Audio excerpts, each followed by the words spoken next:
and I am the current Cabarrus Community College Diversity and Inclusion Committee Chair. I want to welcome everyone to our second annual virtual G.U.I.D.E conference. Every session during the conference will be recorded for future viewing, except for two. The Exploring Your Privilege and also 50 Ways to Fight Bias. Those two sessions will not be recorded, but all of the other sessions will be recorded.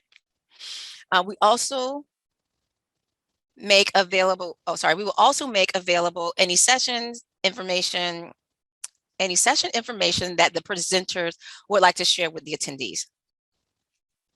If closed captioning isn't available during your session, you can request to the moderator by clicking the live transcript button in the session. Before we begin with today's welcome, I want to cover some housekeeping items. Please leave your cameras and microphones muted throughout the session. And now it is my pleasure to introduce Rowan-Cabarrus Community College President, Dr. Carol Spalding, to welcome you to this year's G.U.I.D.E conference. Now, Dr. Spalding has served as the president of Rowan Community College since 2008. Rowan-Cabarrus Community College serves over 20,000 students annually at 7 major locations across Cabarrus and Rowan counties in North Carolina, including the college virtual campus, which offers 9 fully online degree programs. Dr. Spalding earned a doctorate in education from Columbia University, a master's in human resources from Pepperdine University, and a bachelor's in international studies from the University of Louisville. Dr. Spalding has also participated in the American Leadership Forum, the Aspen Institute Executive Seminar, and the Kennedy School of Government at Howard programs. In 2019, Dr. Spalding was selected as the state's president of the year by the North Carolina Community College System. Additionally, Rowan-Cabarrus, Castle and Cook, North Carolina, and the city of Kannapolis were named the North Carolina Community College System's 2019 Distinguished Partners in Excellence. In March of 2020, Dr. Spalding was recognized as one of the top 10 leaders of the decade in Charlotte and around the region by the Charlotte Business Journal in its Decade of Growth publication. Without further ado, I'd like to welcome Dr. Spalding.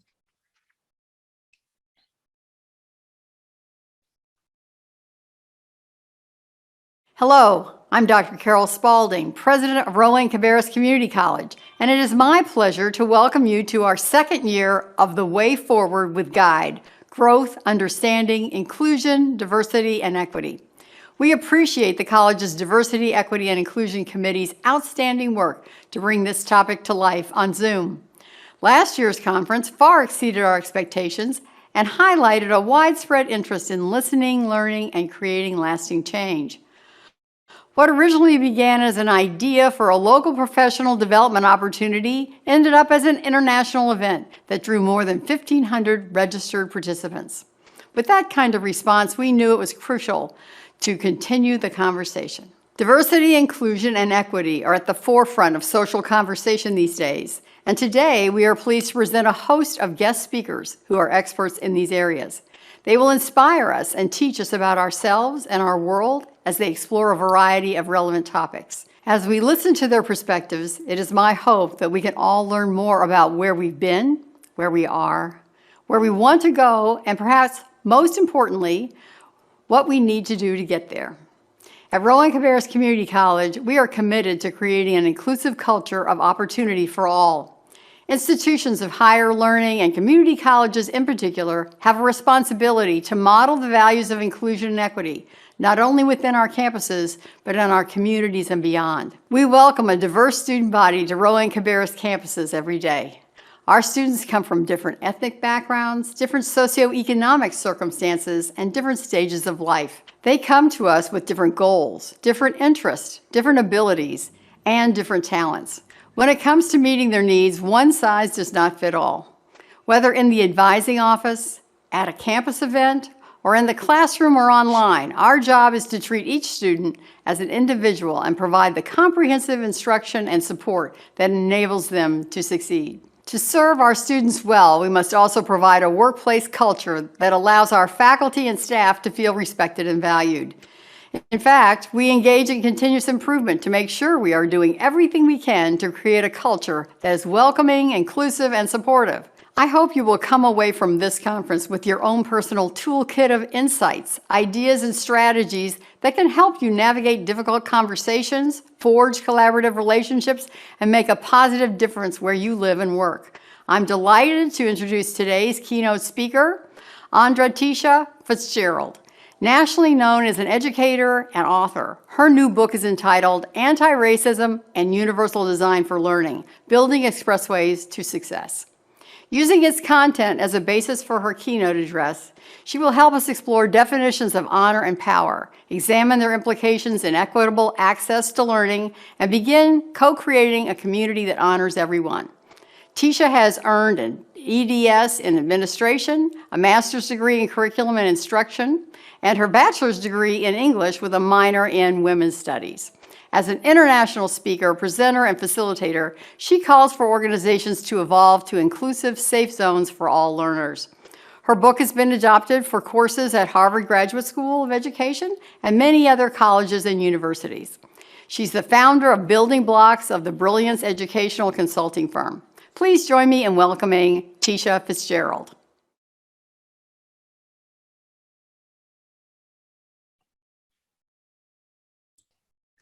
Good morning. It's my honor to be here with you today. I want to say thank you to Dr. Carol Spalding for a wonderful introduction and for her commitment as president of Rowan-Cabarrus to the G.U.I.D.E conference. I would be remiss if I didn't acknowledge my sister, Shivy Williams. Do I win a prize?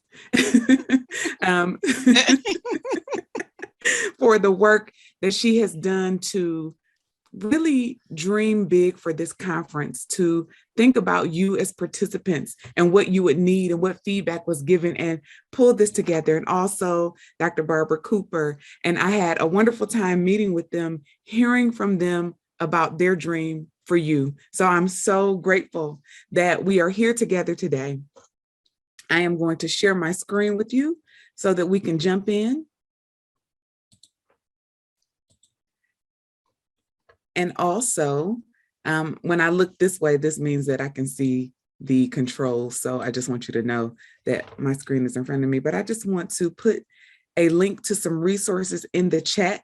And these resources will help you if you need additional supports taking in this information, or if you would like to extend your learning in this session. I want to give you the link, and then I'm going to walk you through what those resources look like. So there is the link that will take you to some interactive slides. The link is also up on your screen, and I'll come back to it. It's in your chat. And so if you click on the link, it will take you to a page that looks like this. You'll make a copy. Many times at conferences, we will go to the prescribed link and not be able to find it again. I want these documents to live with you. They are intended for you to grasp, to use. And when you make a copy, you'll be able to take your own notes. If you would like to access today's slides, you simply click here and it will take you to the interactive slides. Now you have options. You can take this learning in by just viewing the screen and using the chat. But if you would like the slides up close to you, you can click on those and you'll be able to type on them and interact with them right where you are. So you have options. Also, as we shared earlier today in the opening, that closed captions are available on your Zoom controls. You can just click on the closed captions icon and you will have those, the tools there if you need. So today's session is power and empowerment. This is honoring by design and decision. And so I wanted to use dance as somewhat of a metaphor. And as we learn how to empower others by taking the power that we have and laying it down, this gives each person, each learner, each one under our care, if you are in a position that serves others, a chance to be empowered with the power that we have. So we'll jump in just a bit. Just a reminder, those resources are available. It is a collaborative notes tool, but because we're a little bit of a larger group, I wanted to make sure that each person had access. So you'll make a copy. It prompts you to make a copy. That means you're in the right place. Just click make a copy, and then you'll have those sessions for yourself. All right, so this is your invitation to personalize your learning environment. So I want you to think about how ready you are to focus. How ready are you for learning? Some of you, the sun is not up yet. Some of you are well into your day if you're in different parts of the world. And so I want you to just take a moment. The picture on the left, and I'm going to turn on my pointer there just so I can point it out for you. This picture is very foggy, unfocused. All you can make out is contrast. That would be a 0, not ready to focus at all. Like my body is present, but don't expect anything from my brain. That's where I am. And this is a judgment-free zone. So 0 to 5. The 5 is fully focused, and in color, you can see here different types of clouds in the sky. You can see the different shades of green, the types of tree. That is a totally ready to focus. So in the chat, or in the interactive slide, you can drop and drag the icon, but it's up to you. How ready to focus are you? 0 to 5, go ahead, judgment-free, type it in or drop and drag. Thank you, got some 3.5s, some totally ready 5s. Again, judgment-free. Sometimes I'm at a -1. And so if you're in the interactive slides, you can move the dot. If not, if you're on the static slides, you won't be able to move the dot. So you can just type right in the chat. And so now what I would like to do is give you an invitation to personalize your learning environment. So what would you need to do if you're at a 2 to move yourself just a little bit closer to 5? For some, you need to stand or sit. Maybe you need to tidy up your learning area today. Some people may need to close the 17,000 tabs in the background like I had to do, or maybe you need to open a tab to take notes or use your phone to send that last text so your mind can be clear. Whatever it is that you need to do, I'm going to give you 15 seconds without the sound of my voice to personalize your learning environment. Go.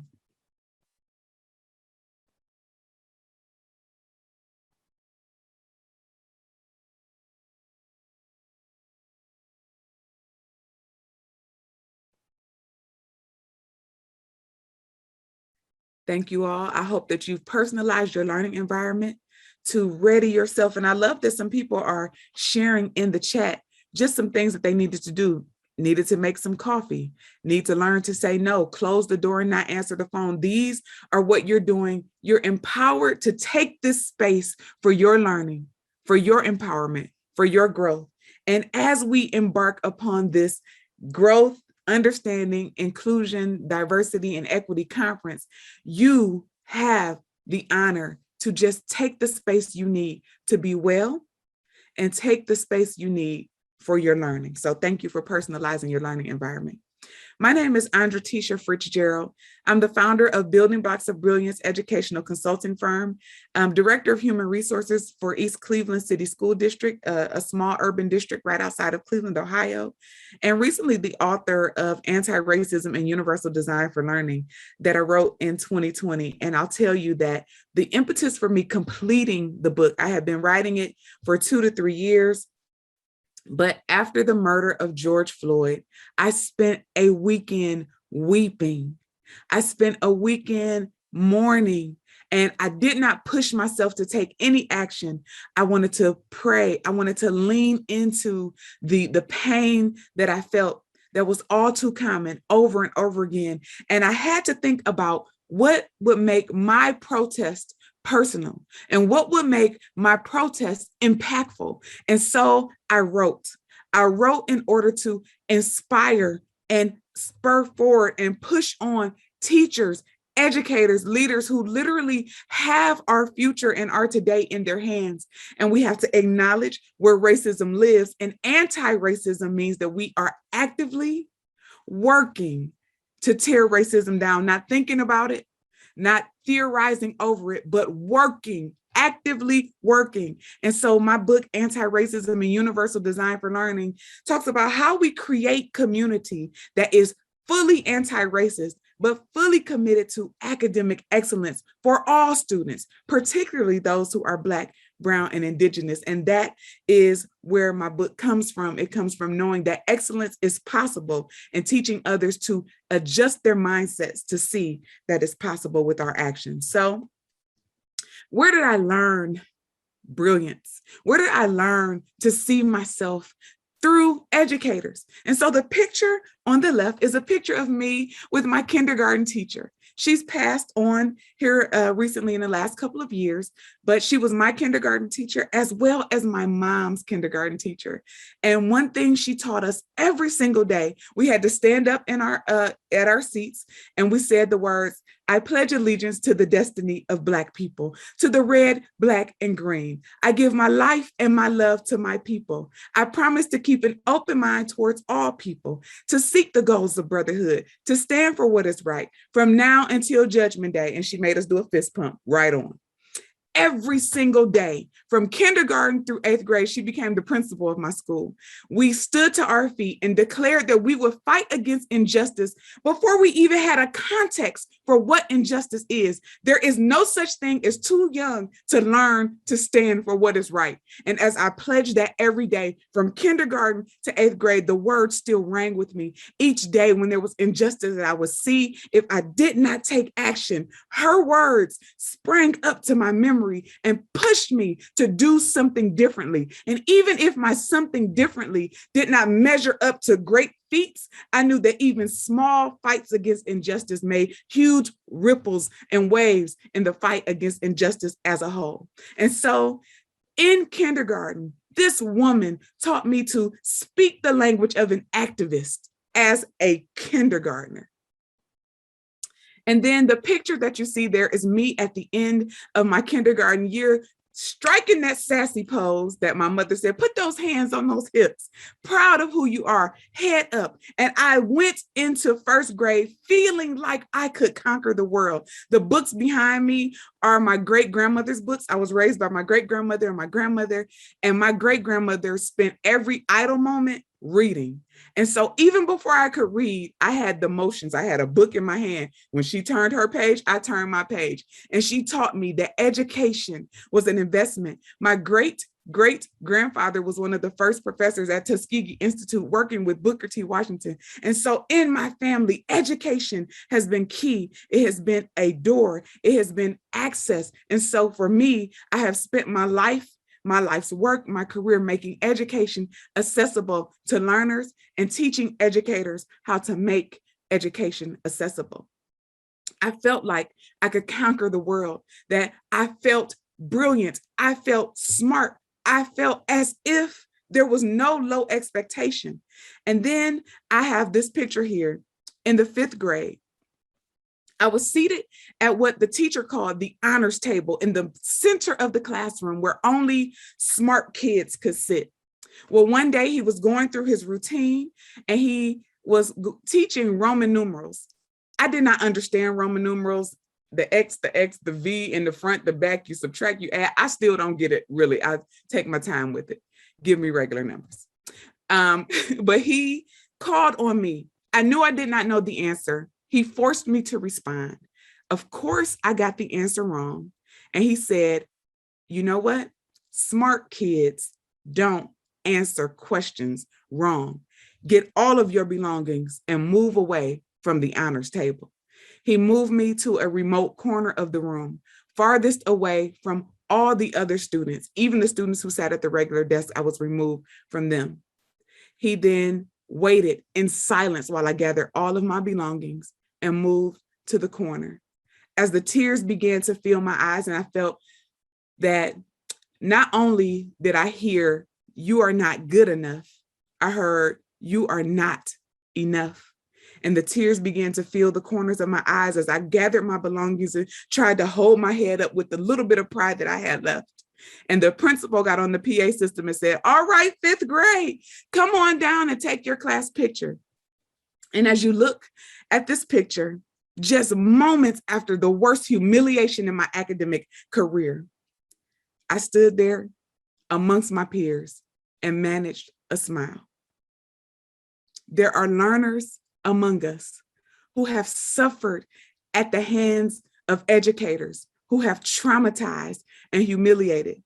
Yet we have to find ways to empower those whose power has been taken from them. Their smile may look the same. Their eyes may not have the tears, but the scars are underneath. And we can structure our classrooms, our practices, our communities to invite each person back into the power seat where they belong.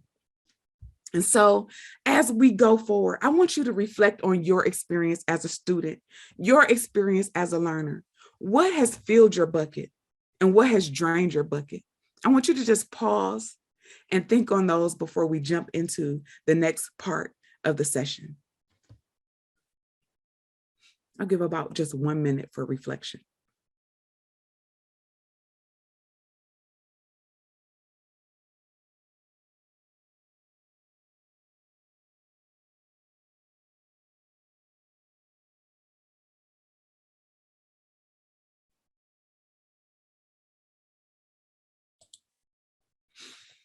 As we move forward, there are some goals for today's presentation. Our goals are to define power and honor, to evaluate power-filled choices and examine the implications of power in instructional design, but also in how we serve others. And then to co-create a community of educators who are conscious of how to use power to honor learners. And while our understandings may be upside down, sometimes upside down is the best way to get a sense of where gravity is hitting us. And so as we consider our goals, I would like you to just type in the chat 1, 2, or 3, which goal connects most closely with what you would like to get out of today's session. Defining power and honor, evaluating power-filled choices, or creating a community of educators. 1, 2, or 3. Go ahead and type that in the chat. Thank you. Awesome. And I want you to hold your goal in mind as we journey together over the next few minutes. So we have 4 stops along the way. And on each stop, we will give you just something to think about. And it is numbered this way because many times when we are delivering content, when we are talking to learners, we can just move right into the content. I wanted to give you a way to connect emotionally, also to connect with your background experience, or maybe not understanding where my background comes from. Maybe we're different. That's okay. We have 4 stops there that give you a way, some on-ramps, if you will. So if you get tuned out, if you get distracted, if somebody pulls you away, you'll know stop 1, stop 2, stop 3, stop 4, how far we've come, how far we must go. And so it gives you a way to check into the journey for your safety. And so 4 stops, we're going to find power, define the problem of power, recognize power, and then end with honor and power. And so I want to call your attention to the dancer who is leaned back in an uncomfortable pose, up on tippy toes, balanced on hand. And so there are 3 stories that I would like to share with you briefly. I want you to think about, where is the power? Is there a power shift? And where is the honor? The first story is when I was 21 years old, I received my first teaching job and I had benefits. I was so happy. I had my own benefits. And so I made an appointment with my dentist. When I went in, I had been experiencing some pain. And so we talked about a course of action and I scheduled exactly what he shared with me. And so I went in, had what I thought was one procedure, but a few weeks later, I received a bill that chronicled multiple procedures that I did not approve, that I did not give consent for, which I know now is illegal, but at 21, I did not know. All the power was taken from me to make a decision, and I was left with the financial burden to pay for something that I did not authorize. A tutor. When I was teaching, I was a student at the university. I worked in the tutoring center for a number of years. English has always been a joy for me. And so helping other students with writing and reading was a natural fit. Even before I knew I was an educator, I tutored in the tutoring center. A white woman walked into the tutoring center and she needed help in English. I had some multiple responsibilities, so I also worked the front desk there. And she walked in and asked for help with English. They said, the best here is Andratesha. She took one look at me, the color of my skin, and she decided that I was not worthy to help her. Instead of taking the help that was offered, she decided to hurl words of hatred using the N-word. And instead of staying in the moment, after she let this hatred fly from her lips, she turned and ran from the room. We were frozen, left. Her hatred remained, but her body fled. A moment. I was a resident assistant working in the dormitory, and I was on call, which means that if someone is locked out in the middle of the night, any RAs in the house, just put a 1 or a 2 in the chat to let me know that I have my RAs in the house. Locked out, a gentleman came at 3:15 in the morning, locked out and inebriated. And so I came downstairs and I followed the protocol because I know how important it is, even if I know the person. And I said, I need to see your ID. He said, you know who I am? I said, I know, but I need to see your ID. And he said, Aunt Jemima, let me in my room. I placed the key back in my pocket, turned right around and sashayed in my best Beyonce walk back to my room. A drill, a tutor, a moment. I want you to think about, where is their power? Where is there a power shift? Where is their honor? And so that brings us to stop number 1. Merriam-Webster's dictionary defines power as the possession of control, authority, or influence over others, the ability to act or produce an effect, the right to do something, maybe physical might or strength. And so as we think about universal design for learning, and it is a framework that I utilize in order to make sure that any of my sessions or my classes are accessible to all learners. And as I learn more about the learners, then I redesign with them in mind. And I'm going to just point out some elements of universal design that I'm using today. First is multiple means of engagement. That is recruiting interest. I'm trying to activate your background knowledge, make sure that you make the connections, and then sustain your efforts. So if you get tuned out, you know there are ways at stop 2, 3, and 4 to tune back in, and then build in my design for self-regulation, having you type in the chat, maybe using the closed captions or utilizing the interactive slides for you to circle and draw on as you choose or move forward and back. That's multiple means of engagement. Multiple means of representation means that there is more than one way to take in the learning. So yes, you can use my voice, or you can use the words on the screen, or you can use closed captions, or you can use the pictures. So there's multiple ways for you to take in the information based on how you learn best. Last but not least is multiple means of action and expression. And this means that when you are responding, that we give you multiple ways to respond. You could raise your hand, you can ask questions, you can type in the chat, you can circle, you can use your voice if there's an opportunity to unmute. But we design for you to be able to show what you know in different ways. And so when awareness meets decision, there is power.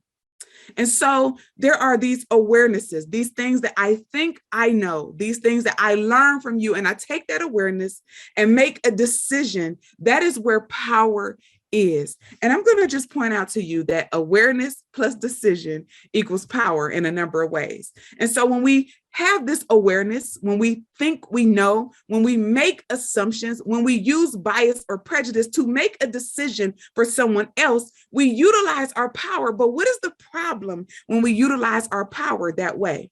An article in Business Insider shared that being in powerful positions actually changes the brain. And if you are in education, if you are in the medical field, if you make decisions on someone else's behalf, then you are in a powerful position. And when you are used to having power, exerting that power over others, then you're more impulsive, less risk aware, and less able to see others' point of view. What does that mean? I want you to take a look at the dancer who has lowered herself and is on one knee, has one leg lifted. And yes, it takes strength. And yes, this is a power move, but the lowered vantage point means that this dancer has to rely on what she thinks others are experiencing to make a decision for them. And so being less able to see others' point of view leads to a reliance on stereotype. This is dangerous. So power plus limited vision equals stereotype threat. And stereotype threat means that those members who are under our care literally conform to a negative stereotype of themselves because of what we project. Power plus limited vision equals stereotype threat. And so we have to be diligent to recognize where we have power. And so Lisa Delpit wrote an article in 1988 that I absolutely loved. And as I read it, I thought how relevant to 2020 and 21 and 22 it is. And as I wrote my book, Anti-Racism and Universal Design for Learning, I juxtaposed what she said about issues of power in the classroom to what I dream of as communities of honor that emerge with our practices, with our decisions, with laying down our power to be more honoring to others. So Lisa Delpit says that issues of power are enacted in the classroom, in the learning environment. What I would like to share is that honor recognizes the power structures of the past and the present, but honor is acknowledging the intent and actions of abolishing those limitations of the power structure at hand. And so when we share our classroom expectations, our syllabi expectations, power sounds like this. This is what you must do to get a blank. In this classroom, I will lecture for this long. You will be assessed on this date. Here's what honor sounds like. There are things that you need to learn. There are things that I need to teach. What do we do when what I need and what you need come in direct opposition to one another? Let's set a set of expectations together that we'll both govern ourselves by. That is honor in action. Lisa Delpit says the rules of a culture of power are a reflection of the rules of the culture of those who have power. And being told the rules of the culture makes acquiring power easier for those not in the culture of power. And so honor is empowering each member of the learning community daily in our structures, in our supports, in our choices. And I believe that every member of the learning community has power. It's just some power is invited and other power is shunned. And when those two powers come in direct opposition, that's when the power play rises up for the culture of power, those who set the rules, who get to say what is the norm. And then honor means that all of us get a say. So seating choices, camera options, not just on or off, but camera options, meaning that we teach explicitly how to use a filter or a background blur so that each participant who is welcoming us into their space has a way to make decisions for themselves, not my decisions imposed upon them, but make decisions for themselves in the way that they participate, in the way that we give homework activities or options for learners to choose from, extensions. Keisha, I'm sorry. A lot of us are still seeing the Universal Design for Learning screen. Is that what you want us to see? No, not at all. Okay. Let's see if we can do the stop share and share once more. Oh, goodness. All right. Let's see. Are you able to? What are you saying now, Shivy? I just see your video.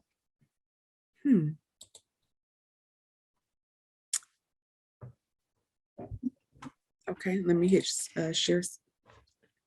It's not allowing me to share the screen. Do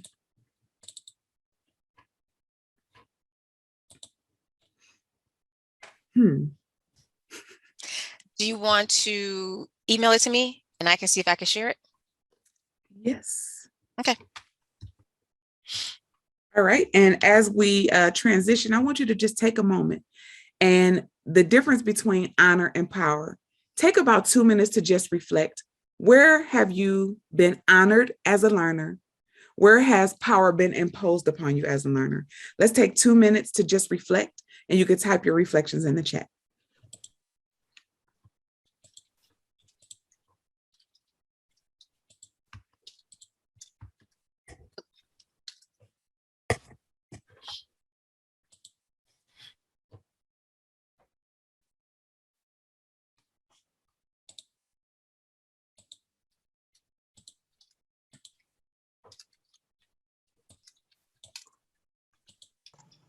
Also, if anyone has any questions while we wait, if you want to type those in the Q&A, we make it get to a couple of those.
Hey, everyone, as you are putting those into the chat, it looks like our keynote speaker, Keisha,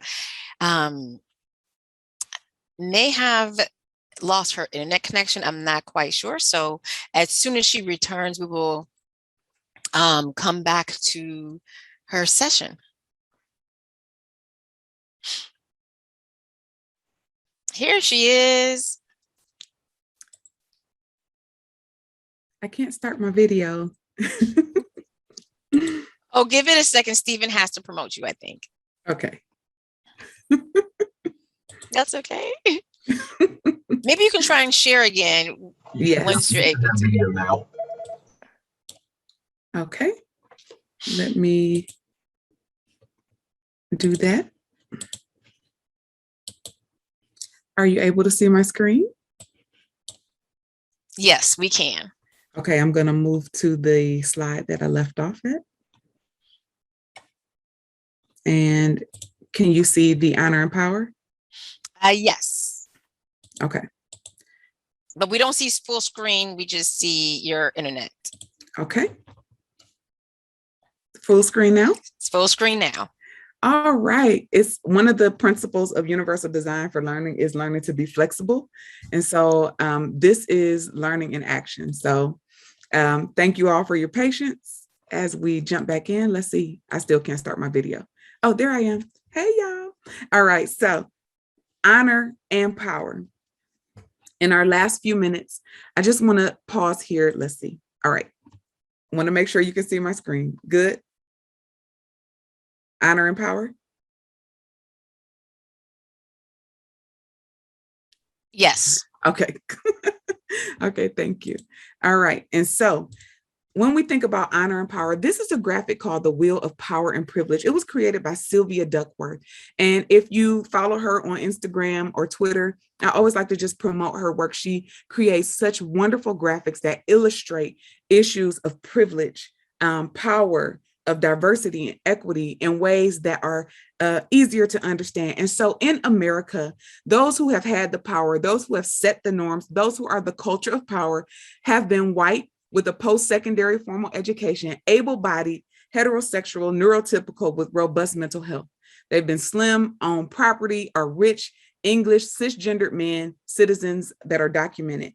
And for many of us, we may not fall in the full circle of power, but maybe there's a way that we identify that falls into that center where we have power or privilege. And maybe we don't look at neurodiversity or mental health or body size or language as a point of power, but we have to know where we have power, because that awareness and decision-making that we make for others exerts our power over others. This wheel of power and privilege teaches us to think about those areas of power and privilege that we have in order for us to know those who are marginalized, those who are on the borders or on the fringes, those who are homeless or poor, those who are non-English monolingual or trans, intersex, or non-binary, or undocumented, or have dark skin or elementary education, who have a significant disability, lesbian, bi, pan, asexual, who are significantly neurodivergent, who have vulnerable mental health or large body size,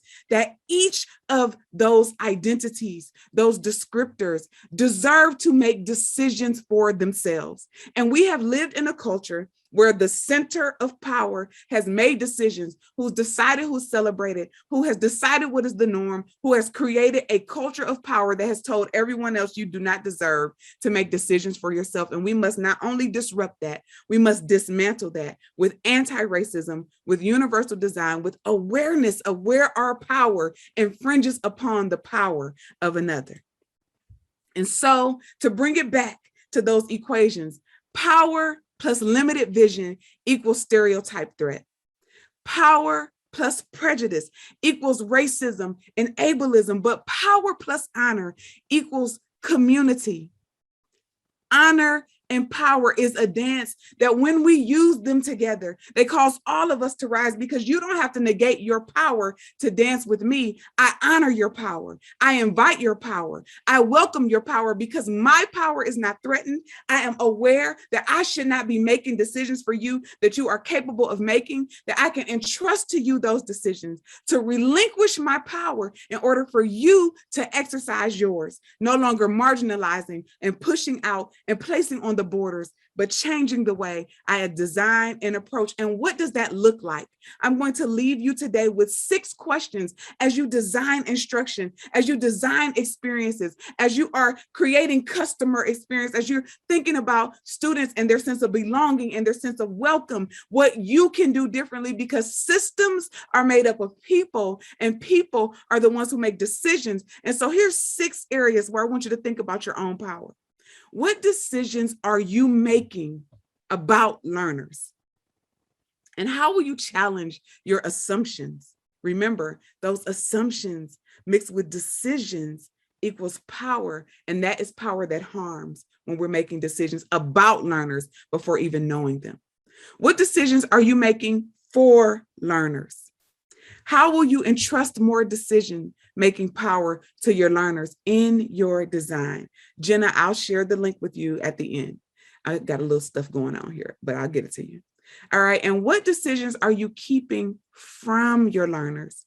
How will you evaluate your design to increase honoring learners by inviting their power to the learning environment? What barriers are you designing to eliminate in secret without including the learners in there? And how will you purposefully increase awareness of systemic barriers for learners? Are you willing to call out the system's error, and so the learner will not be blamed? The sound effect was perfect right there. In what areas are learners least aware of your decisions? This is where you're making a decision. You may not intend to do it in secret, but you need to increase learners' awareness and involvement in your decision-making process.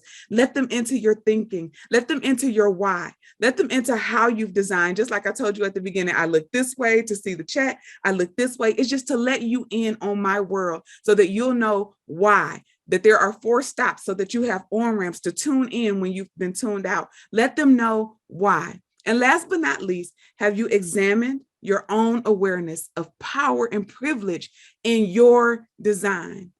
How will you continue the self-work to lead the work of co-creating communities of honor? It's not somebody else's business. Every individual in the system is responsible for examining our own awareness of power and privilege in our decisions and in our design. And so when we co-create communities of honor, our words, our thoughts, intentions, and actions match to lift everyone to the most beautiful heights, to positions they didn't even think that they could be in, to healing the heartbreak that they've experienced in the past, to emerging as a beautiful community together, recognizing the individual honor. Our goals for today were to define power and honor, to evaluate power-filled choices and examine the implication of power in instructional design, and last but not least, to co-create a community of educators who are conscious of how to use power to honor learners. I'm hoping today that we have met those expectations together and that we'll continue to build that community. So in the final stretch, and I think we'll have time for maybe one question, the message that we have to send to our learners is that you are important. You are more important than the system we serve. You're more important than my personal preferences. You are more important than the way that the content is packaged or the syllabus is organized. That I want to learn. I'm willing to learn about you to help you reach your life's goals. And I will honor you with instruction that includes you and respects the power that you bring to our learning community. And so with the dentist, he made a decision for me. When the woman came in looking for tutoring, she made a decision about me. And in the moment where I made the decision not to unlock the room for the man who made the racial slur, there was a system that stood with me and dismissed him from the university. Will we work for students? Will we learn about students? Will we decide and stand with students. Honor and power is a dance that makes the whole community rise. And so, in 1 minute, write the most important takeaway from today's lesson, today's session. And as you do that, I just would like to share that you can purchase a copy of Anti-Racism, Universal Design for Learning that goes in detail on each of these topics that we've discussed just in part today. I would love to continue the conversation. You can sign up for my email list on buildingblocksofbrilliance.com or continue to connect on Twitter. Love some Twitter at Fritzgerald on Twitter. So thank you all for your time today. And if there are questions, I would love to entertain those. Hey, yes. So we have a question. Well, we have two. The first one is, as an instructional designer, I'm putting together some self-paced learning for faculty and around DEI. Can I borrow some of the images from your slide deck? Attributing Absolutely. properly, of course. Yes. Okay, Yes. great. And then this is from Emmett. He said, you don't have to understand others' powers to appreciate other power and to honor. I'm not sure if that's a question, but that is the question he wrote. Yeah. I mean, I'm not sure if that's what you did. Is that a question you wanted to ask or not? But as we hear back from Emmett, I do want to tell everyone that the link that Keisha posts, there's a link to access the PowerPoint slides in that link. So she's also posted a link in the chat as well.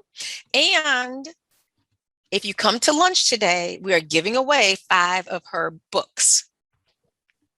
That's right. So if you enjoyed this session, you can come to lunch and you can win 5 of her books. Okay, so Andratesha or Tisha, thank you so much. Is it possible to access a transfer from today's session? Yeah, we will try to get that to you. Oh, there's one more question. We have a question for one. Someone said, may I have a copy of the pledge that you, they want a copy of the pledge you quoted. Yes. Yep, I will type that into the chat so it exists there for you. And then if you could send that to us, I can add it when we send documents out. Okay, I'll do that. I'll send it to you, Sugar. Okay, thank you. Thank you all for your time today and enjoy the GU.I.D.E conference. It was my honor and privilege to share with you today.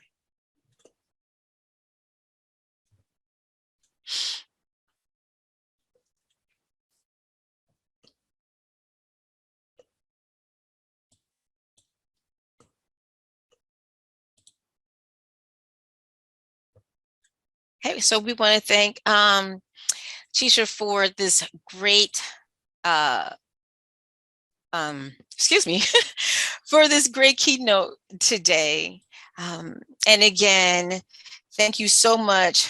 It was very eye-opening and learned a lot. So good morning, everyone. I want to welcome you and everyone to our first session of the conference, Emotional Intelligence and DEI Initiatives. Today's session is being recorded and will be made available for future viewing. Before we begin, I want to cover some housekeeping items. Please leave your cameras and microphones muted throughout the session. If you have any questions, please use the Q&A feature. We will get to as many of those as we can at the end of the session.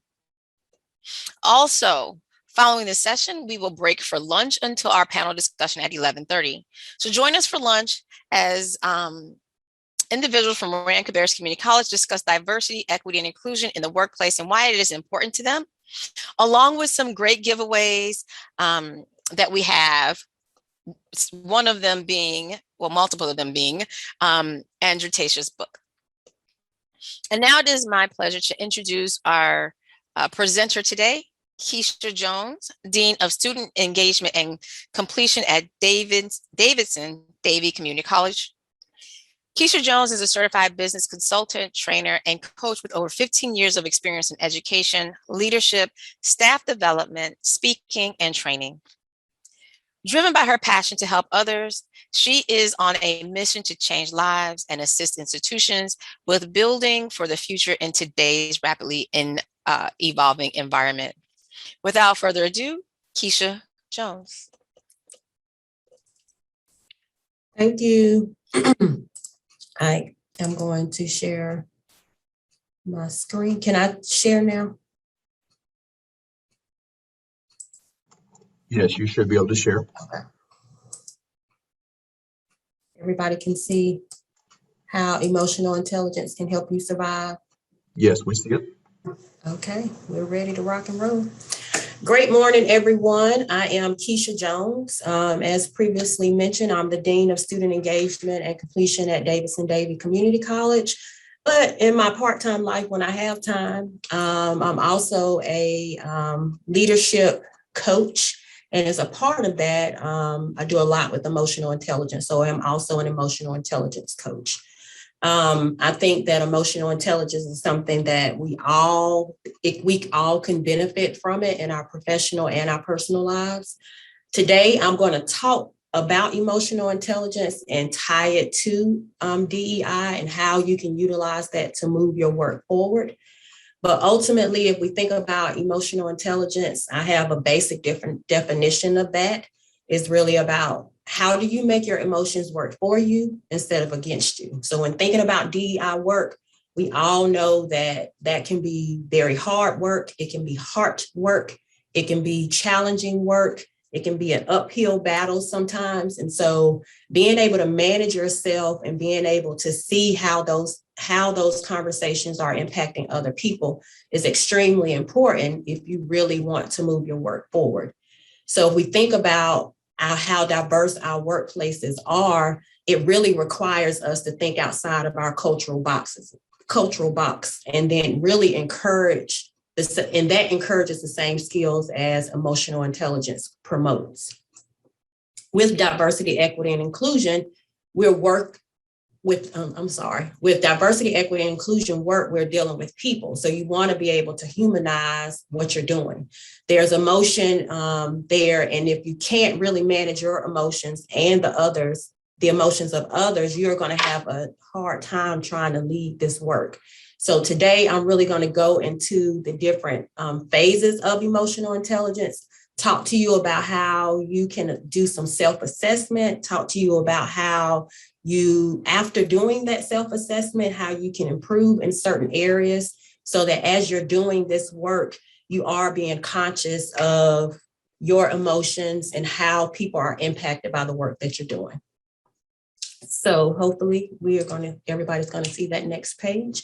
So if we think about emotional intelligence, it is a term that was developed by Salovey and Mayer a really long time ago, not really long time ago, but a significant amount of time. But in around the 90s, Daniel Goldman took that philosophy that they had come up with and really has done a lot of work around that. But at the end of the day, it refers to the ability to identify and manage one's own emotions, as well as the emotions of others. Like I said earlier, a very basic definition is being able to make your emotions work for you instead of against you. If we think about emotional intelligence, it's really soft skills. It's those soft skills that we say all the time that people need. It's those soft skills that, at least from a higher education perspective and working with students and trying to put them in the workforce, it's those soft skills that we say that they need and that a lot of employers say that they lack. Well, in essence, emotional intelligence is the soft skills that everyone needs. It involves things that can be learned and developed over time. It helps you understand and manage your emotions to accomplish whatever goals and outcomes you set. It helps you communicate appropriately and effectively with people. A lot of times we think that we're awesome communicators, but if we haven't really taken the time to really assess that, we may not communicate as well as we think we communicate. Working on knowing where you are as it relates to your emotional intelligence and then working to improve in those areas will, in essence, help you, again, be able to communicate appropriately and effectively. And thinking about DEI work, it is extremely important that you're able to appropriately communicate and articulate what your goals and your visions are as it relates to that work in your institution and your organization and how you want to move that forward. If you don't know how to appropriately communicate with people, that may not translate in the way that you would like for it to translate. It also helps you interact effectively with others to achieve whatever goals you have. So, with DEI, each campus or organization has their own set of goals that they want to accomplish. Well, you need to be able to interact with other people to accomplish those goals, regardless of the side of the street that those individuals are on. Additionally, it helps you make effective decisions and then helps you manage stress. Emotional intelligence has a lot to do with stress tolerance and how you're able to manage your stress to still be able to accomplish your goals and facilitate whatever it is that you're trying to facilitate at the end of the day. So at the end of the day, emotional intelligence, also in some cases titled EQ, is one of the most important soft skills that you can develop.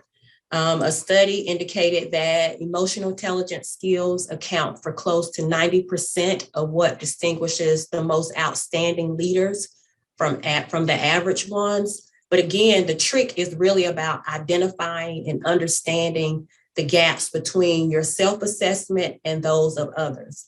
When I talk to people and I do coaching, or I talk to organizations about how to utilize emotional intelligence within their organization, is really about knowing who you are. And sometimes we think we know who we are, and in other cases, we don't really know who we are. So I think it's extremely important, especially in this work, that you do self-assessment, that you take the time to figure out, what are the things that if they come up, they're going to be hard things for you to talk about. And when those things come up, how is it going to impact whatever it is you're trying to do, especially if you're trying to lead that work, because you don't want your emotions to come into play and then turn someone off from even trying to interact and engage in the work that you're wanting to do. So if we think about DEI and emotional intelligence, if DEI work is the destination, then emotional intelligence, in essence, is the bridge that will help you get there. With emotionally intelligent leaders and a helpful and shared vocabulary, difficult conversations about race, gender, or other sensitive topics become more feasible. Emotional intelligence gives DEI advocates and leaders the tools to better collaborate and to utilize the diverse skills and experiences of the people that are around them. So what I want you all, that's next, I'm sorry. So ways that you can improve your emotional intelligence as a DEI advocate or someone that's leading that work. And it goes back to those soft skills that I talked about a little earlier. Improving it allows you to have more effective communication. You're able to know where you stand emotionally and can be helpful and can be very helpful as you're doing this work. It helps you better control your emotions. Again, when those heightened conversations come into play, or things that may be sensitive, or you may have some type of reaction, you're able to work through that and it not impact the goals that you have and the things that you're trying to move forward. It helps you identify the needs of your campus, your faculty, staff, and students more effectively. It can help you unify your team through enhanced leadership. I do a lot of emotional intelligence stuff with leaders. Other things it can do is it can help you leverage empathy, problem solving, your social skills to help you come up with solutions when you're interacting and engaging with people and maintaining those relationships when you're doing this work. Because again, to me, the work can be hard work. It can be challenging work. If I think about myself in this work, I've had to do some self-checks. I've had to check myself. I've had to step away, but that's because I was able to see how when I got frustrated or when things weren't moving fast enough for me, that I needed to take a step back and regroup so that it didn't impact those people that I really was trying to get to see the change or to see that the change needed to happen. So again, I'm gonna stress that if you're going to be doing this work, really knowing who you are and taking stock in who you are and how things impact you is going to be extremely important, because as we know, especially as leaders, intent isn't always someone's reality. It may not be my intent to offend someone in a conversation related to race or gender or something else, but how they receive it may not necessarily be the same. So being able to see that, to be able to gauge that is extremely important. So I want you all to think about, how many emotions do you experience in a day? And thinking about those emotions, do your emotions ever affect your decisions? So if you're on social media, I'm not sure if you all have ever seen, it's a sexist meme to me, but it's a meme nonetheless, where it says, these are all of the emotions that a woman goes through in one day. And it has a bunch of different emojis on that. But in reality, that is probably a good description of how many of us, regardless of gender, how our emotions can go in a different day. And, you know, we were taught from a very young age that we either have positive or negative emotions, and that it's okay to express them, but it's not always okay to express those negative emotions. But we know that all emotions are normal and natural. It's something that we have to go through. It's something that we are going to experience. And in some cases, we're not going to be able to have, we're not going to be able to stop certain things. But with emotional intelligence, it's very important for you to know how many emotions you go through in a day, and like really, again, self-assess and really think about that. And then how do those emotions impact the decisions that you make? Are you someone that if something comes to you, are you ready to go straight for it? You don't take the time to kind of take a step back and really think about it. You've been frustrated. Let's say you're having a heated conversation about a social justice issue. It's something that's a hot topic for you, a hot button for you, and you get upset and you get angry and you just go for it and you make a decision based off of that. How is that going to impact the work?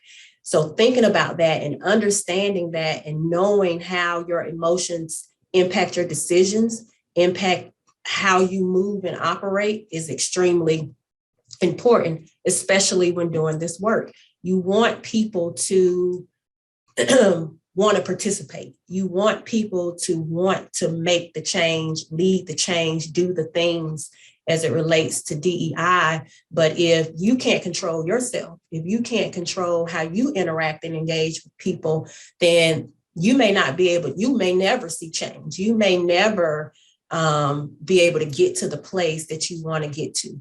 So I'm going to go into the different elements of EQ, which are self-awareness, self-regulation, internal motivation, empathy, and social skills. So by teaching people to tune into their emotions with emotional intelligence and to expand their circle of caring, we can transform organizations from the inside out and make a positive difference in our world.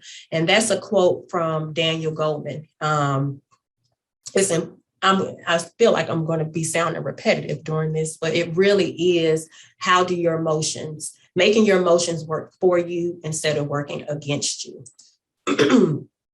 So I've talked about the 4 domains of emotional intelligence that I'm going to review are self-awareness, self-management, social awareness, which is also empathy, and relationship management. So I've talked a lot about developing your self-awareness to accomplish your goals. Many of us really think that we have high self-awareness, that we know who we are, we know our character traits, we know what our hot buttons are, we know what can tick us off, we know what can make us happy, what can make us sad. But in a recent Harvard Business Review, it says 95% of people report that they have high self-awareness, but actually only 10 to 15% of people really have high self-awareness. So in the chat, if you all can kind of throw in the chat, I'm trying to keep up with the chat as we go. Whether or not you feel like you have high self-awareness, or if it's something that you feel like you need to work on. Because if 95% of the people think that they have high self-awareness, but only about 10 to 15% do, what that means is the majority of the people don't really know what their strengths and weaknesses are and how their words and behavior affect other people.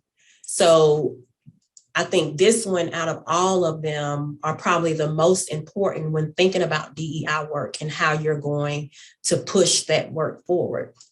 So there are plenty of people in the world who really are high achieving, but lack in self-awareness and look at the world through a very transactional or data-driven lens.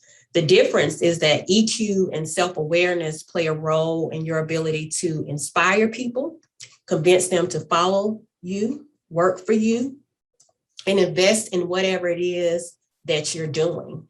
So again, it's extremely important for you to really know yourself, know thyself, and take the time to know thyself. And I'm gonna go into how you can do that in the next slide. But if thinking about with people with high self-awareness and people with low self-awareness, people with low self-awareness, they can't accept feedback.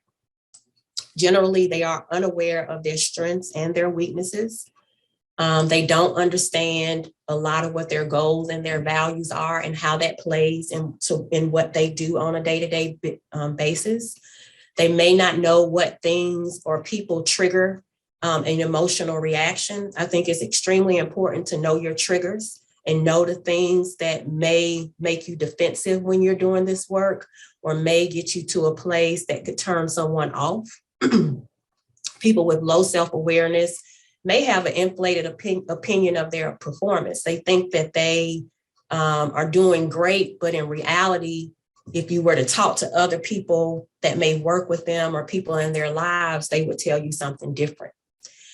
People with low self-awareness unintentionally hurt other people without really realizing it.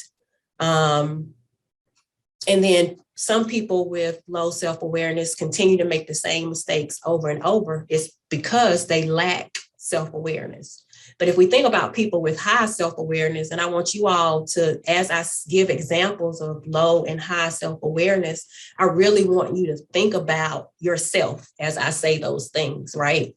So people with high self-awareness know what they are feeling and why they are feeling what they're feeling and how that impacts what they do, what they say, the decisions that they make. They understand their strengths and their weaknesses, and they, can lead by their strengths in some cases, and then try to rectify those weaknesses if you need to do that. But they understand where they sit. Like, I'm strong in this area, but I'm not so strong in this area. And being able to admit that. They know what their values and their goals are, and what they do aligns with that. They do not go outside of what their values are. And I'm going to talk a little bit about how your values will play into DEI work, your emotional intelligence in a minute.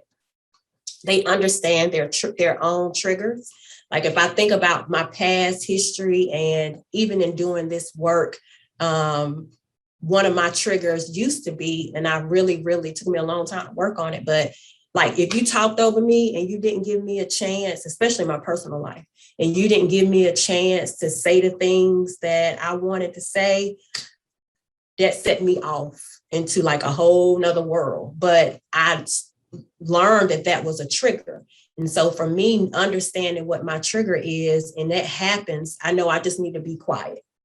I'm gonna be quiet, I'm gonna sit here, I'm gonna let you talk, I'm gonna let you get out what you need to say, and then I'm gonna say. And then if you decide to talk over me again, I'm gonna just say, hey, we can't have this conversation until we're both in a place where you're gonna listen to me, I'm gonna listen to you, and then we are able to rectify it. But being able to understand what your triggers are. So as you're doing this work, know what your triggers are in this work. What are the things that may set you off in doing this work, that if it sets you off, you need to take a step back. You need to be like, hey, we're gonna pause this for a minute. We may need to come back to this conversation. We may need to put this in the parking lot, because right now isn't the time for me to talk about it.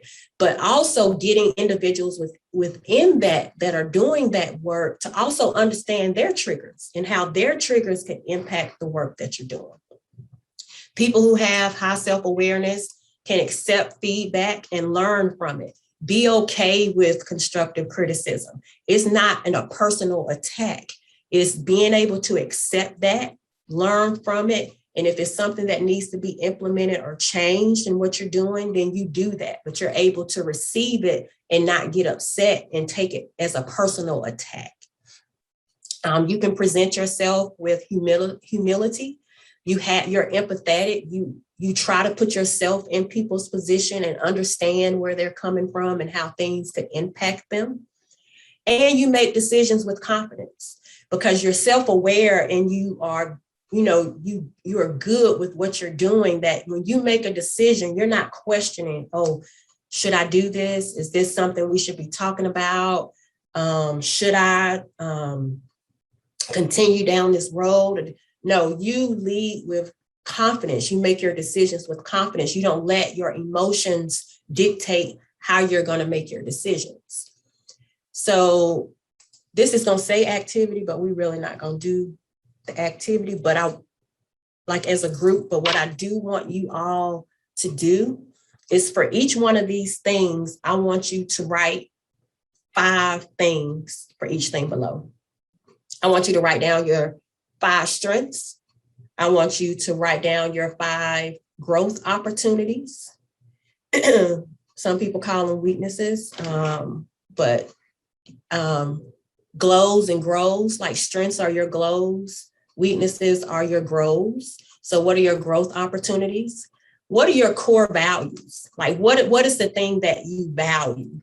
And I'm a big advocate on what I do has to align with my value system. If it doesn't align with my value system, I'm not going to be able to operate and function within that. I'm probably not going to really be able to receive a lot of what you're doing. So especially in DEI work, in your career in general, what you do should align with your value system. You should not be going outside your values to be able to accomplish a goal, to move something forward, or even be within a job. So what are your 5 core values? And then what are your 5 triggers? Like, what are the things that set you off? Like, and I really want you all to write those down and really think about them. With your strengths, how does your strengths play into the DEI work that you want to do? Your growth opportunities, how can those things that you need to grow in a little bit impact the work that you're trying to do? Is it going to negatively impact the work that you're trying to do? Or is it going to positively impact it? Or is it going to have no impact at all? But knowing what that is, I think is extremely important. As it relates to this work, as it relates to you, like what are your core values? What are those things that really matter to you? And then how does that show up in the work? And when you're doing the work and you're leading the work, are you staying within your value system, or are you going outside your value system to accomplish a goal? And then what are your triggers? Like really knowing, I think this is probably out of these 4 things is the most important thing when you're doing this work. What's going to trigger you? What's going to set you off? If, somebody say this, it might be on and popping. So I think it's really important for you to know what that is and really think again about, okay, these are my triggers. How's this going to impact this? How is this going to impact my work if this thing happens? If somebody says this one thing, how am I going to respond? How's that going to show up in the work? How is that going to impact what I'm trying to do? How's that going to impact me trying to move the work forward and getting more people to come to the other side? So strategies to improve your self-awareness, cultivate a learning mindset, always want to learn something new, always learning from other people, listening to other people's opinions about things and learning something from that. Observe the ripple effect from your emotions. how do your emotions impact other people? Like really being able, it's almost like having an outer body experience. You got to come outside yourself and look down and say, self, how are my emotions impacting other people? Know who and what pushes your buttons. It's not just about triggers, like if somebody says something that's a trigger for you. It's also about, you got certain people that just irritate your entire spirit, your entire soul. And so, but you may still have to engage and interact with those people that irritate your spirit and your soul. But you need to know who those people are. And you need to know how you're going to handle those people when you're doing this work, especially if you're doing this work. You need to know who and what pushes your buttons. Journaling is something that I tell people in leadership. I tell my staff in emotional intelligence, journal your emotions. Journal how things make you feel, because that's going to help you learn more about who you are and how you handle things. Journal situations and things that occur. How does that impact what you do on a day-to-day? Next, we talked about it, but visit your values. Is what you value in alignment with the manner in which you conduct yourself. Values are extremely important in this work and in your day-to-day. Ask yourself the following questions. What effect does my communication have on others? How would I describe the way I make decisions? Do I tend to make decisions slowly or quickly? What things influence me when I make decisions? How does my current mood affect my thoughts and my decision-making? How would I rate my self-esteem and my self-confidence? I don't think people understand when it comes to emotional intelligence, self-awareness, things like that, how you feel about yourself, your self-esteem and the amount of confidence that you have is going to show up, whether it's high or low or in the middle. It's going to show up in your life, your professional and personal life, but it'll also show up when you're doing this work. How does your self-esteem and self-confidence impact your ability to make decisions? What are your emotional strengths? What are your emotional weaknesses? Are you open to other people's perspectives? So those are questions that you should be asking yourself as you're doing like this self-awareness. Are you able to answer those questions? And you have to be honest with yourself. Like my son always say, you got to keep it a buck, Mom. Got to keep it a buck. You can't cap. You know, my son's 20, be 21 in December. So that's how he talk to me sometimes. But at the end of the day, you really have to be honest with yourself about your communication and how you feel about yourself. So the next one we're going to talk about is self-management. So ultimately, the most meaningful act of responsibility that leaders can do is control their own state of mind. Having self-control, achievement, initiative, and optimism. I say all the time to my staff, if you're an overwhelmed supervisor, you got an overwhelmed staff. If you're a stressed supervisor, you got a stressed staff. If you're a happy supervisor, the hope is you have a happy staff. Same thing goes into play with this work. If you believe in the work, then you should be able to bring other people to the other side to believe in the work. So with self-management, it's really about being able to stay calm and positive. So like when you do this work, it's hard work. And I remember when I first started with this work, I really wanted things to like go. Like I'm not seeing the change. It's not happening quick enough. But I always had to take a step back and realize that change takes time. And I can't let how fast I want something to move impact me trying to move things. And so if I can't manage my feelings and my emotions about how quickly I think this needs to move, then it could impact the ability for that work to move forward. So good self-management allows us to be able to recognize those things and then detach our feelings from it so that we can accomplish the ultimate goal. And then it also allows us to focus under pressure, be adaptable, and try to figure out continuous improvement in how we're going to reach that in the work that we're trying to do. It's really about taking action to break down the cycle of negative emotion and being able to control that and how it impacts other people. And then with achievement, it's really about striving to improve and meet a standard of excellence. And then with initiative and optimism, this work, again, is hard work, but you have to believe that the work that you're going to do is meaningful and change is going to come. So you have to stay optimistic. You can't be a negative Nancy and say, hey, this isn't going the way that I want, so it's not going to work. So in thinking about self-management, you have to be present.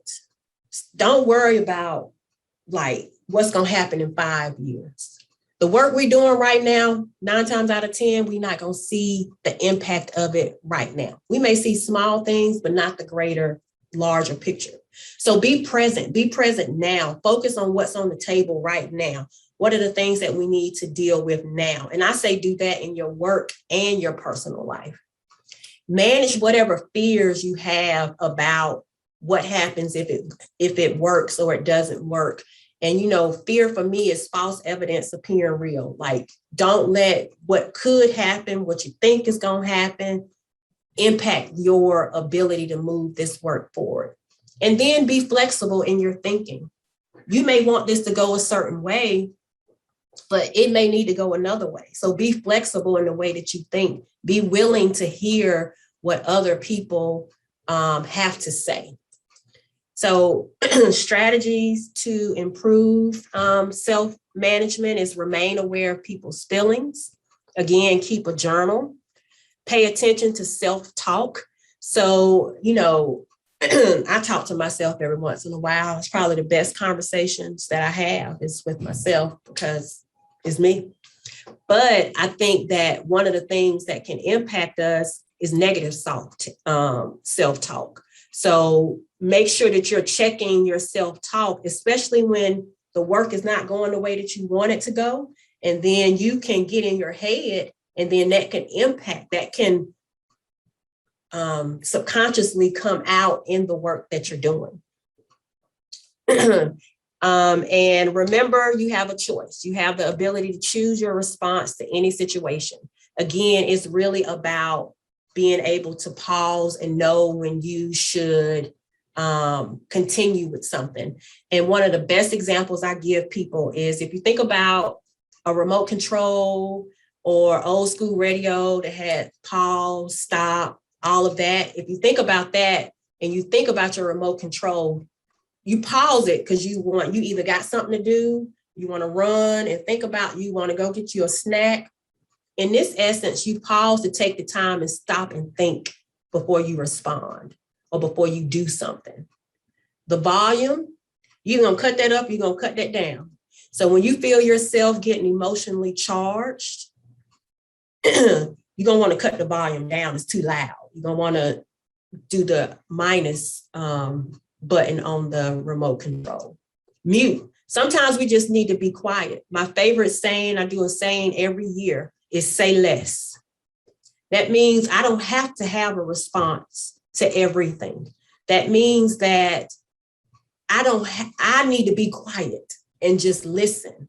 And so the mute button on the radio or on your TV is because you're trying to hear something else. Let me mute this right quick so I can hear something else. So in this work, it's really about when interactions with other people turn emotional. Before that situation goes left, everybody just need to stop and just mute and then get back to a place where you can calmly talk. The other thing on the remote is recording. And this is really about concentrated listening. It's with the intent to learn more about the other person's perspective. So in other words, don't listen to help figure out how you're going to reply. Instead, listen to understand what they're saying. Try to record that and listen to that while they're speaking. And then sometimes you got to rewind because you want to go back.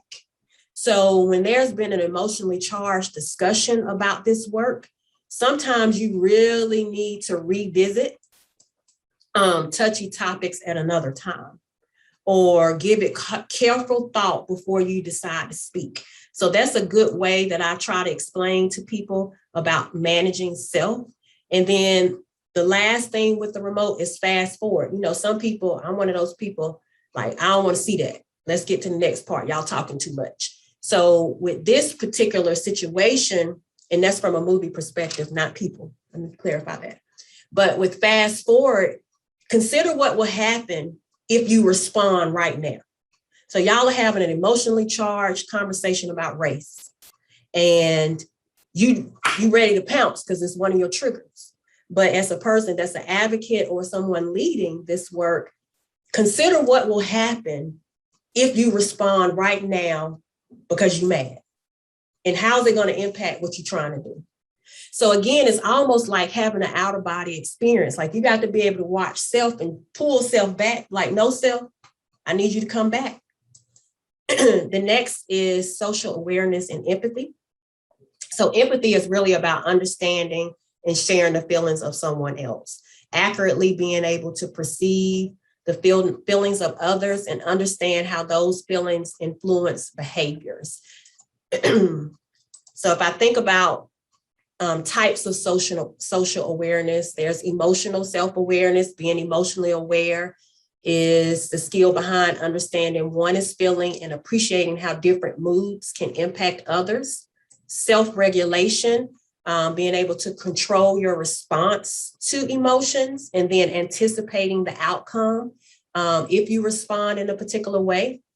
Motivation involves understanding how to use emotional factors to learn and achieve personal goals. Empathy, again, is the skill of considering the emotions and circumstances of other individuals.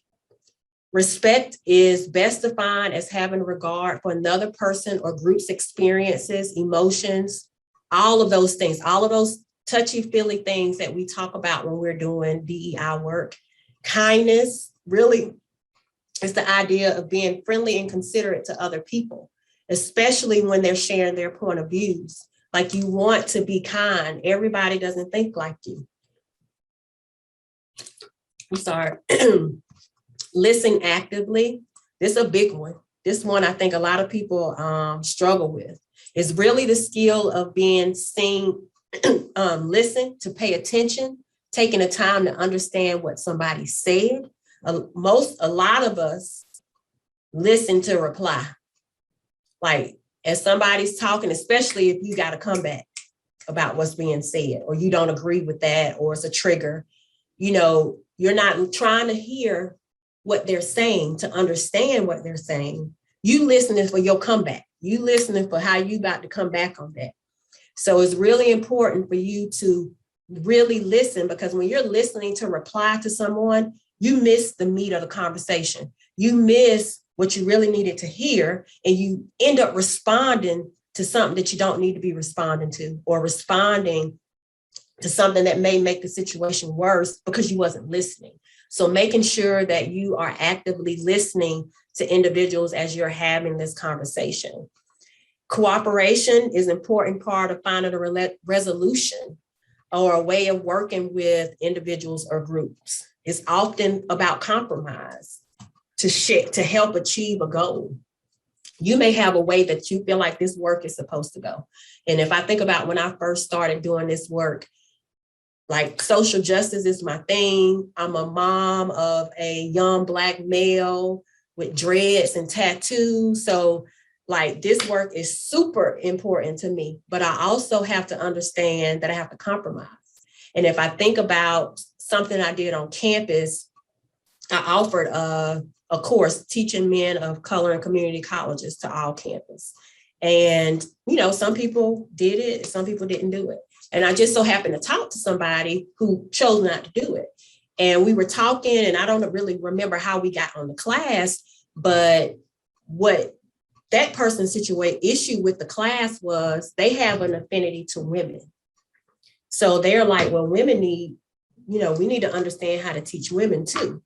So my thing for them was, okay, I understand where you're coming from, but if you go through this class and you implement the strategies that they are saying that you should implement in your class, it'll impact everybody. So if you do this class, if you do this course, ultimately you will still achieve your goal. So that was us compromising, coming to a place to where I can still get what I want, is you take the class, but you can get what you want, which is strategies that are going to help the women that you have an affinity for in your class. Ways to improve your social awareness is improve your listening skills, pay close attention to interactions with other people, identify other people's emotional states. So when you're having this these conversations and you're talking about hot topics, you need to be able to gauge the room and really pay attention to how people are responding, because you may need to mute or pause the conversation for people to get emotionally right to continue the conversation. You got to think about your feelings. Think before you answer and give clear answers, and watch your body language. I don't think people realize how much their body language plays a factor into working and communicating with people, right? So one thing I know about myself, and I have to watch it all the time, is my face. Sometimes what's coming out my mouth and then what's on my face don't always align. They're very different. And so I could be saying, yes, I'm very happy today. I'm so glad that you're here. But my face is like, I'm so happy you're here today. And so that can be received very differently. Or you start shifting and moving your body, but when somebody starts talking about something that you don't necessarily agree with. So I think watching your body language is extremely important. Things that you can ask yourself in this area is, did you listen actively to the person who approached you? Was you too busy to listen? Sometimes we say we're listening, but then we're thinking about a whole bunch of other stuff. Did you ask the other person questions about what they were feeling about the conversations and their emotions about things? Did you change your body language, facial expressions, tone of voice? I don't think some people understand that or notice that when triggers are pressed, that sometimes that tone can go up. Some people don't even realize the tone has changed. And when that tone rises, it significantly changes the whole dynamic of that conversation, even though that may not necessarily be your intent. Then the last one is relationship management or social skills. So this is the ability to get the most out of your connections with others. It includes the ability to influence through your communication and your behavior. So instead of trying to force others into action, you use insights and persuasion to motivate them to act on their own accord. So this really involves bringing emotional benefits to others. So social skills that could increase the success of your DEI work is social perceptions, which is the ability to accurately perceive others, their traits and intentions and motives. And so this really allows you to figure out what other people are thinking, what their beliefs are, what their intentions are when they're doing this work.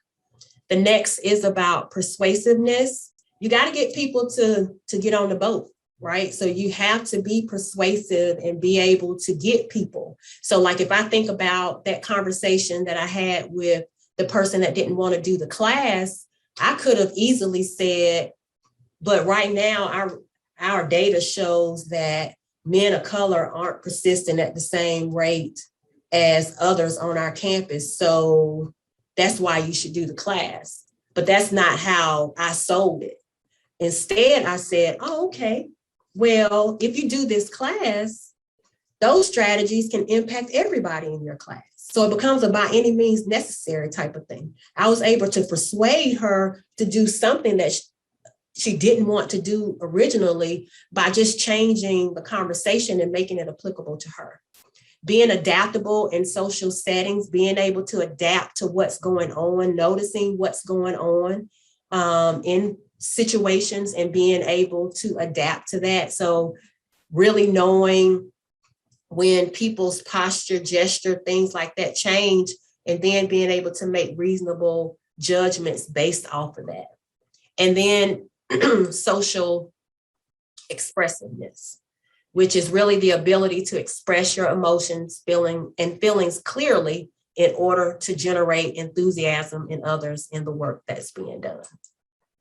So strategies to help you improve there is take feedback well, acknowledge the other person's feelings, build a culture of listening, learn to recognize emotion in others, set clear expectations, ask questions, develop shared values, and be a leader. So if thinking about building a culture of listening, giving someone your full attention when they talk to you. A lot of times people come, and I'm guilty of this sometimes. Somebody come in my office and say, Keisha, can I talk to you? And I'm like, yeah, I got time. But my mind is somewhere else. Something that popped up on my computer screen. I done looked over here. So really minimizing distractions when you're having these conversations to reassure people that you're being sincere in what you're listening to. Yeah. Learn to recognize emotions of other people. So when you're doing this work, again, gauge the room to see how things are impacting people. Set clear expectations. So as you're doing this work, identify and clarify the roles and responsibilities early.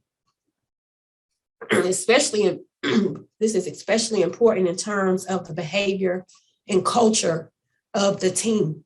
So it's important as you're doing the work that people know what their roles are so that they can play their position and so that they understand what their responsibilities are and so that there's no confusion in the work. Sorry, I was sick earlier this week, so I'm on the mend. Ask questions. It's important for you to ask questions, especially if you're trying to get clarity. It gives you the ability to explore. So like when you're doing this work, maybe it's a good time to really talk about people's cultural perspectives and things of that nature. And when I say be a leader, that really is about providing clarity, acting objectively, and understanding your own leadership style and how that impacts the work that you're doing. So if I think about feedback, in this work, feedback is extremely important because it's going to help you move things forward. It's going to help you be able to shift when you need to shift and be able to change things when things need to change. So this is your new mantra. Embrace feedback. Feedback is positive. Feedback is learning. Feedback is growth. So if you look at feedback as a good thing, it's an opportunity for growth and learning that can positively impact the work that you're trying to do. For many people, feedback has gotten a pretty bad rap. People tend to think that if they get a lot of feedback, it's because they did something wrong or they didn't do something right. But when you do this work, you really need to flip that perspective around and look at feedback as positive. You know, you're going to give feedback to others as we're doing the work. When you give it, it's no judgment. You stick to observation only. You don't make it personal. You talk about what you notice. You don't frame the feedback in a particular way. So making sure that you are utilizing feedback as a part of the work, but you're not letting what people are saying impact the work or impact you or impact your emotions. And then I'm going to end with a quote. If your emotional abilities aren't in hand, if you don't have self-awareness, if you're not able to manage distress and emotions, if you can't have empathy and have effective relationships, then no matter how smart you are, you're not going to be able to go very far. You're not going to be able to accomplish, and this is a Keisha adding to this. You're not going to be able to accomplish the goals that you want to accomplish. One of the things I would suggest for you all is really know where you sit on the scale. Take an emotional intelligence assessment so that you are able to know where you sit on the emotional intelligence scale. What is it that you need to work on? Here at Davidson, I gave the entire division of student affairs, because I'm able to give the assessment. I gave the entire division of student affairs the emotional intelligence assessment. So everybody in the area knew where they sat on that scale. They were given strategies to improve, but I took it a step further for administration, for the leadership in student affairs. I told them, out of everybody, based off of everybody's results, these are the things that are going to positively impact the division because of how people responded. And these are the things that are going to negatively impact the division if we don't address them and we don't work on them. And so knowing where you are as you do this work is extremely important. It goes back to, we all think we are self-aware. We all think we build good relationships. We all think that we are empathetic, but sometimes we're not as self-aware as we think we are. We're not as empathetic as we think we are. We do not maintain relationships in the way that we think we do. And we're not as socially aware as we think we are. So if you, not saying that if you do all of these things, you're going to have the best work ever in your DEI world, but it will help you in your DEI work. It'll help you as a leader. It'll help you in your personal life, in your professional life. So hopefully you all got some nuggets from what I did today and are able to take this back. Now I'm going to look at the questions real quick. We have about 10 questions, and we have about 7 minutes before our 30. Before we could go a little bit over because it will be the lunch 30 minutes, but we do have the giveaways.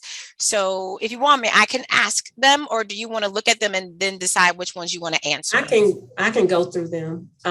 So the first one is, do you do this work with young people? I actually do. There is a student emotional intelligence assessment that helps with identifying what struggles or barriers a student would have as they're progressing, and then helping that student implement the strategies to improve for better retention and success. So I do that. Could you share? Yes, I'll share the questions that I called out in going through the sessions, the slides, I'm sorry. Do you have recommendations for books? I do. It's one book that's my favorite book. It's so highlighted. I can't think of it, but I'll share that when I share the questions. So are you going to share the question? Do you like some of these you can just send to us and we can send to those that attend? Yeah, I'm going to share it with you. Yeah, if it makes it easier to get through some of these questions. Yeah, I'll share that. Great. What is your self-talk? What is your self-talk is negative and mean? The harshest critic is my own inner. I'm big on affirmations. A lot of my clients that I work with, I don't know if you all ever saw Being Mary Jane, but she used to have sticky notes all over. And I tell folks, positive affirmations are things to help you with your positive self-talk. So like on my desk right now, I have always smile no matter what. Fear doesn't stop us, our options do. The only option is to do it. So that is a recommendation that I think for positive self-talk.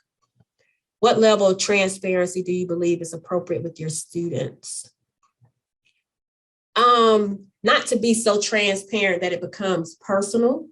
I think you have to gauge that based off of the relationship and the rapport that you have with the student. Yes, I can share the presentation. Are they free? I'll share a free emotional intelligence assessment when I share the others. Which EQ assessment did you offer your division? So you have to be licensed in order to give the EQ assessment, and I'm licensed. So I gave the EQ 2.0. So the college, through my business, I only charged them for the actual cost of the assessment. And then because I felt like it was beneficial, I didn't charge them for the coaching sessions that I did with some staff, and then the assessment about the division. But I can share that information I can share EQ resources. Can you share the survey you utilize? So the one with the students is the same thing. It's the same assessment. It's just there's a leadership one, there's a workplace one, there's a 360 one, and then there's a student one.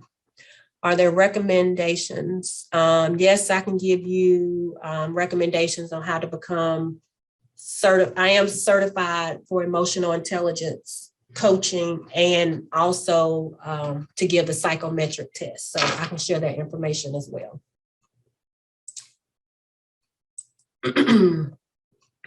Hopefully you all had a good time today. I shared some things. My personality came out a little bit, but I will definitely share everything that's been asked with Ms. Williams so that you all can have that. I appreciate you all listening to me today and hope you all have a great rest of your conference and a great rest of your week.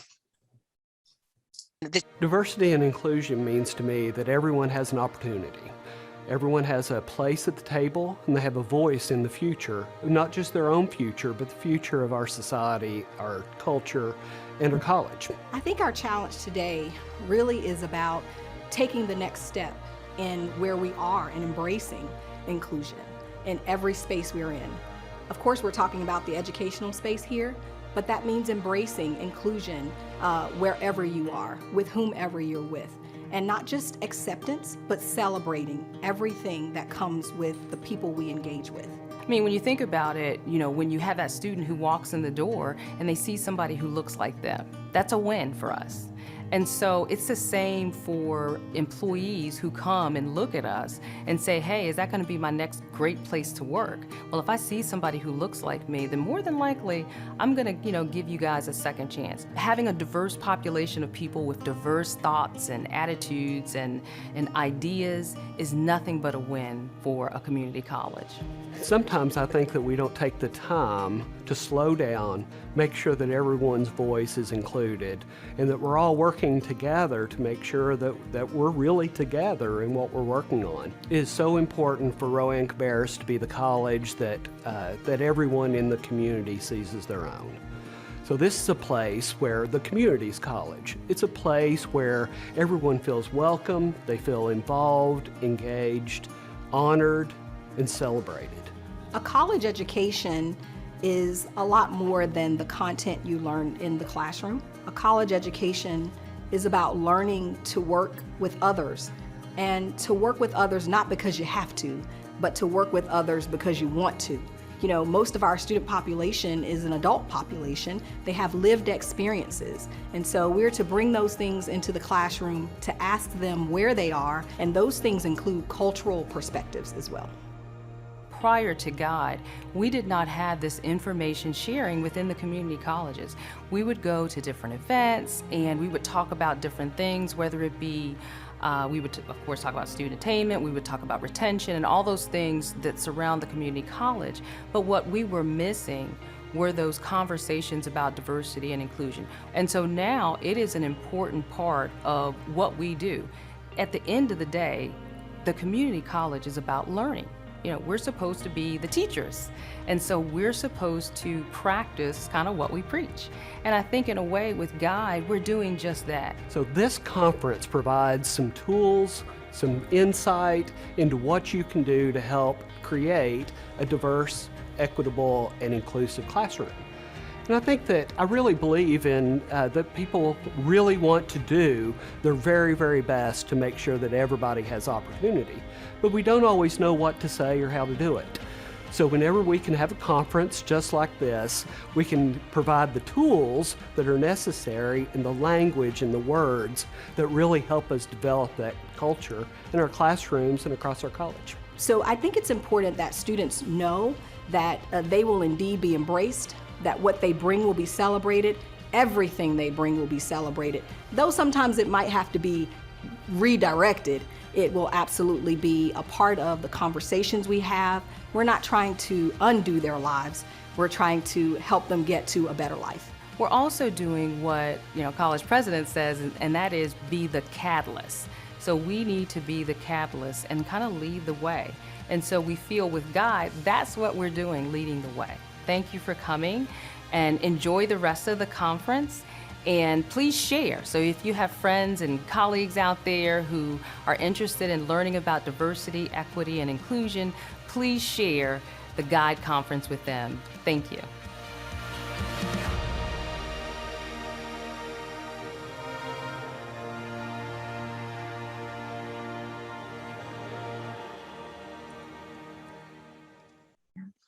Hello, everyone, and welcome to our panel discussion today, Lenses into Building Your Own Equity Toolkit. Before we begin, I wanted to cover some housekeeping items. Please leave your cameras and microphones muted throughout the session. If you have any questions, please use the Q&A feature. We will get to as many of them as we can at the end of the session. And now it is my pleasure to introduce our presenter today, Dr. Angelo Markantonakis, Associate Vice President of Academic Affairs at Rowan-Cabarrus Community College. Dr. Angelo Markantonakis is a product of the Syracuse City School District and a first-generation college graduate who began his journey with education at St. Lawrence University as a higher education opportunity program student. His master's degree is in education with a concentration in adult education from Elmira College. He holds a doctorate in higher education, executive leadership from Wingate University in North Carolina. Angelo has presented at the national and local conferences relative to student retention, curriculum scheduling, work-based learning, career and college promise programs, career and technical education pathways, Perkins Pathway partnerships, creative marketing, building community partnerships, admission strategies, DEI initiatives, and early college success. It's my privilege to introduce Dr. Angelo Markantonakis. Hey, good afternoon, everybody. Thank you so much, Jay. That was awesome. Today is so exciting. I can't even begin to tell you what this looks like from the ground up in sitting and building this with the team. Overall, as it says in the first slide here, DEI is still gaining momentum. One of the things that happened that was very powerful this morning is Ms. Fitzgerald talked about, and it was actually the first bullet, the impact of George Floyd on her. And in building this panel, one of the things that happened when we started to work and really put some time and cultivate the ideas for building a toolkit, everybody at the end really went and said, you know, think about the domino effect of where we are and the impact of George Floyd and where that led us. And every one of the panelists started nodding their head, and we went down this rabbit hole toward all of the ideas of growth, opportunities, and change. And it led me down a rabbit hole of impact of DEI within academic institutions. But before I go there, I want to look at some different samples of what we see in culture. I've decided to pick sports. And then also something that hit home to every single one of us, our identities at our academic institutions, the places where we proudly represent in frame form on most of our offices or home studies. And today is a wonderful opportunity for all of us to define and illustrate DEI in action, convey resources. So attendees today can leave with a toolkit. And my goal is to do my best to set off this opportunity and really get us all to think about what this panel is going to look like as we kick off. First up, sports. NFL specific in a variety of ways. If you read from left to right, the first person up is Sarah Fuller. And what I want to do is realize that there is in sports in and of itself an acknowledgement of change, an acknowledgement of paying attention to change. One of the things that's free, paying attention. Sarah Fuller, the first woman to score in a Power 5 college football game. Katie Sowers, San Francisco 49ers. first openly gay woman to coach in the Super Bowl. Sarah Thomas in the center, the first woman to officiate in the Super Bowl. Next over is the first all-Black officiating crew. Sean Desai, the coordinator of the first coordinator of South Asian descent. And lastly, to the right, Carl Nassib, the first active NFL player to come out as gay.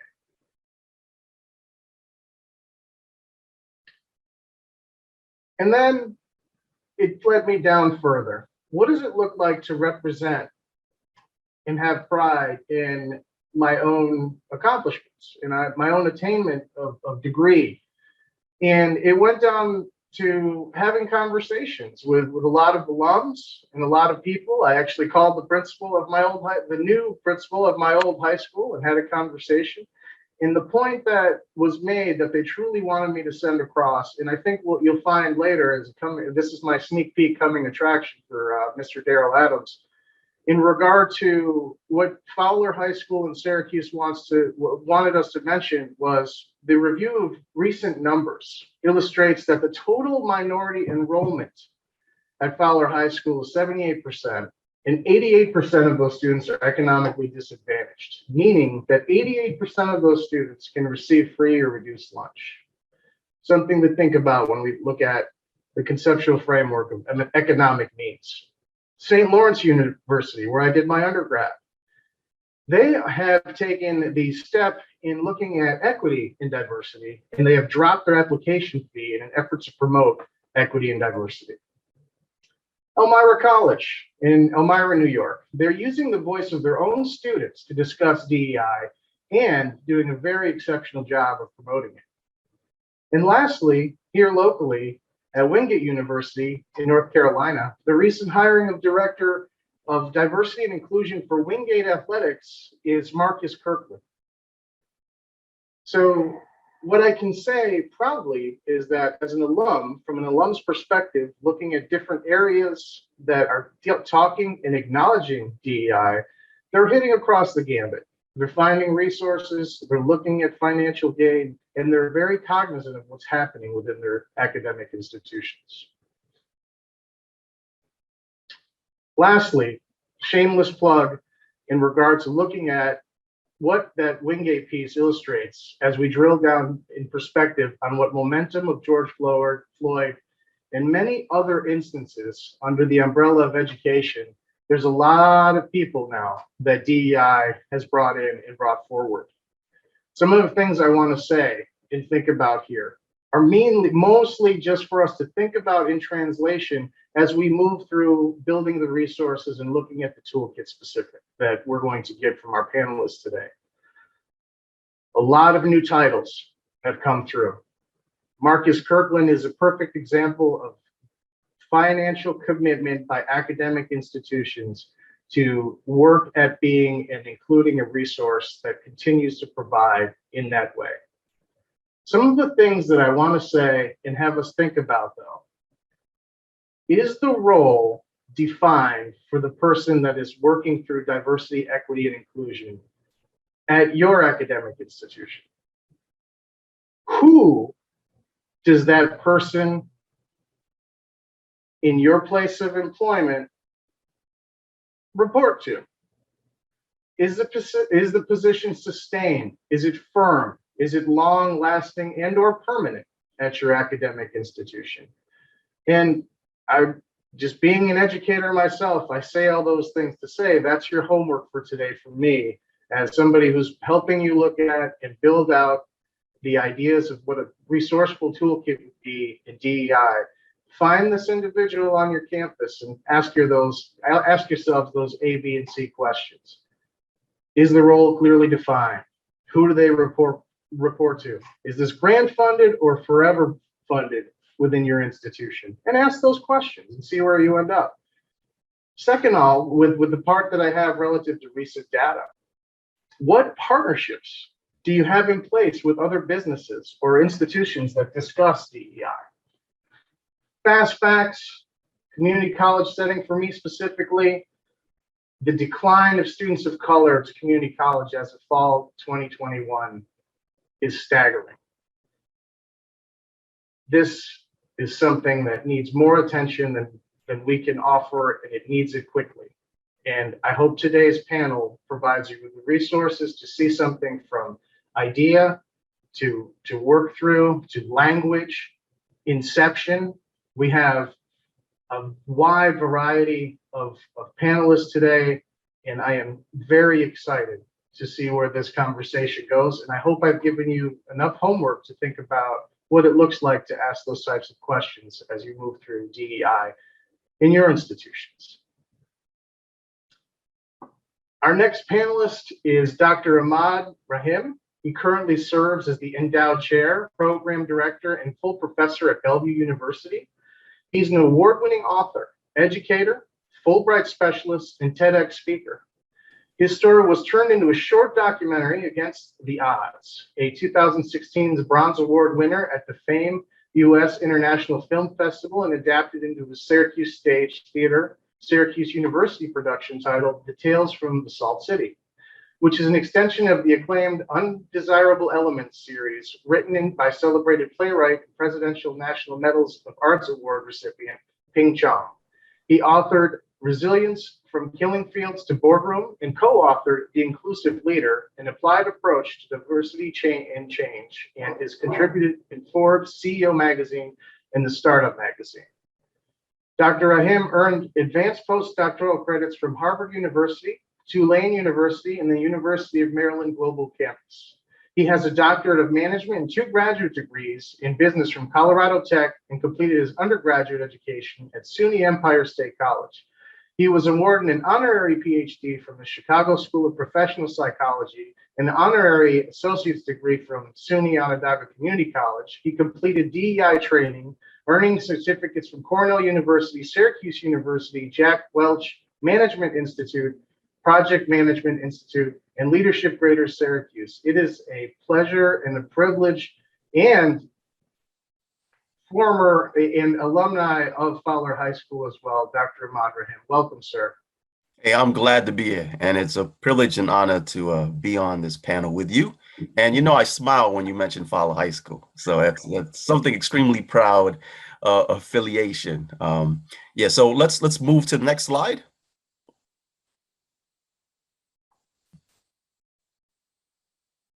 All right, so when we talk about diversity, equity, and inclusion, we tend to lump this stuff, we tend to lump it all in, right? And I think it's important to kind of examine each of these components, right? Because in order to create a strategy to execute effectively in regards to the objectives, those goals you're trying to hit, that is related to diversity, equity, inclusion, we have to examine how our campus, how our culture, how our policy, our governance, and leadership impact each one, right? So let's go back to the starting point. Right. Can we move on to the next slide, please?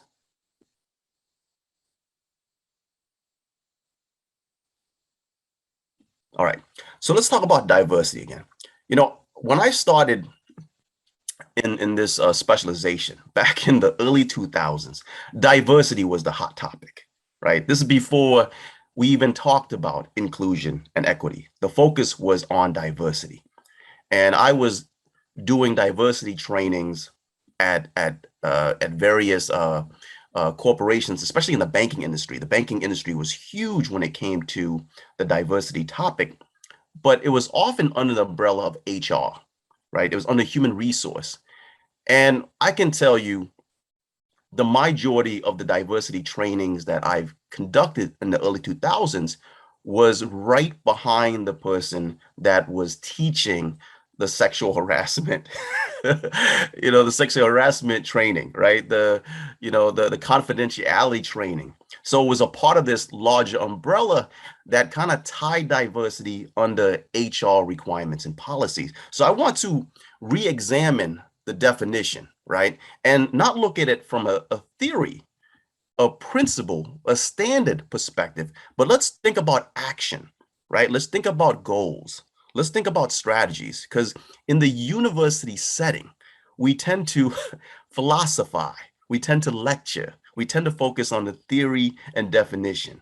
of it and not focus on the actual objective of how to hit our goals to make the campus more diverse, right? So when we look at diversity, it says, is the presence of differences that may include race, gender, religion, sexual orientation, ethnicity, nationality, social economic status, language, disability, age, religious commitment, and more recently, more and more focus on political perspectives, right?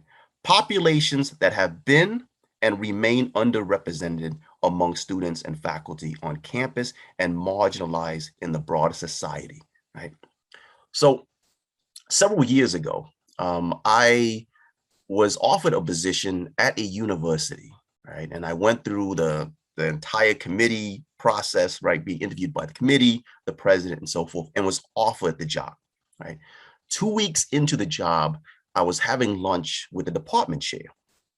And as we were talking about the campus, the student, he leaned in and he said, you know what? It's a good thing you did not look Asian, right? And he continues, he said, it's a good thing that you don't look Asian because we have too many Asians on campus. And it was a hot topic item. It was a big issue when it came to the hiring committee because it felt like we were overloaded with Asian faculty, Asian students, and it was no longer diverse. That's what he said, right? And it caught me off guard because, you know, during the interview, there was a heavy focus on diversity. And here's the chair basically trying to give me a compliment by saying I didn't look Asian enough, which was a good thing. So to him, my ethnicity resembled more of someone being biracial. You know, I could be maybe Black and Asian, or being Puerto Rican and an Asian. And I've gotten those labels and stigmas and those questions. And to him, that was a good thing because now I fit in this category versus this category, and it was disconnected, right? So even the colleges, universities, and institutions that speak about diversity, supposedly represent diversity, their understanding of diversity is still bias, right? So it's important that we unpack those unconscious bias. And instead of having regular conversations, we need to do more of a deep dive and dialogue and truly understand where these come from and how they impact the culture, the structure, the policies, right, of our university. Next slide, please. Equity, right? Equity, I would say, came into the picture last, right?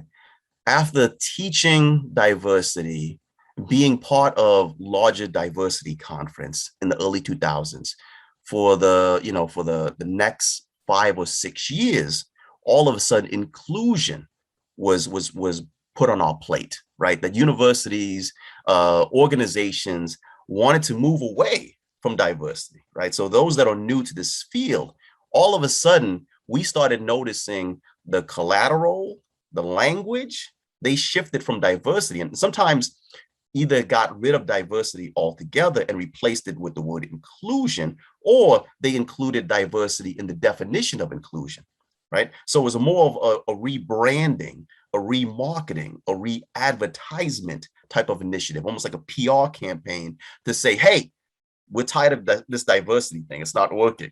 Right? It's just training. It's just HR related. People are sick of it. So now we're going to talk about inclusion. This is the next big thing. And it was all of a sudden, all of these organizations started stepping into the arena. But once again, it was not an actual strategy session, right? It was not a makeover of the culture, of their policies, of their leadership structure. It was more training, right? So let's look at this definition of equity. It's promoting justice, impartiality, or fairness within university procedures, processes, and distributions of resources by the institutions or systems across the university campus. This is very important, right? As you all know, in the last, I would say about 7 years to 8 years, we started noticing more and more of these chief diversity officer positions at different universities. And sometimes universities that are larger will have a chief diversity officer or a director of diversity at every college, right, under the umbrella of the university. But then we have to look at these positions and do a deep dive, because I can tell you that many of my friends that were chief diversity officers or directors of diversity or DEI in the last 4 or 5 years have left their positions, right? So they didn't even last a total of 5 years. And much of it is the organizational structure where resources were still limited and who they report to didn't make sense in regards to how they wanted the strategy to be executed, right? There was limited power, limited accessibility, limited influence over policies, regulations. And some schools that were smaller, the chief diversity officers sometimes reported to the HR director, right? And in state schools, it's not uncommon to really examine the roles and responsibilities of the chief diversity officer, and it looks very similar to, say, a provost position, because now they have influence and responsibilities over curriculum and over negotiation, over hiring of staff, development, and so forth, which is okay. But then you're adding more responsibilities on the academic side versus the true work that needs to happen from the DEI side, right? All right, so tackling equality issues require an understanding of the root cause of outcomes and disparities within the society that you work in. And that could be the campus itself.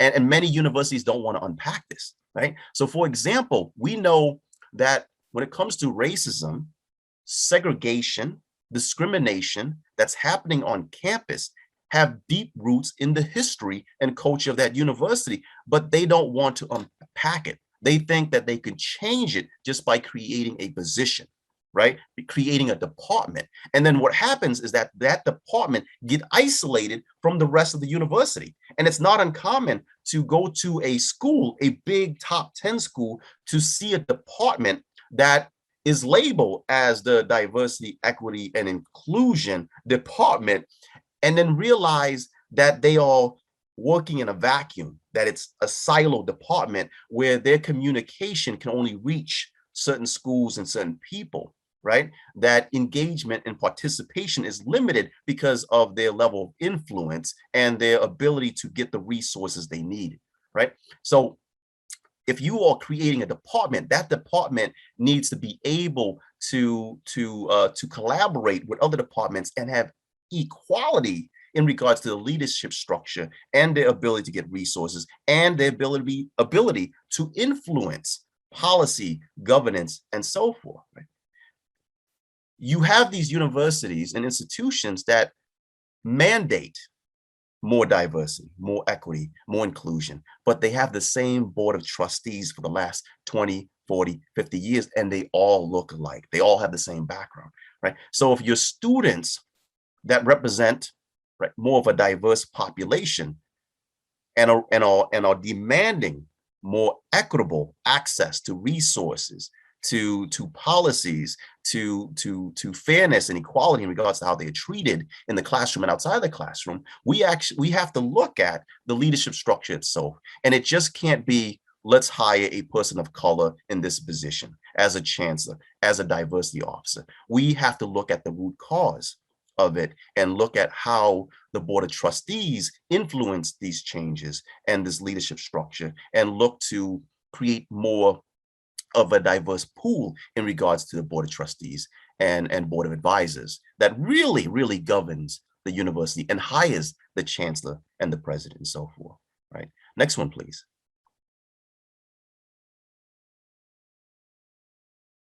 Inclusion, which is, they're all equally important, right? I think we all can agree on this. But if people don't feel included, they tend to leave, right? You lose your talent, You lose that diverse population that you spent so much time creating this big diversity campaign in PR, right? You lose them. That's extremely important, right? So it's an outcome to ensure those that diverse actually feels and welcome on campus. This includes not just your policies, not just your procedures, not with just who you hire, not with just the department you created, but even down to the facilities, right?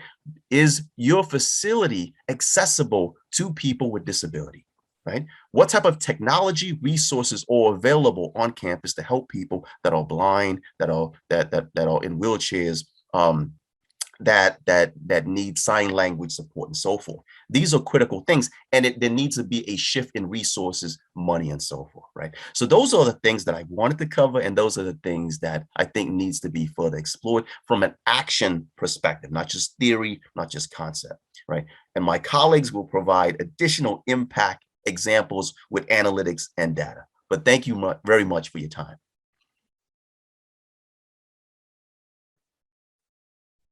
Thank you so much, Dr. Ahmad.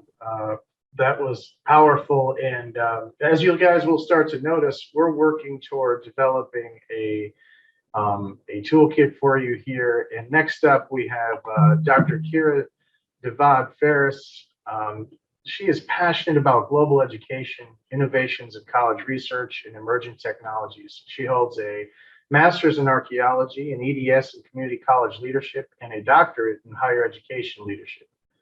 Focusing on ethical use of AI in community college classrooms, she is the lead author on 2 chapters in nanotechnology and artificial intelligence in education in the book, A Baseline of Development in Higher Education and Technology, edited by Dr. Daryl Stock.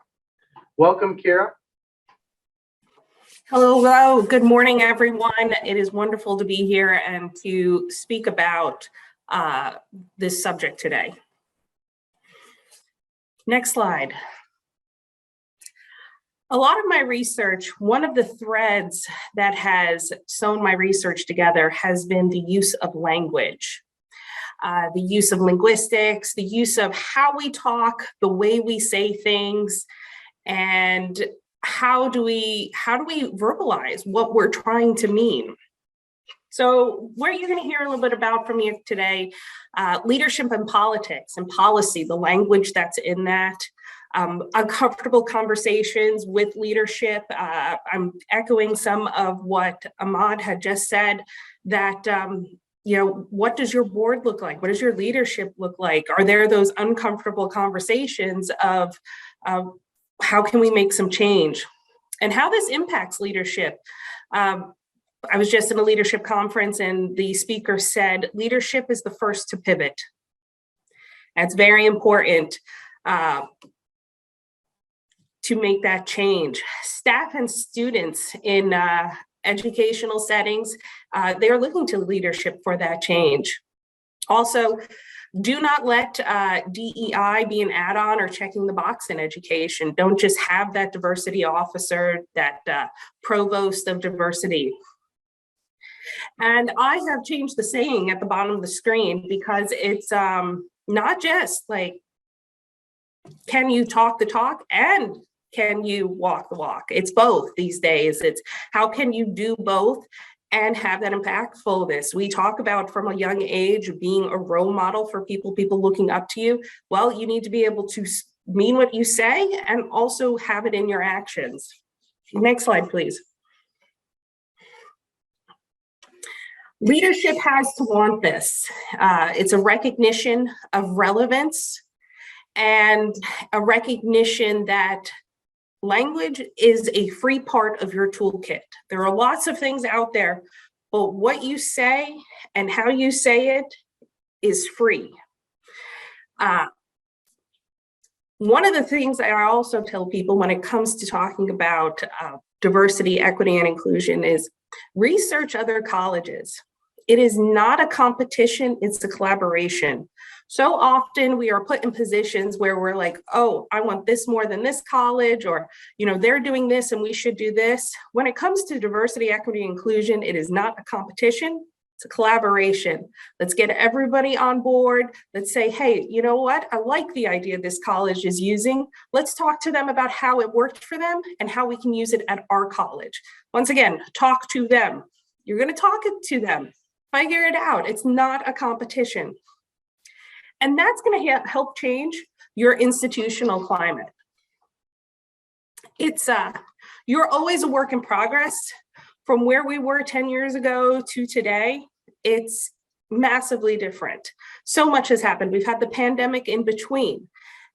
Talking will help to change your institutional climate. People will know that there is something going on if people are talking about it. Also, identify where to start.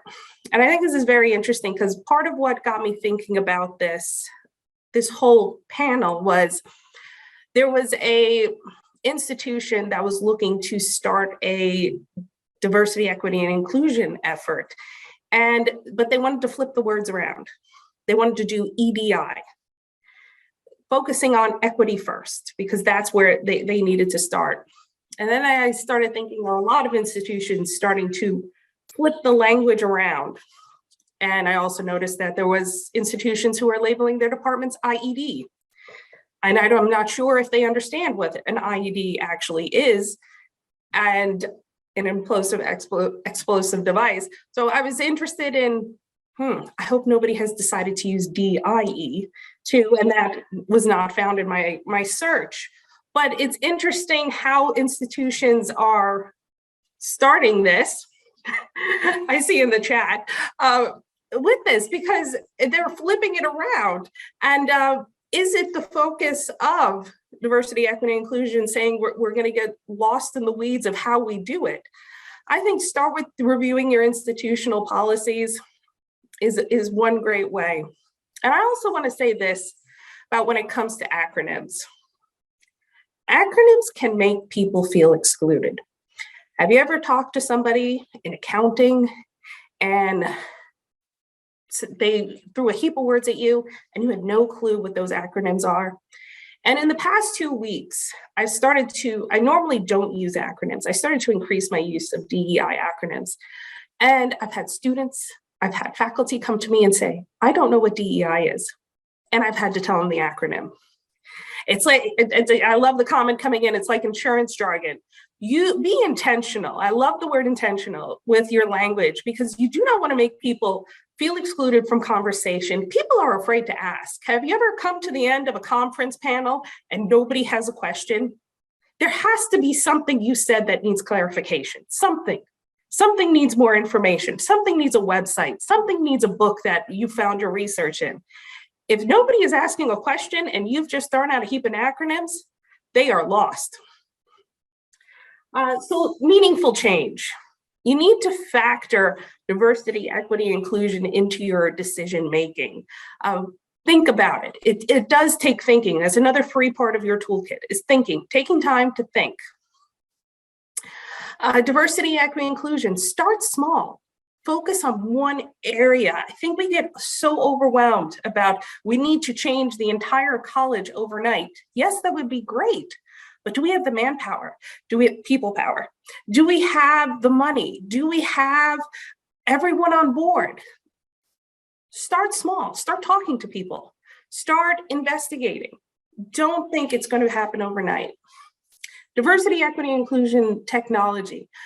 Since I have a background in technology, I think it's interesting that there is a reason for a $100 million industry.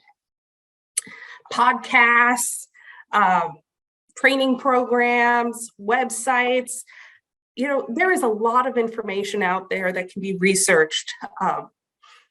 Start investigating that. That's also a free part of your toolkit is investigating what's out there that might help your college. Is your college very technical savvy? Maybe a podcast would help. Do you have a student radio that you can air a podcast? So start thinking about those things. And let's start framing the dialogue. Shift the conversation. Use intentional words to get people on board and be specific and be kind. It's how you say it too. It's what you say and how you say it.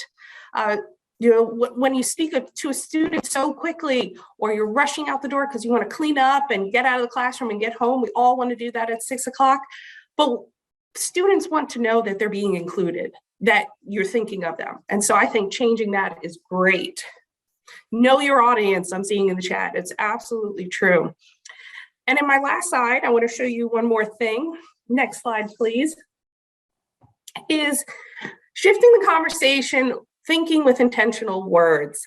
How the words we use, there's a whole category of words that surround it.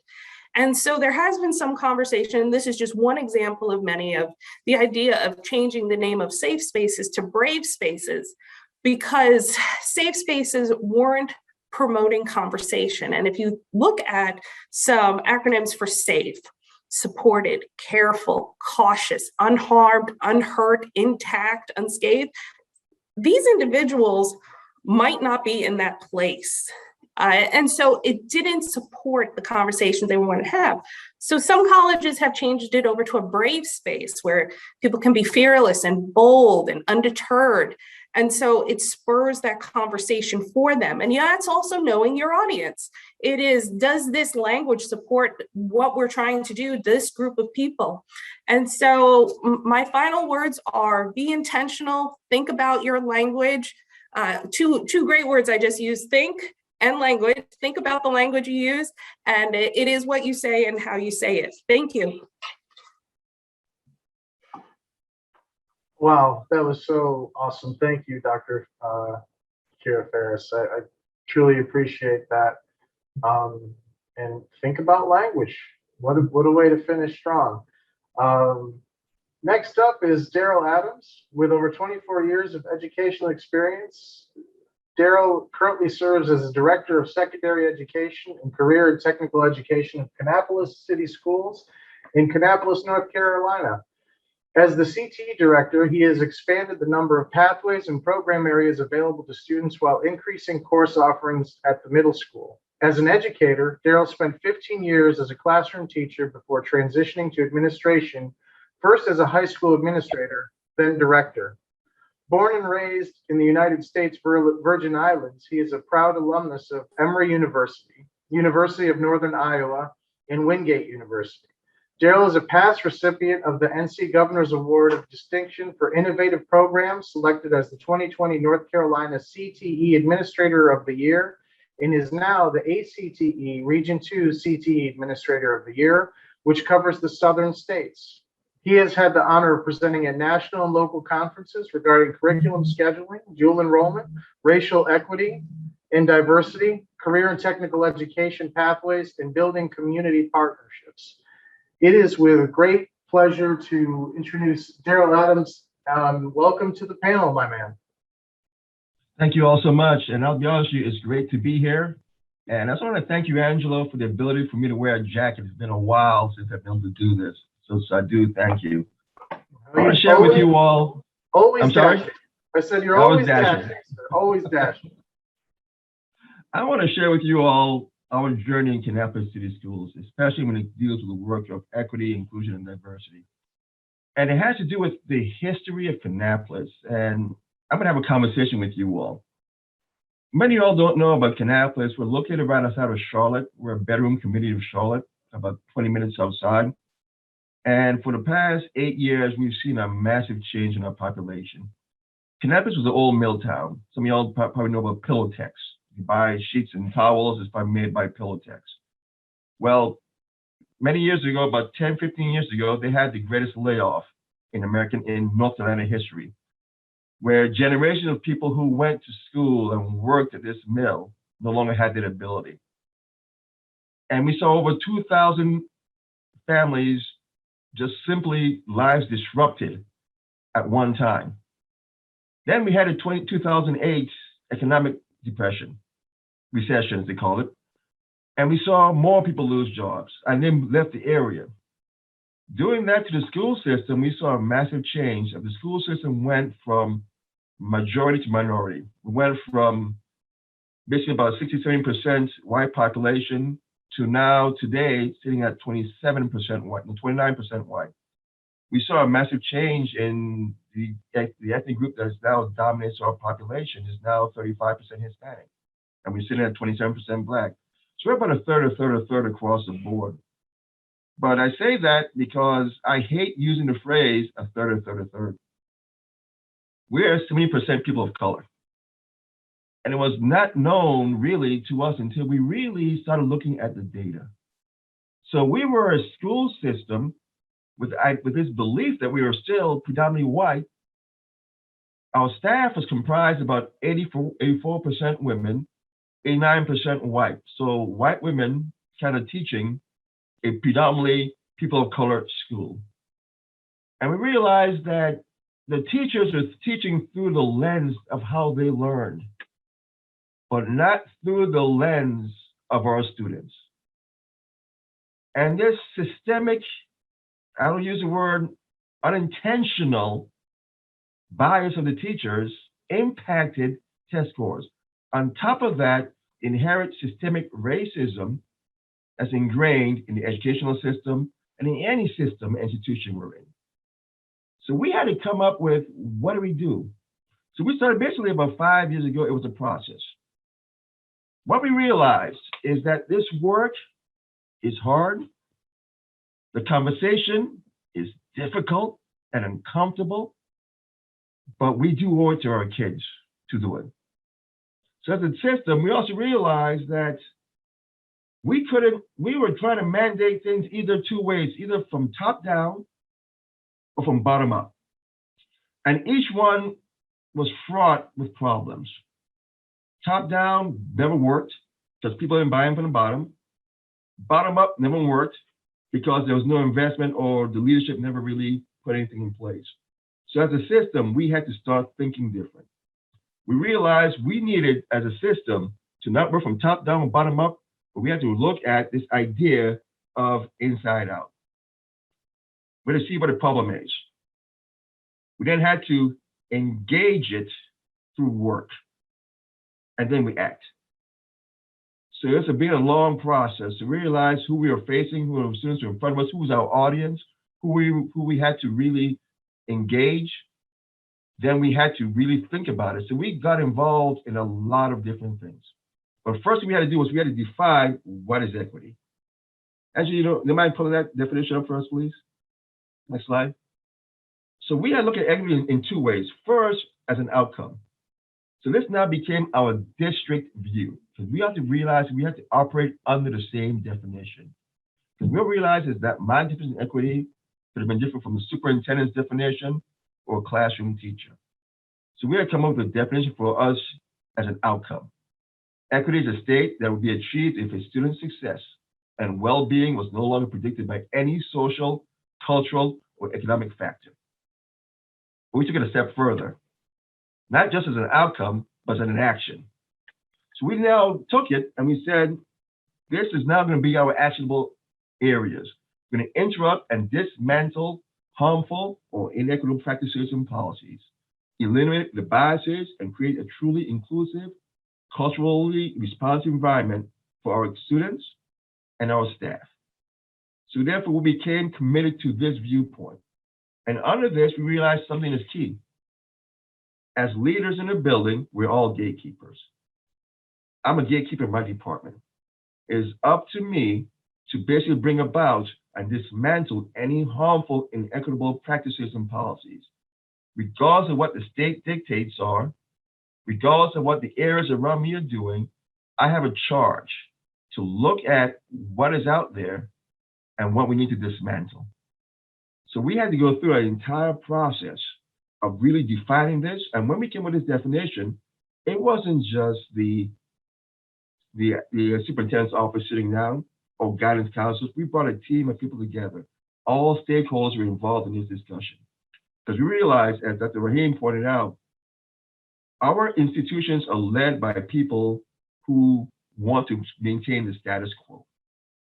We realized we had to dismantle the status quo. And to do that, we had to bring everybody on board.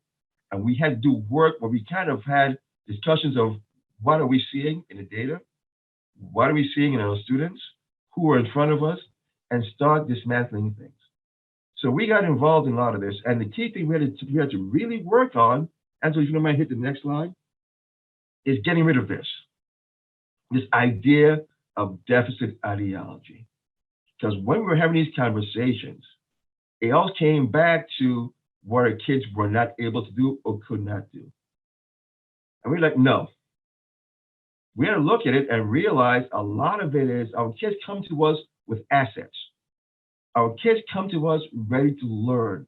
Our kids come to us with a whole lot of gifts and talents that we don't tap into because we're so focused on what we believe they may not have. So a lot of the work we had to go through was on this. Then we had to wrap it up and we looked at the last piece. Last slide, if you don't mind, Angela. We had to look at what's going to be our efforts in Kannapolis City Schools. So the first thing we did was in our strategic plan, we embedded the idea of diversity and equity built into a strategic plan. Then we designed from the district level, district equity design teams to model for the schools. So we brought about all the principals, assistant principals, and we kind of modeled for ourselves design. We looked at different models, we looked at different templates, and we created an equity project. And then the schools then pushed into start looking at their schools. Then we started looking at different things like text equity.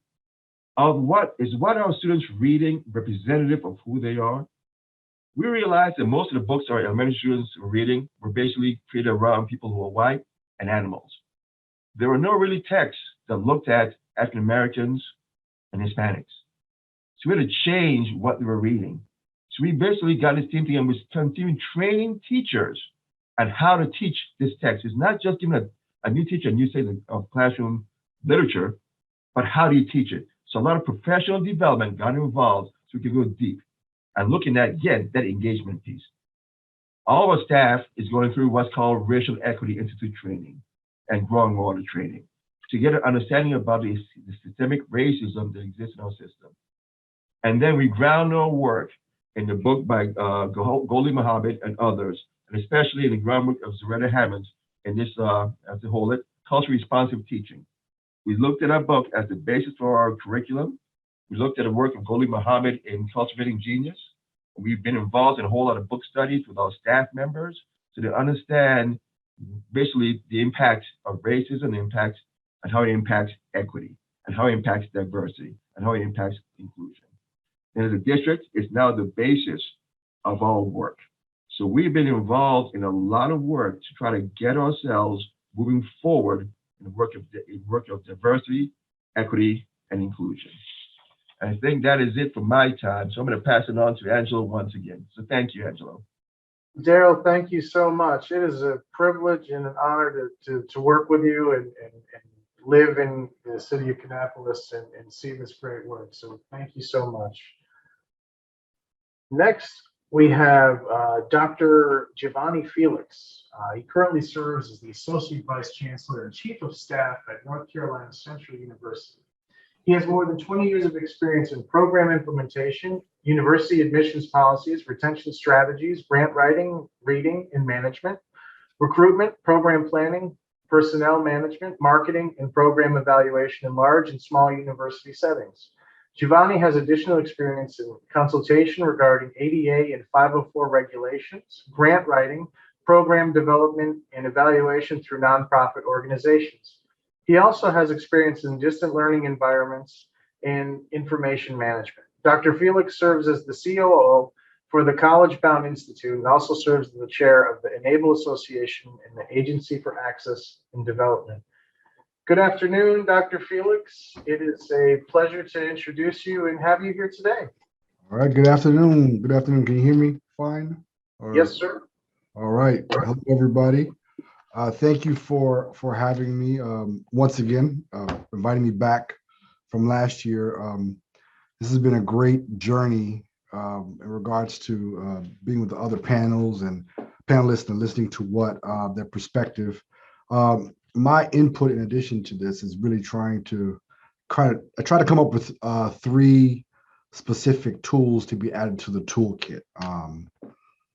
A lot of what I'll probably say, it's not groundbreaking and it's not necessarily eye-opening, But then again, I'm probably talking to individuals who are interested in this, right? One of the biggest things, and it's was kind of picked up when Dr. Ferris talked about it, about the importance of leaders and leadership and them being having that buy-in, right? So all the 3 tips I'll talk about, these are practical things that need to be done, but cannot be done without the buy-in from the leadership, right? And so that actually could be a whole different session on its own, right?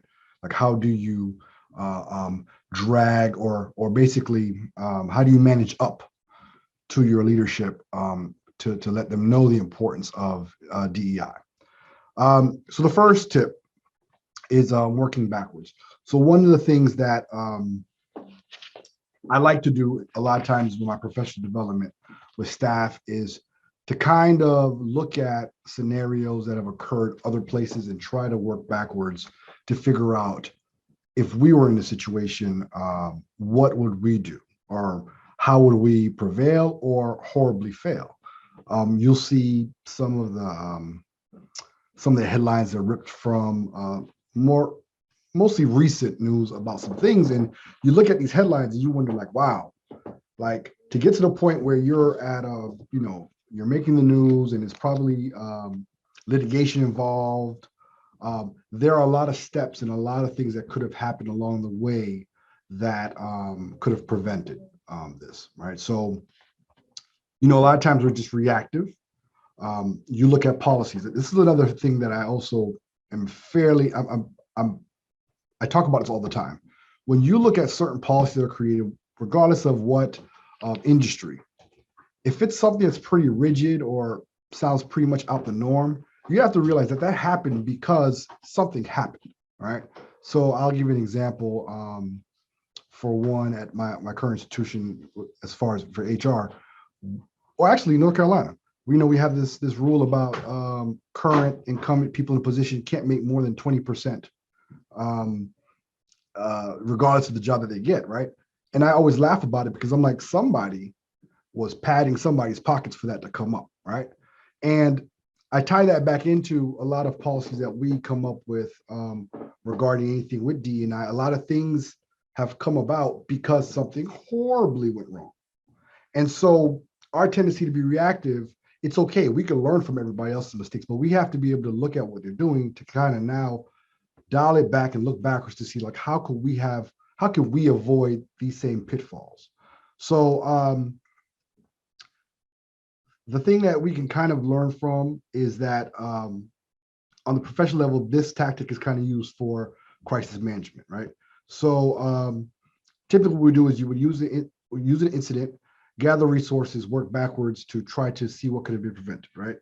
And then we try to figure out what are the underlying reasons for that incident occurring. What resources would be needed? And we all have different resources, but also the resources that we have, are they prepared to be allocated to that particular issue? And then we just basically figure out what it is that we need to change. If you take the top headline that says students walk out in protest after high school suspends allegedly bullied gay teen, right? So there's a lot of layers in that, right? So you could start thinking administratively, like, okay, so obviously there was a level of complaint from students and parents at some point in regards to them not being happy with the decision, right? So how did the administration react to it? What were their policies for responding to it? And obviously it wasn't enough. Then you go actually into the whole why they suspended the teen who was bullied. There's a lot of layers of what is the anti-bullying policy there, was the process for whatever complaints, was that taken into account? Were there any kind of initiatives that were in place that would have prevented some of this? So it's like, it's a great way to sit down with your team to really try to bounce off ideas of what could have been prevented and what resources could have helped prevent it. And in the end, you end up coming up with probably new initiatives in regards to creating new policies and procedures or new programming. So that's one of the tips that I find useful. And basically we use it for everything, whether it's not only in the aspect of DEI, but like I said, crisis management, and even for instance, I'll give you the most recent one. I know Howard University, they just, I think, finally, I think the students stopped their boycott or their protest. And that's something I plan on, using with staff once we get all of the data and information to find out. But there was obviously some levels of missed opportunities. And to be able to take this approach and utilize it for DEI aspects at your institution, regardless at K-12 or higher ed, it's a useful tool to just really do a good self-check on what your institution is doing. Next slide, Dr. Markintanakis.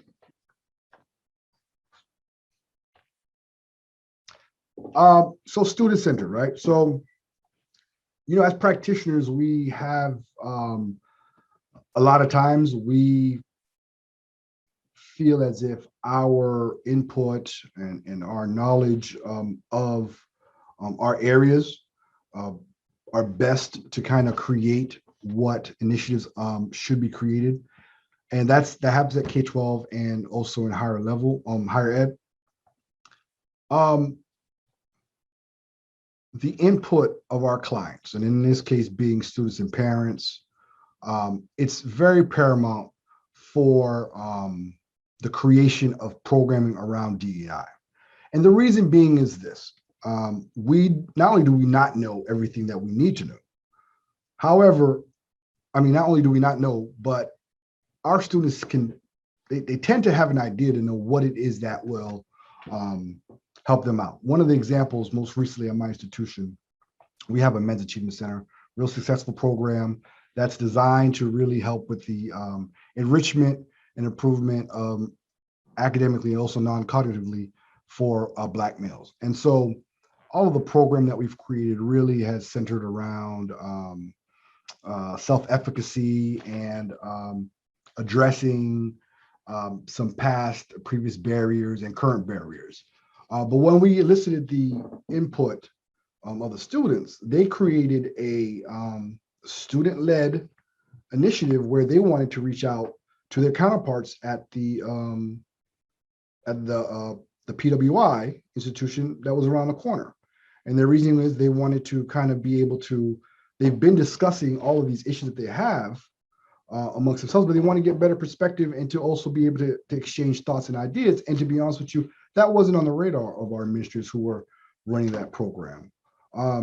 Our Center for Development and Center for Career and Professional Development, one of the things that they put in place for a lot of our employers who come and interact with us for either internships or for jobs, we had to now start screening them, and we have a whole interview process now to see what their DEI initiatives that they take place at the institution, at their jobs, because we're placing our students in these areas, and we had gotten feedback for a lot of times that, hey, we sometimes don't feel too comfortable, we don't feel too welcomed.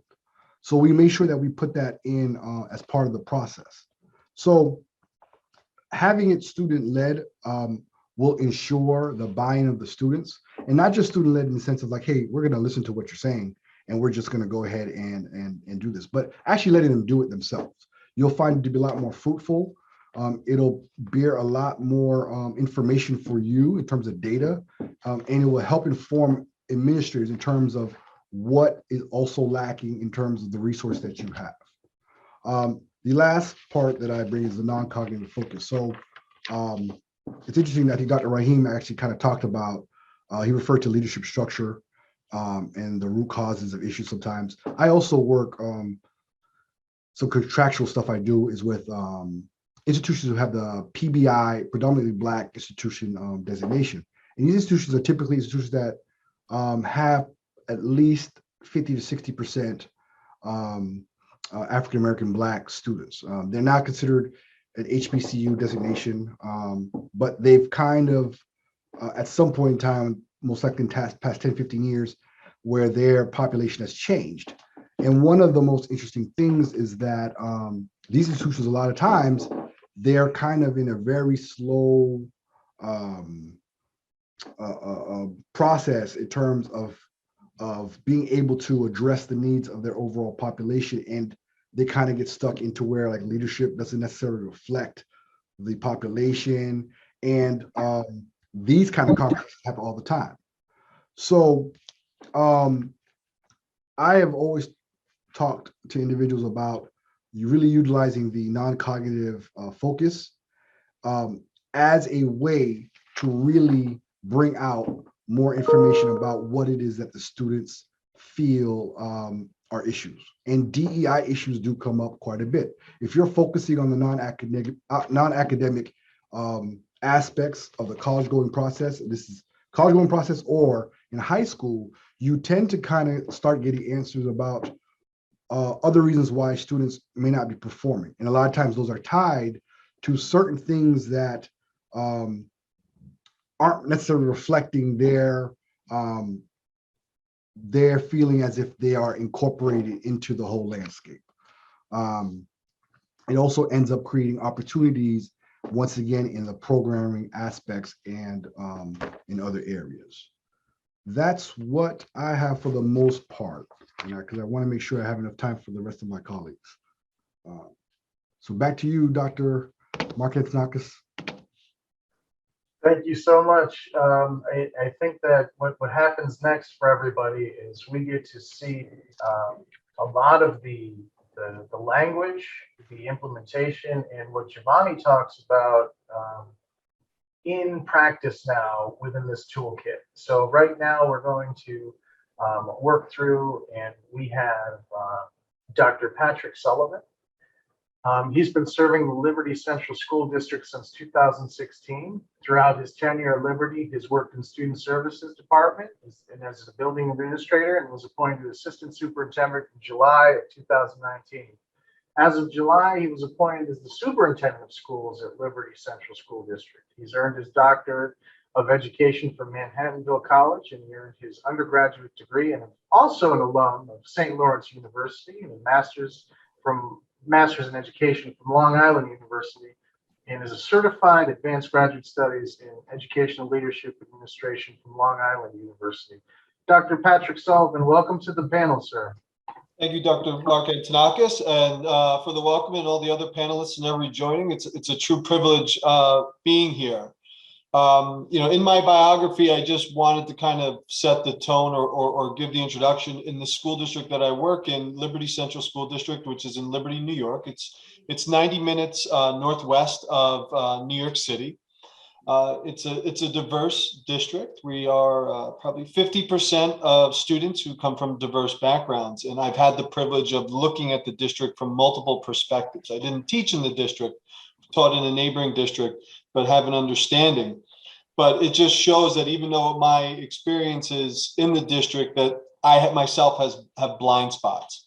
But to start in looking at the purpose of my segment of the presentation is kind of a practitioner's work, where Liberty is, because I'm sure there's many organizations that are where we are as well. And as we go on this journey of enhancing our understanding of equity, diversity, and inclusion. To start with our mission statement, which supports our overall why. And if you look at the last portion of it is to thrive in a diverse community. We wanted to make sure to have the power of language of diverse community, that our mission represents our community. Mission statement represents our community.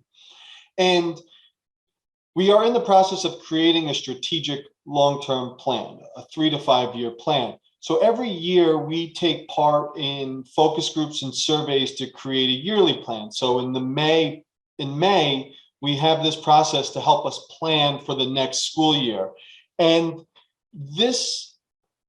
the purpose of this and what we have learned and what we learned, right, is inclusivity. This is where we are right now. We are getting our baseline, And we want to take our time with this because we don't want something to be illusionary. If you look at Popovich's works of myth of educational reform, you have three types of schools: illusionary, technical, and constructive, and we want to be constructive. So we're making sure to build our capacity, our students' capacity, so we can ensure that the work we're doing is congruent and coherent.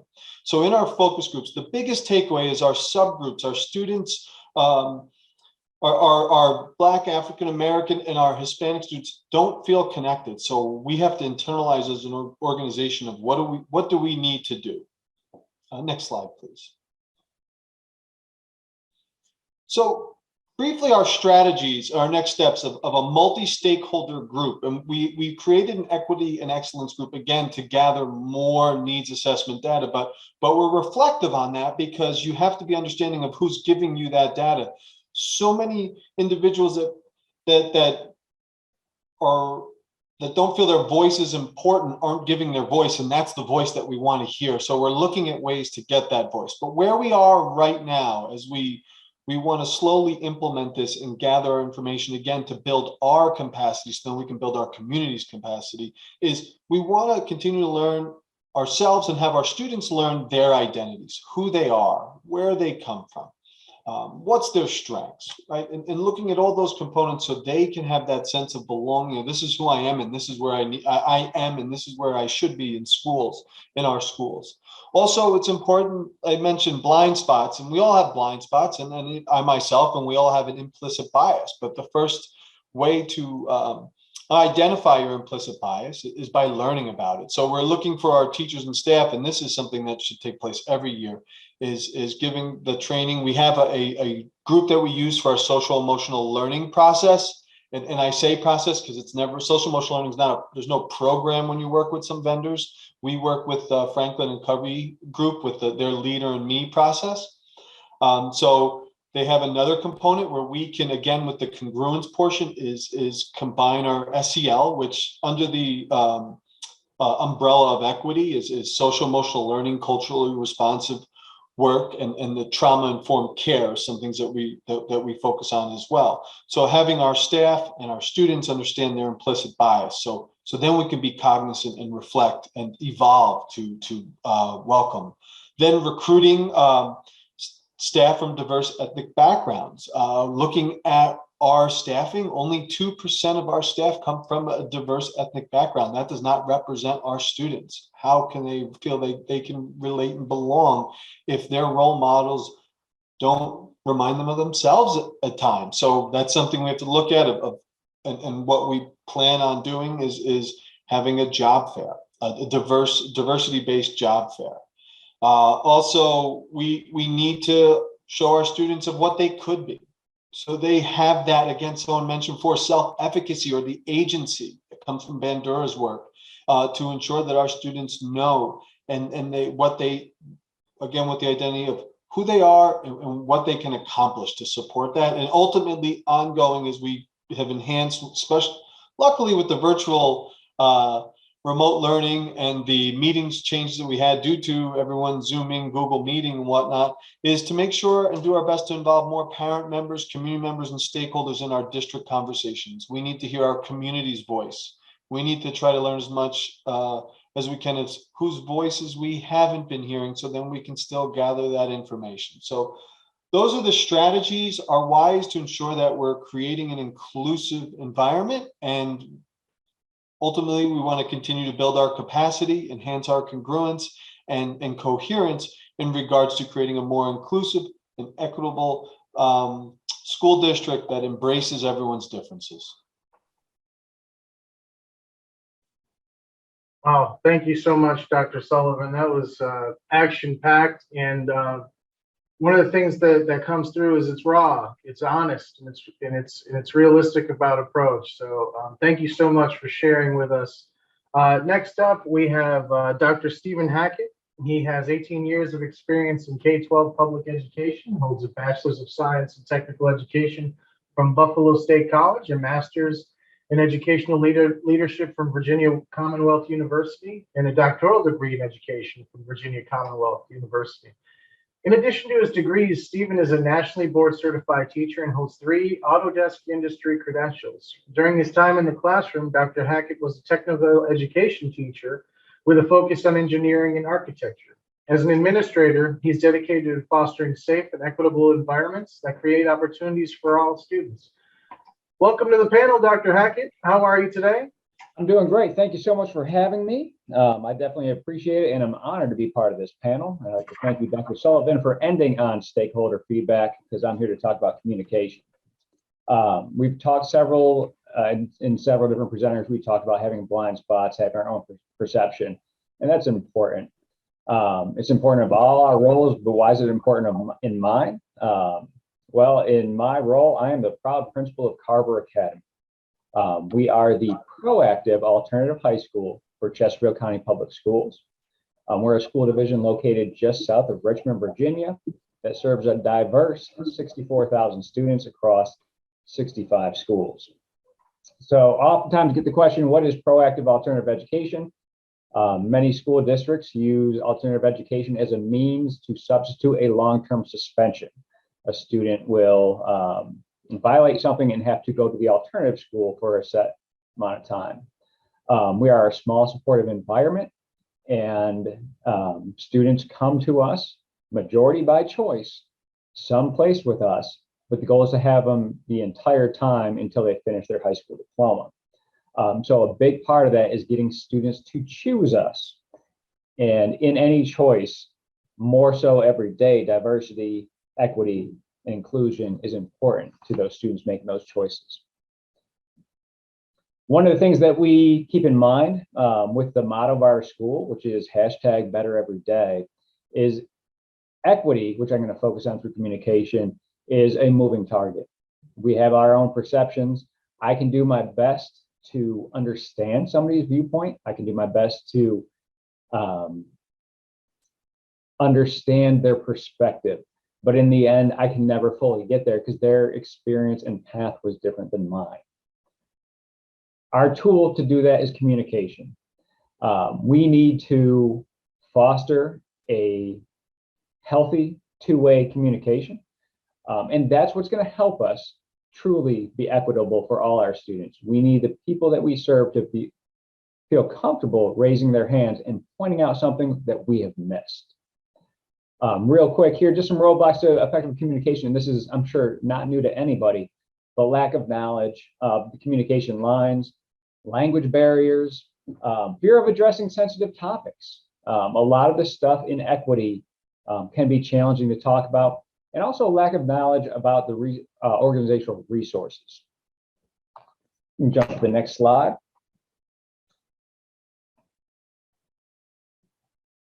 We can look at proactive strategies. How are we fostering that clean line of communication that's going to make our constituents feel comfortable pointing out areas we may miss, pointing out our blind spots? So are we regularly sending messages in the languages most commonly spoken by our audiences? Do they know how to get a hold of us? And are we pushing out into the community?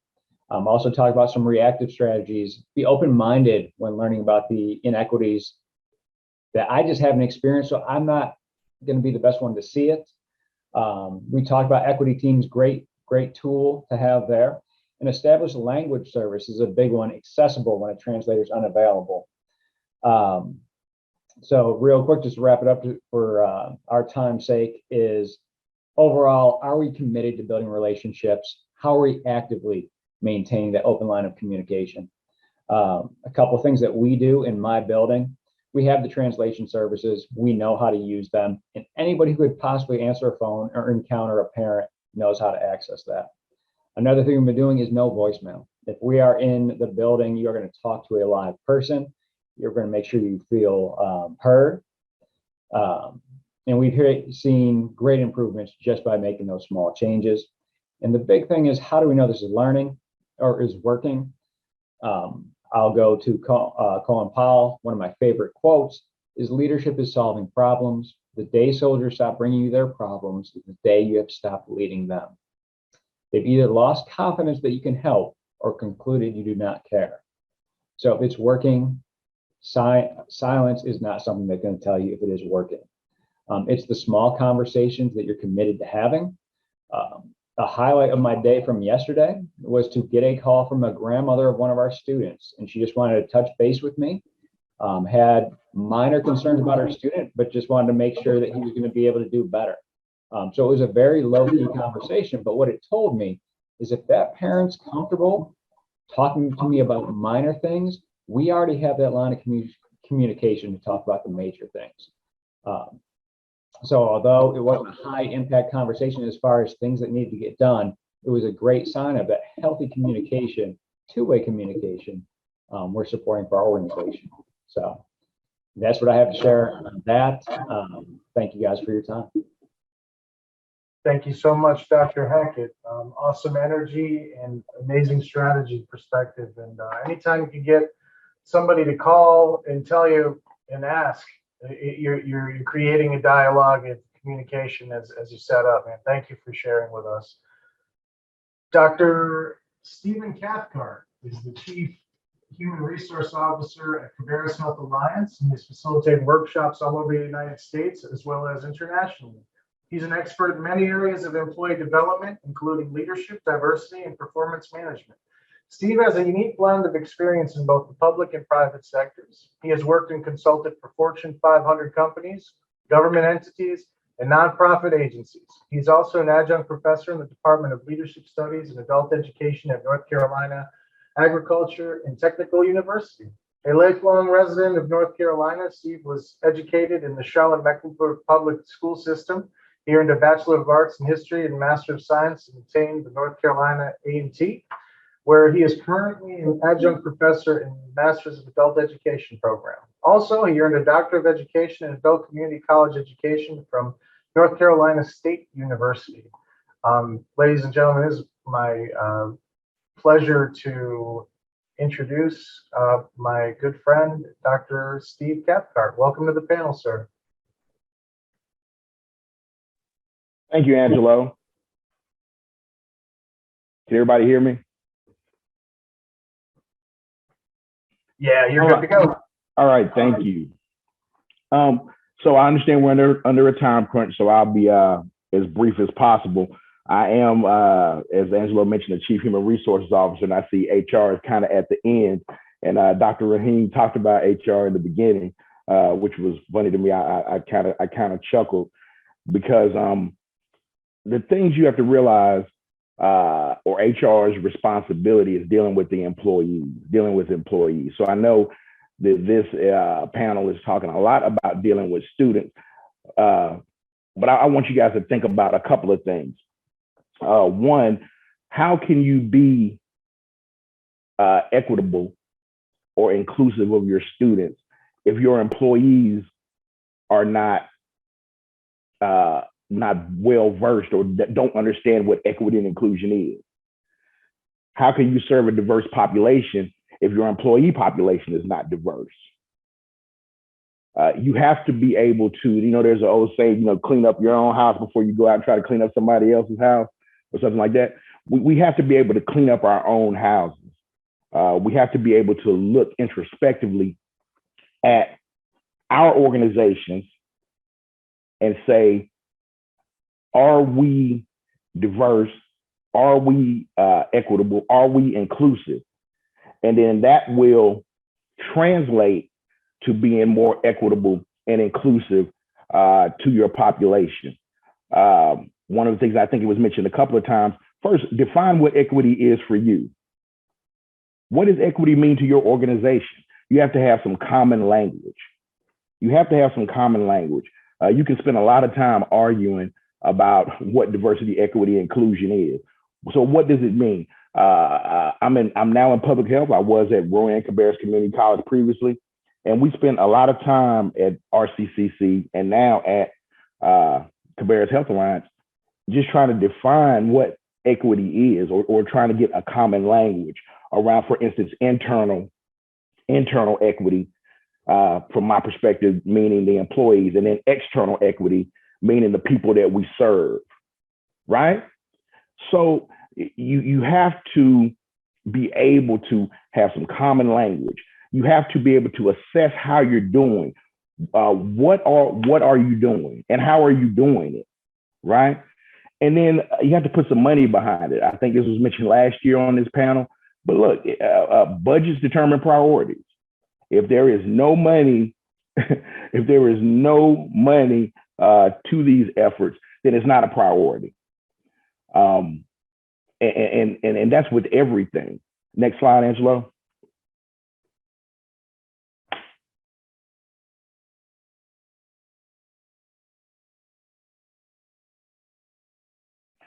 Talking about assessment, you have to have multiple means to assess. You have to have, we have listening sessions with Racial Equity Cabarrus. We also have conducted numerous surveys. We also have an employee hotline, a confidential employee hotline. You also have to be able to assess how your community partners and customers feel. Some of the boring HR things that that people don't like to think about is policies. What do your policies look like? I'll give you one example. For instance, when I arrived at CHA, we had a bring your child to work policy that most people couldn't take advantage of. And I don't know how many people have children, but I could have never brought my son to work when he was a toddler. My daughter maybe, but my son would have tore the whole place up. So one of the first things I did was to institute a parental leave policy that everyone can take advantage of, irrespective to gender, irrespective to sexual orientation. So that's one of the things you can do. There's a saying, and I don't want to go too far over my time. Like I said, I know we're in a time crunch, so I want to leave you with one thing. Documentation beats conversation. I'll say it one more time. Documentation beats conversation. So what do your policies look like? Right? Oh, yep, it should leave parental leave. It should read parental leave. You are absolutely right. So thank you for that. So it's parental leave. And also, two more points. You don't have to reinvent the wheel. Some of the things that we're looking at in terms of diversity and equity are standard things that every organization looks at. For instance, turnover, retention, all those things. It is really easy to look at your turnover and then determine who's leaving and why. So those are just a couple of things. Yep, and Darrell Adams just said, diversify your board. I see Angelo put his face up here, so I'm gonna sign off. And thank you for giving me the opportunity to speak today. Man, I love your energy, and I could listen to you all day, Dr. Cathcart. Philosophically, you always bring something to the table, and as you can see in the chat, you already lit the place up with things that people are thinking through. So thank you so much. Last up, we have Dr. Yolanda Holmes. She's received her formal education in the Charleston County Public School System. She's a graduate of Voorhees College, ranking number 7 in her graduation class, with a Bachelor of Science degree in Criminal Justice. In 1994, she was awarded an academic scholarship to the prestigious Indiana State University, where she received a Master's of Science degree in Criminology. In 2002, Dr. Holmes added a Master of Arts degree in management to her educational portfolio. A few years ago, she successfully completed her dissertation research, graduating with a Doctor of Philosophy degree from the School of Public Service Leadership at Capella University. In 2005, Dr. Holmes retired from the United States Department of Defense after years of service. Currently, she's employed with the Charlotte-Mecklenburg School System Family and Community Engagement Office, where she passionately works to meet the academic, social, emotional, and athletic needs of students, teachers, families, and community. It is a great pleasure to welcome Dr. Holmes to the panel, and I'd be the first to say thank you for serving our country and allowing us to have the freedoms that we do. Welcome to the panel. Thank you, Dr. Angelo, for that introduction. And I have not served in the military, but I supported military individuals. So I wanted to make that correction, but thank you so much. I've enjoyed this session, and I've enjoyed the colleagues that have come before me on this, the panelists that have come before me. And Dr. Stephen and I have shared, will be sharing, I should say, some of the same dialogue and language. I work in Charlotte-Mecklenburg schools, and I have a passion to serve students and families that are there with all of the knowledge and information that I can to help them make their way through this academic maze, if you will, so that their child can successfully matriculate and be contributing citizens within society. In CMS, we currently serve over 140,000 students at 180 schools who represent or are from 184 countries and speaking 204 languages. Our employees total about 18,000 in regards to the support staff that are there and that exist. And so when we think about diversity, equity, and inclusion, as everyone who has shared before me, the other panelists, especially Dr. Stephen has shared, diversity, equity, and inclusion cannot be lumped in. But we think about all of what I just shared, we know that we have to operate differently and think differently. DEI requires a paradigm shift, a cultural and societal one, when we think about the population and the students and the families that we serve. And they are all stakeholders in this process for us. So when we think about, next slide, when we think about developing a toolkit that we can use and have for our families in the work that we do, and when you think about this in your institution, in your places, your companies, what does that look like? The definition is not the same. You have to understand what equality and equity means and how it's applicable to your organization. Equality, as defined by the Ann C. Casey Foundation, equality aims to ensure that everyone gets the same thing in order to enjoy a full life and healthy lives. As you can see from the pictures that are depicted here, it's not the same because you all have to start at the same place. And when we think about students, they are not cookie cutter. They do not come from the same place. They are from different backgrounds, as you heard me state earlier, 184 countries, speaking 204 languages. So it's imperative for us, knowing this, it's imperative for us to understand equality and equity. Equity, on the other hand, involves trying to understand and then give people what they need to enjoy a full, healthy life. And that's our goal in CMS. We want to make sure that we do that for our students.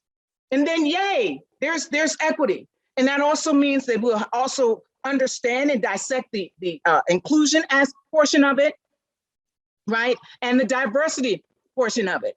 And the next slide for us. So in our toolbox, what we've done and what I'm encouraging you all to do, make sure that we educate, train, and make everyone understand or help everyone understand and be aware of what DEI is. What does it encompass? In layman's terms, what does it encompass? How do we work towards ensuring that for our organization? When we thought about parents and individuals, we wanted to use a framework that had already existed. We didn't want to recreate the wheel. We had Dr. Karen Mapp to come into our schools to help us understand how we can bridge the gap and diversify the work that we're doing with our primary stakeholders. We have children and youth in our buildings for 7 or 8 hours, and we don't understand them. Who best to bring to the table than the parents? Have the parents there. We cannot build schools and have conditions that exist that bring about a challenge for us when we're thinking about serving our students, our stakeholders, our youth, our next leaders, if you will. And in that framework, we have to understand the essential conditions that brought us to where we are at now. When we think about DEI, we can no longer stand today with all the information and the knowledge that we know and we're aware of. We cannot allow our past pride and our positions to dictate the present platform that we are standing on when it comes to diversity, equity, and inclusion, and then taking those necessary steps to move forward. We cannot allow that. So I encourage you, one, to educate, help individuals understand and make them aware. And it's more than just giving them a book and saying, let's read and talk about it. It takes a shift in our thought and in our process. And we have to be visually We have to be ready to visually see that. Our lens have to definitely shift and change. We really need to do that when we're talking about DEI. The second thing is reviewing your policies, understanding where they're at. Next slide. Review your policies. When we adopted this framework in regards to the dual capacity model and bridging that gap that exists between families and schools and how do we partner together, we recognize and realize that the outcomes are far better. They are far better and far greater because families, regardless of their race and ethnicity, their educational backgrounds or disability, can engage in diverse roles. And this model ensured that we would have equity if we implemented it correctly and if we moved with a passion and with an honor to be able to serve those families and those students that we love. And we recognize that family is power. Absolutely. Next slide. When you begin to review your policies, we reviewed our policies. We have policies that were created 10 or 15 years ago, but were never implemented or never utilized. Look at the policies that you currently have. Utilize those policies. We reviewed our policies as we talked about school improvement teams and having parents there to have a voice at the table. How can you help serve? Because parents are vitally important for us and to us in this educational realm. Go back one slide for me, please. I'm on resources. If you can go back one slide. So we didn't skip a slide, but I'm talking about utilizing those policies, right? And when we utilize those policies and recognize what needs to happen, then we need to target those strategies that'll work. We can no longer be in a service-oriented mindset, but we have to start looking towards change. And so that's what we did with that. We decided to have more change. And so when we implemented those policies, making everyone educated and aware, reviewing those policies and procedures, and involving all stakeholders. The third thing I would encourage you to do to ensure you have in your toolbox, research, understand what best practices exist, be intentional and very authentic. Now we can go to our last slide. Be intentional and very authentic about the work that we're doing. No one has the right answer, but if you research and understand best practices of things that have worked in other school districts or other companies that can help us develop a plan of action or operation that we can be able to utilize in our own buildings and in our own organizations, that's where we can have a lot of great information to shift the culture and the environment. How can we shift the culture and environment? So that means we have to look at every area in the school system. We have to begin to look at our staff, look at the teachers, look at the individuals that are helping us serve in this massive organization, CMS. What is it that we need to do so that we can be successful in ensuring that we are helping our over 140,000 students? And so it does take a collaborative effort, a lot of work, a lot of detail, a lot of information, but you have to be intentional, authentic, and very strategic when you're building a toolbox and ensuring that we have DEI in our organizations for the work that we are doing and how we are moving forward. Because if we don't, then we're going to be left behind. Or we will see a reduction in the population that we serve. And we will begin to see the things that are happening in society, and it won't be for our benefit or our good. Our last slide outlines some of the resources that we have where we can give parents information, provide resources and information to your primary stakeholders in this process, and ensure that they have what they need and invite them to come in. And that'll be a win-win for us all. And so with that, I thank you for your time and thank you for allowing me to share my information regarding the toolkit, the Diversity, Equity, and Inclusion Toolkit. Man, Dr. Yo, your passion and energy just comes through, and I'm mesmerized, and I'd love to just sit and have a full-blown lecture or full-blown conversation all day. We are out of time, but I will say this panel is super excited and passionate. And in closing, I would say if there are questions, Jay is going to collect them all and send them to us as a panel. We will answer them and probably put them at the back end of this presentation. So if you do have questions, have no fear. We will get some answers written out and have them available for you. So we can continue to have this engaged dialogue with everybody. And again, thank you so much for your time and being a part of the panel discussion today.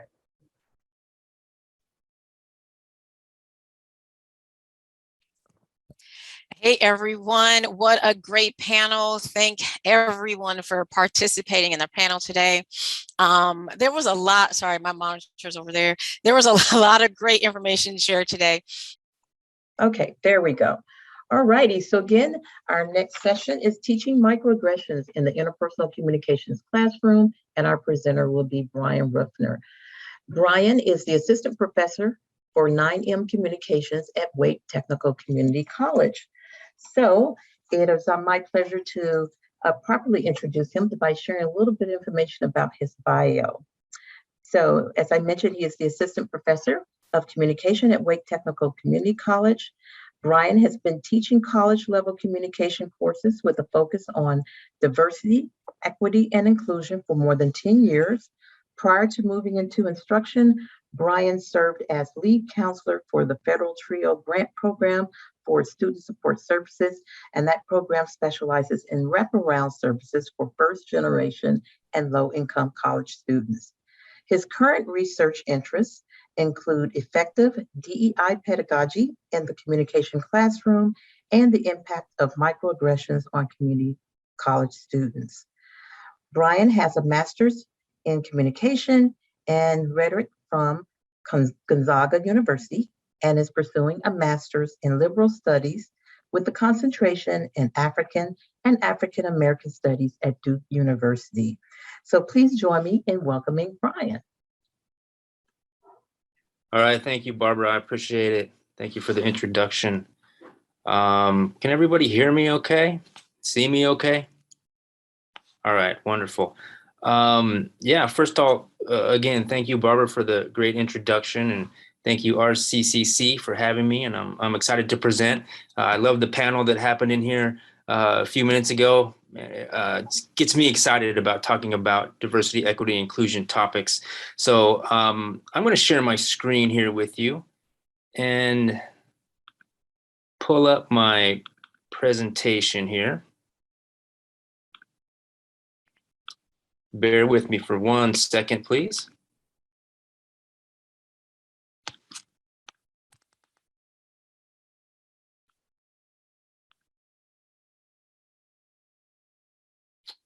Okay, let's see.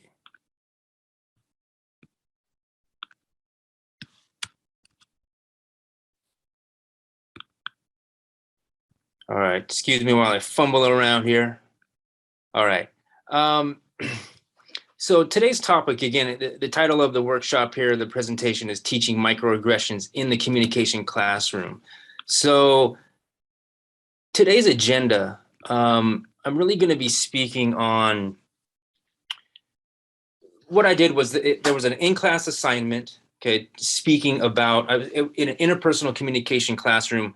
I developed an assignment surrounding microaggressions. So today we're going to talk about the in-class assignment, sort of the genesis of the project.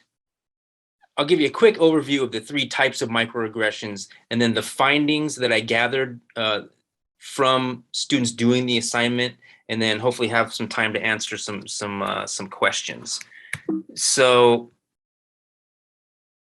basically what I did was I wanted to teach an assignment on microaggressions, and then from student responses, I wanted to see how, or I wanted to make sure that my praxis is important to me, right? So I wanted to make sure that my students at Wake Tech experiencing microaggressions? How much do they know about microaggressions? What are their opinions and thoughts on what microaggressions are, and even the term before the lesson and after the lesson, okay? So like I said, praxis is very important to me, and I wanted to make sure that, you know, and understand and find out if students were experiencing microaggressions, in their real lives, just to make sure that that they were experiencing them. And excuse me, let me try to shift my screen around here. Excuse me. Okay, there we go.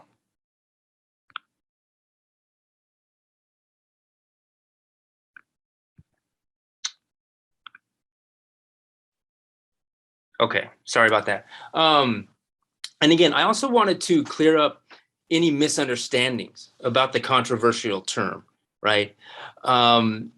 Even the word microaggression can stir up a lot of feelings and thoughts and opinions. And the term has really been hijacked by a lot of conservative media outlets and almost uses it as a pejorative. Okay, so I wanted to clear up the misunderstandings about that term. And I also wanted to show my students that racism is far more than just overt actions. So from my years of experience teaching, I found that particularly white students versus ethnic minorities, the definition of racism is quite divergent. And so I wanted to show students the subtlety of racism and really how nefarious it can be and how it's really mapped into our regular discourse. And so what I did was I developed the assignment. It was a writing assignment. And then from the student writing, I collected data just using some sort of light thematic coding. And that's what I'm going to share with you here in a few moments. The idea of the project, the assignment / research project, was really like my own experiences on college campuses as a student and as a faculty member. I remember one of the speakers previously said something about, well, man, it's really great you don't look Asian. Okay, and that really struck a chord with me and resonated with me. I look distinctly Asian, I think. And so I've had a few issues in terms of how that's impacted me as a student, based on some assumptions about how Asian students perform, how they should act, what they should study, and even what they should teach. Okay, so and teaching in North Carolina has been interesting for me in terms of I'm from the West Coast, and so I moved out here, and it's a little more rural. And I was walking, and I was with my daughter, and we were walking on the campus. She was in high school at the time, and she was taking classes at the community college that I worked at. So we're walking into the building together, and there was a gentleman there, sort of dressed up, all in his Donald Trump garb. And this is probably 2 years ago, shouting and dressing down students and telling them all sorts of things. And so he sees me and my daughter walk in or approach the building, and all of a sudden he points at us and says, "Look at those Chinese communists," and just starts saying all of these nasty comments, and like, you need to go back to your country and look at those communists. And so obviously it was quite offensive. It upset myself and my daughter. Fortunately, the campus police, I contacted them and they took care of the gentleman. But in my educator's mind, my pedagogical mind, I thought, well, man, how could I use this as a teaching tool, as a teaching moment, or develop a lesson around this regarding race? Because as you all know, racial tensions are high. I noticed people in the chat mentioning, different headlines. Even today, there's some really major current events happening around race, racism, diversity, equity, inclusive type topics. And so to make a long story longer, I wanted an empirical basis that showed, like, hey, does this content apply to my students at Wake Tech?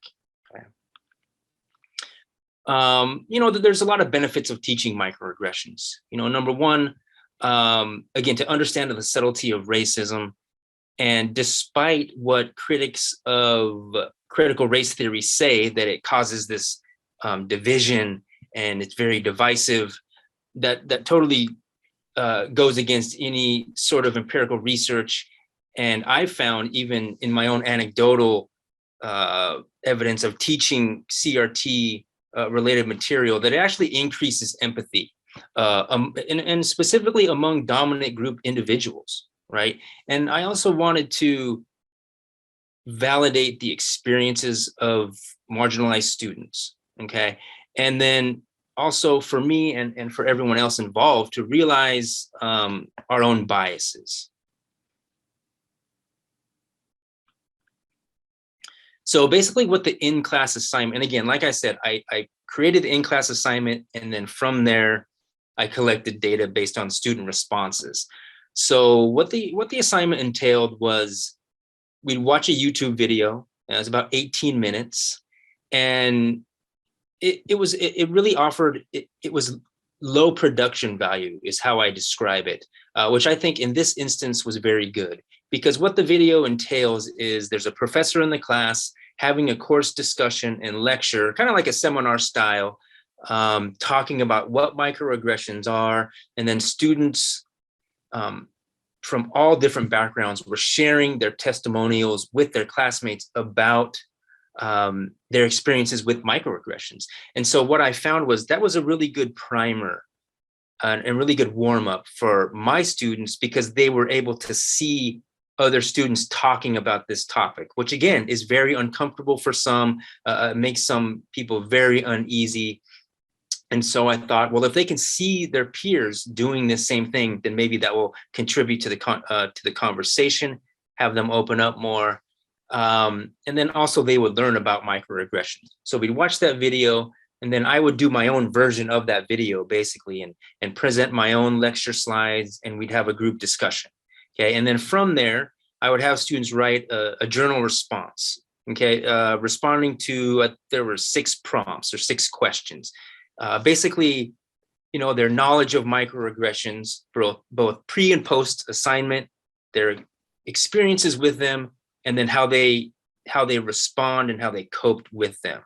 Okay, and part of the lesson was the impacts of microaggressions, and then also how to verbally respond when someone commits a microaggression against you. Okay, and then different coping mechanisms.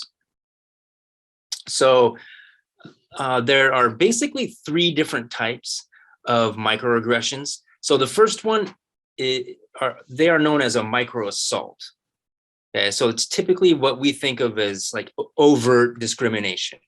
Okay, it can be verbal, it can be nonverbal, it can be environmental, like effigies. And so I would say the example I used in my own personal experience, where the gentleman was just yelling at me and my daughter, was definitely a micro assault. Okay, and so like I have underlined here, really intentionality is key. Okay, again, these are very overt, very purposeful types of discrimination, very overt acts. And the second kind is known as a micro insult. Okay, so that's a comment or some type of action that's very insensitive and disregards a person's identity, right? So I have a couple examples there, right? Like asking if an Asian student is majoring in math or computer science, or a newly hired professor. I sort of have that tongue in cheek. One of the institutions I worked at my very first day, they were taking me, one of the deans was taking me around and introducing me to my colleagues. And on 3 different occasions, being introduced, a colleague would say, oh, well, what math class are you teaching? Or what computer? Oh, not teaching math. What computer science class are you teaching? Oh, I'm not teaching computer science or science. And so that would be sort of a micro insult. And again, these are really great people, very friendly people. And it speaks to their, you know, sort of their bias that they have, and they're very subtle. And like it says here, the perpetrator is not typically even consciously aware that their comments are harmful. And again, but that speaks to sort of the nefarious nature of microaggressions. So those are micro insults.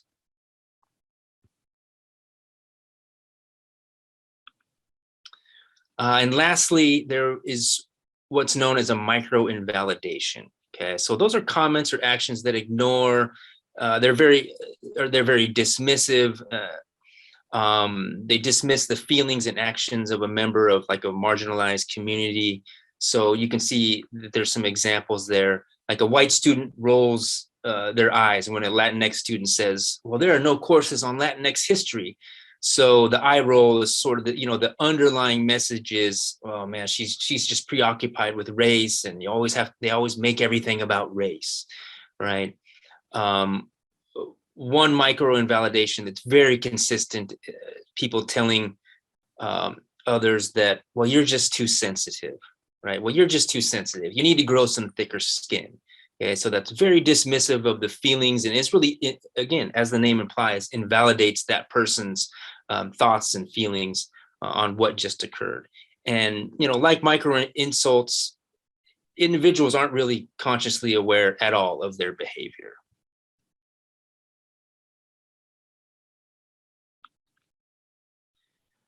You know, the impact of microaggressions, I would describe it as, I guess, like death by 1,000 paper cuts, so to speak, right? There's feelings of self-doubt, mental exhaustion, pent-up anger and frustration, confusion, being othered and feeling like an outsider, you know, feeling like you have to be guarded or overachieve, that you have to assimilate and give up parts of your cultural or ethnic identity. And then on the bottom there, you can see that I underline that really outcomes over the life course can be impacted. So there's a real world consequence to microaggressions, right? That, you know, because of the, like students, what I found that students only have so much mental and emotional bandwidth, and microaggressions really just chip away at their bandwidth day after day after day after day. And again, there are real life impacts to students' life chances, right? You might drop out of school, which negatively impacts your socioeconomic standing, your mental health. And again, there's real world impacts. And so I just wanted to really hone in on that and talk about the just I can't understate that just these simple phrases oftentimes have, it's subtle speech, but the impact is quite big. You know, institutional strategies, which we've talked about in great length today.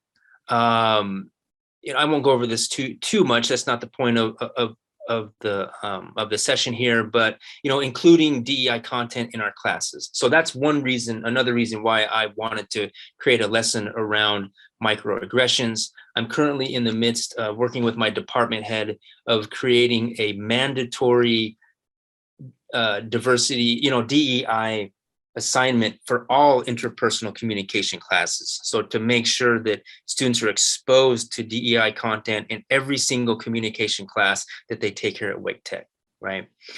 You know, so hiring faculty of color, training. I know Wake Tech is also in the midst of developing a certificate for faculty and staff, so they can get, you know, again, they can get a certificate in diversity, equity, and inclusivity, and then also making it a part of the HR onboarding process, which shows that, hey, you know, it shows to new employees, hey, this institution is committed to DEI. And in fact, we make it part of the initial process of when you come to work here at Wake Tech. And then also the development of counter spaces or safe spaces, right, at predominantly white institutions, which, you know, the vast majority of colleges are predominantly white institutions, including here at Wake Tech. So, you know, my daughter's a freshman at Duke University this year. And so, and she always gives me a hard time because I'm also pursuing a master's degree there. And so we're both students, but Duke does a really good job of, you know, they understand that they're privileged really, and that it's a predominantly white institution. And so they've done a really good job of having counter spaces all over the campus, you know, multicultural centers, the LGBTQ centers all over the place. And just signifying acceptance of, you know, marginalized student groups.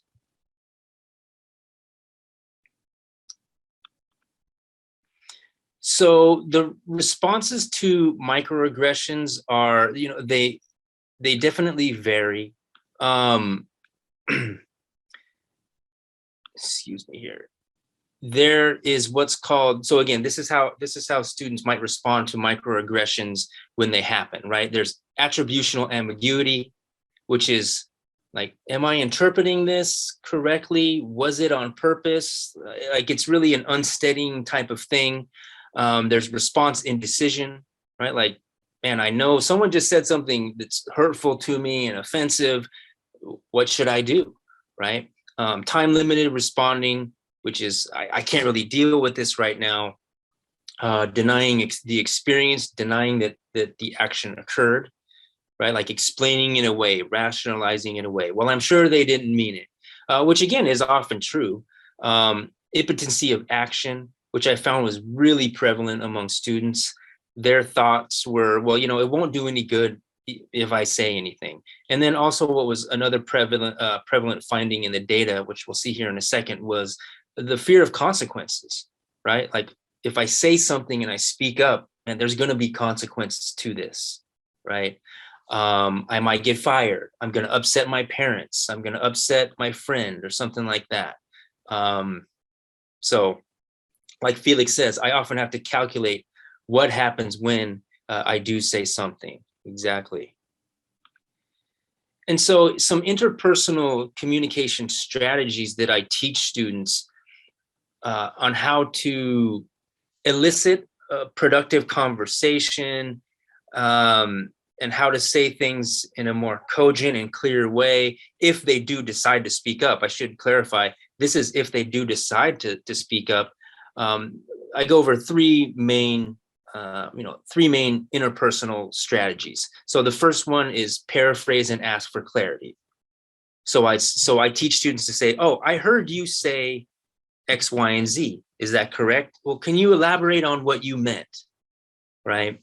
And that's giving the person a chance to elaborate and to open up the discourse. And then the second one here, share your own process and challenge the underlying issue. Like, oh, I heard you say X, Y, and Z.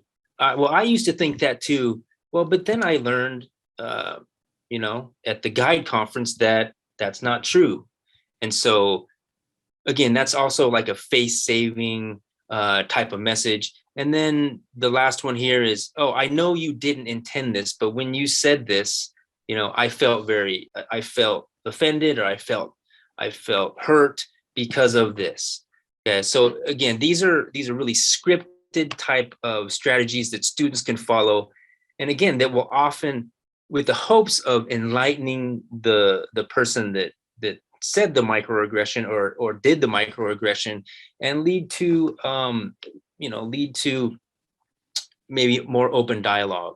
And again, I should preface that it's not the victim's responsibility to educate that person, but again, this is if they want to do that, and also if they they feel like, hey, I need to speak up for myself and say something, so here's the best way to do it. There are also we talk about different response dilemmas because sometimes it's very tricky to bring these up, often because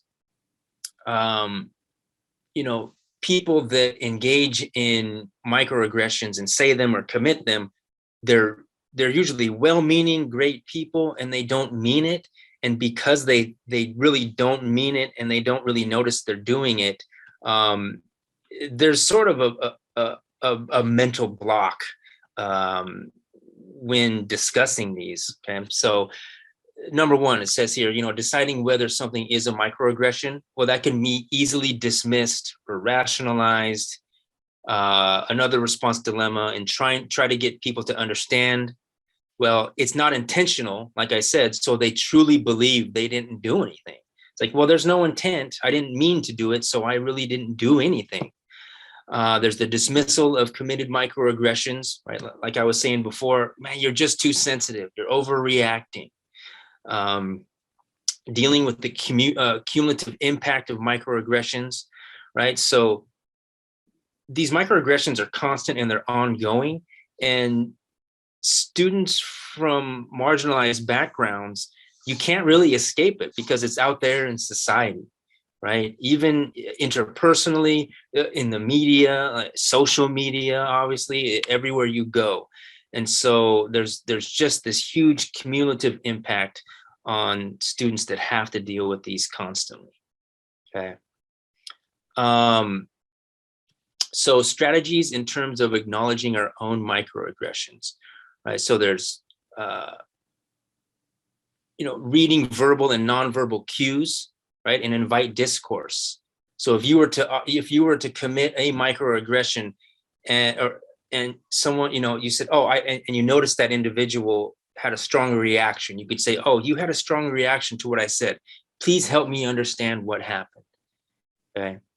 And then also it's respecting the risk and the vulnerability for someone to share how that made them feel. Because as a person that's experienced these, and many of you have, it takes guts and it is very scary to say something because you don't know how that individual is going to react, right? So you want to say things like, well, thank you for letting me know how my comment made you feel. No one has ever done that before. I'd like to talk more if you're willing. And then lastly, people should take ownership, right? Like we all commit microaggressions. I'm sorry what I said hurt you. It wasn't my intention, but that doesn't make it right. Okay, so taking ownership. Excuse me. Okay, so in terms of the writing assignment, these are the journal prompts. I won't go through all of them. Again, there's 6 of them because I'm trying to collect sort of a big swath of data. Specifically here, have you heard the term before? Before watching the video and discussing them in class? If so, where? What were your initial thoughts? Right? Like, have you been a victim of them? I was also wanting to pick up on if there were any patterns, right? Like, do you experience microaggressions on a consistent basis? Do you notice any specific context or what type of people? And then number 5 here, I thought was very important because I wanted students to mentally engage with how the conflation of race, gender, right, sexual orientation and disabilities, and all of these things coalesce and how they might impact people's experience with microaggressions. Okay. And then the last one there is which coping strategy you feel is effective. So in terms of sharing some assignment data,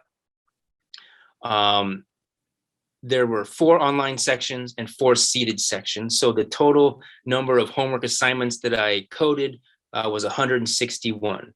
Like it says there, was compiled from that journal assignment, doing some like open coding. Okay, so it was 161 was the sample size. And what I found was that 77% of students, so most of them had heard of the term microaggression, but then Emmett said, yeah, that tells them that you are there for them, that you hear them and you are listening. Exactly, Emmett. Thank you for your input there. So about 3/4 of students had heard the term, right? Like attitudes ranged mostly from like it's neutral, I don't really have an opinion, to supportive. What I found that most students just knew that a microaggression was something offensive, but that's really as far as it went. Okay. Like I said, I was really nervous about broaching this topic in the classroom and how it might be received, which again, I was trepidatious about it, but then part of me was also like, well, that shows me I need to do it. I really need to do this. And part of it was because the misunderstanding of the term. And I found that 5% of students, which were 8, all white males, really expressed a negative reaction to the term. And again, this was before they engaged in the material in the class. They just felt that, they've heard it somewhere. And you can see some of the quotes there, they felt it was a result of cancel culture, or man, these liberal snowflakes are just offended by everything and everybody's so sensitive. There were other comments, everything's about race these days. I found it pretty actually ironic that those comments in and of themselves are actually microaggressions, right? They're being dismissive. So that was, those 8 students, again, there was that expressed hostility and negativity, again, pre-lesson. This part of the data saddened me, but it didn't surprise me that 100% of students that at least were from a marginalized or underrepresented community had experienced at least one microaggression, right, after learning about them. Again, not very sad, but not surprising at all. 95% describe, the latter two, the invalidations and the insults. Yeah, there weren't a lot of micro assaults, but there were some. About half the students felt that it was an occasional, but it wasn't really persistent. And I didn't really quantify what I meant by occasional versus persistent. I really was looking for them. I was really looking for their perception, like if they perceived that it was only occasional, or if they perceived that, yes, this is a persistent problem. So Emmett says, so you're asking verbal assaults. That's correct. So micro assaults. Again, that's the first category of microaggression, where it's very purposeful and it's very aggressive language, like what the gentleman said to me, hey, go back to China, right? So even though I'm not Chinese, I'm Korean. Right, so 46% of students said that they experienced microaggressions, that it was a persistent problem, which was, again, very, very disheartening. And I have to tell you that the emotional impact of me reading these assignments, I went through the gamut of emotions: sad, angry. And so I've learned to, try to read these assignments when I'm in a sort of a really stable, I guess, frame of mind. Maybe have a glass of whiskey as I'm going through these papers. So because it is very eye-opening. 13% of white students mistook like regular offenses as microaggressions, right? So for example, like someone at work said I was stupid after I messed up on an order. Now that could be, honestly, that could be a microaggression in terms of ability, right? Or someone with a disability and someone calling that person stupid. So that could actually be a microaggression, but oftentimes, like I said, white students it was mainly the white students, they mistook just really generalized, rude, offensive comments as microaggressions, right? Or some other student, I kind of laughed at this one. Some of these kids said I sucked at Taekwondo after they saw me do a kick.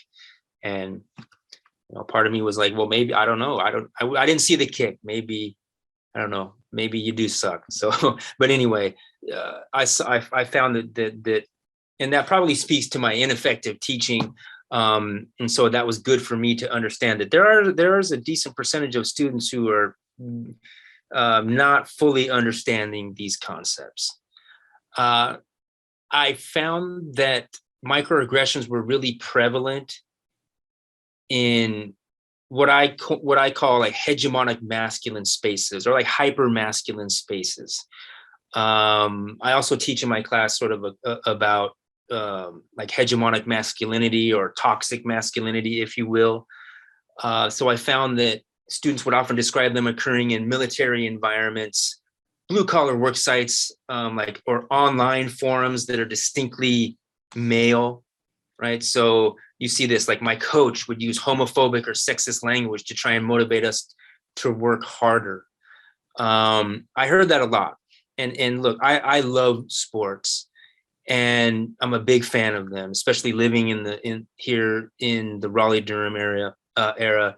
But there's obviously, and I don't want to go off on a rabbit trail here, but there's obviously a huge problem with microaggressions and just the whole culture of sports. To me, I think it's sort of it's one of the biggest myths in society that sports teaches character. It can teach character, but the coach really has to engage in it purposefully. When in fact, character is often sacrificed for winning. So anyway, there were a lot of these microaggressions happening in these hyper masculine spaces. White students would often hear microaggression from their parents. Shauna says, yeah, I've heard it reveals character, no question, right? Felix says, people in general misunderstand microaggressions. They get caught up in the cancel culture part. Those are really great points. So speaking to Felix's point, that's why I really wanted to teach this on microaggressions, because the term's been hijacked and used and abused by the media to get clicks and for monetization purposes and to get eyeballs on, whatever it is. And so people do really get caught up in the cancel culture part. And then, like you said, Shauna, it reveals people's character, right? What's really going on underneath, what's really going on in their psyche, okay? So there are quite a few students that heard microaggressions from their parents. So this is not, again, this was sad, but not surprising. There's a lot of racism going on behind closed doors. Like I heard it a lot. Students were like, well, my parents engage in, like, they say they use micro assaults. They use everything when we're around the dinner table or when we're talking at home.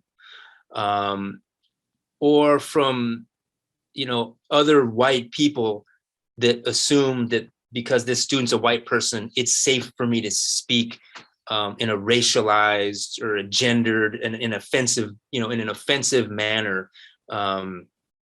So there were that. And then also, I found it really great that this lesson gave students a framework for that gut reaction. Like, students intuitively knew that these statements were wrong, especially the victims of microaggressions. They're like, people say things and it just doesn't hit right. It just feels it makes me feel weird.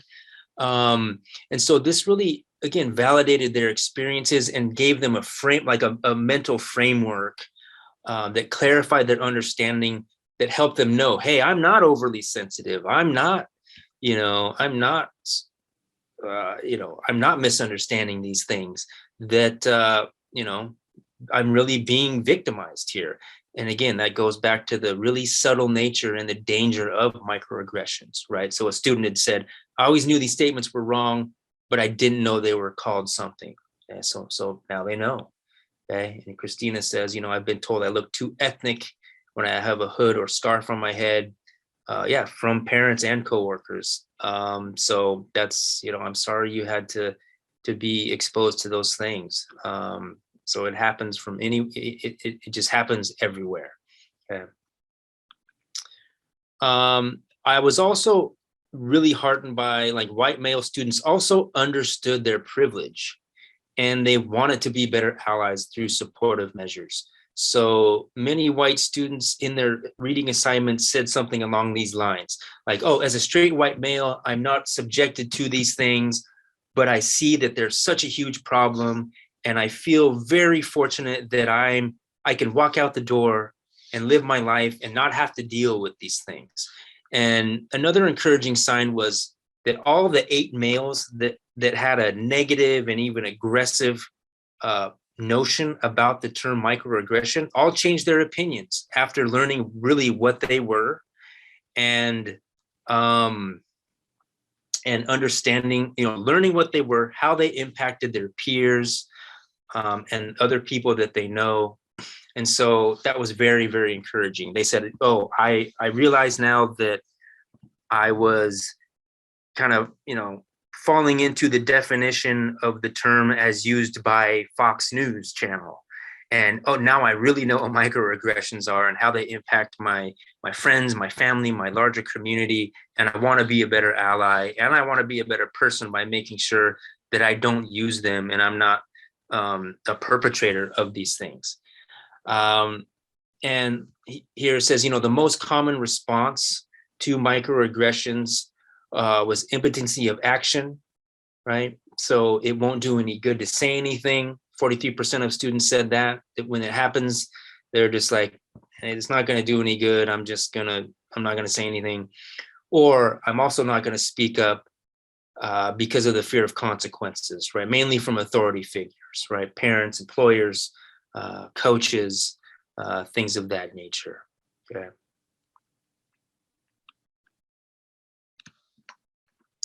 And after the lesson, right, 100% of students realized that the problem was much more ubiquitous and pervasive than they initially thought. Like, oh man, this is a real problem, which was positive in that specifically like the students from underrepresented communities found like, oh, I'm not alone in this. I know other people are also experiencing these things. But again, they also understood that, man, this is a really big problem that we have to try to change, okay, at the individual level and again at the societal level. So I also asked them like what type of communication strategy they would be most comfortable with if they decided to speak up, and 46% cited the paraphrasing and asking for clarity. Yeah, that's pretty safe. It's like, oh, you said X, Y, and Z. Okay, can you elaborate on what you meant? Students said that, like, again, that was like the safest, most non-threatening, non-aggressive way, and it would kind of put the ball back in the other person's court for them to respond. And again, that was about half of students cited that they would be comfortable with that. So what's next for this project?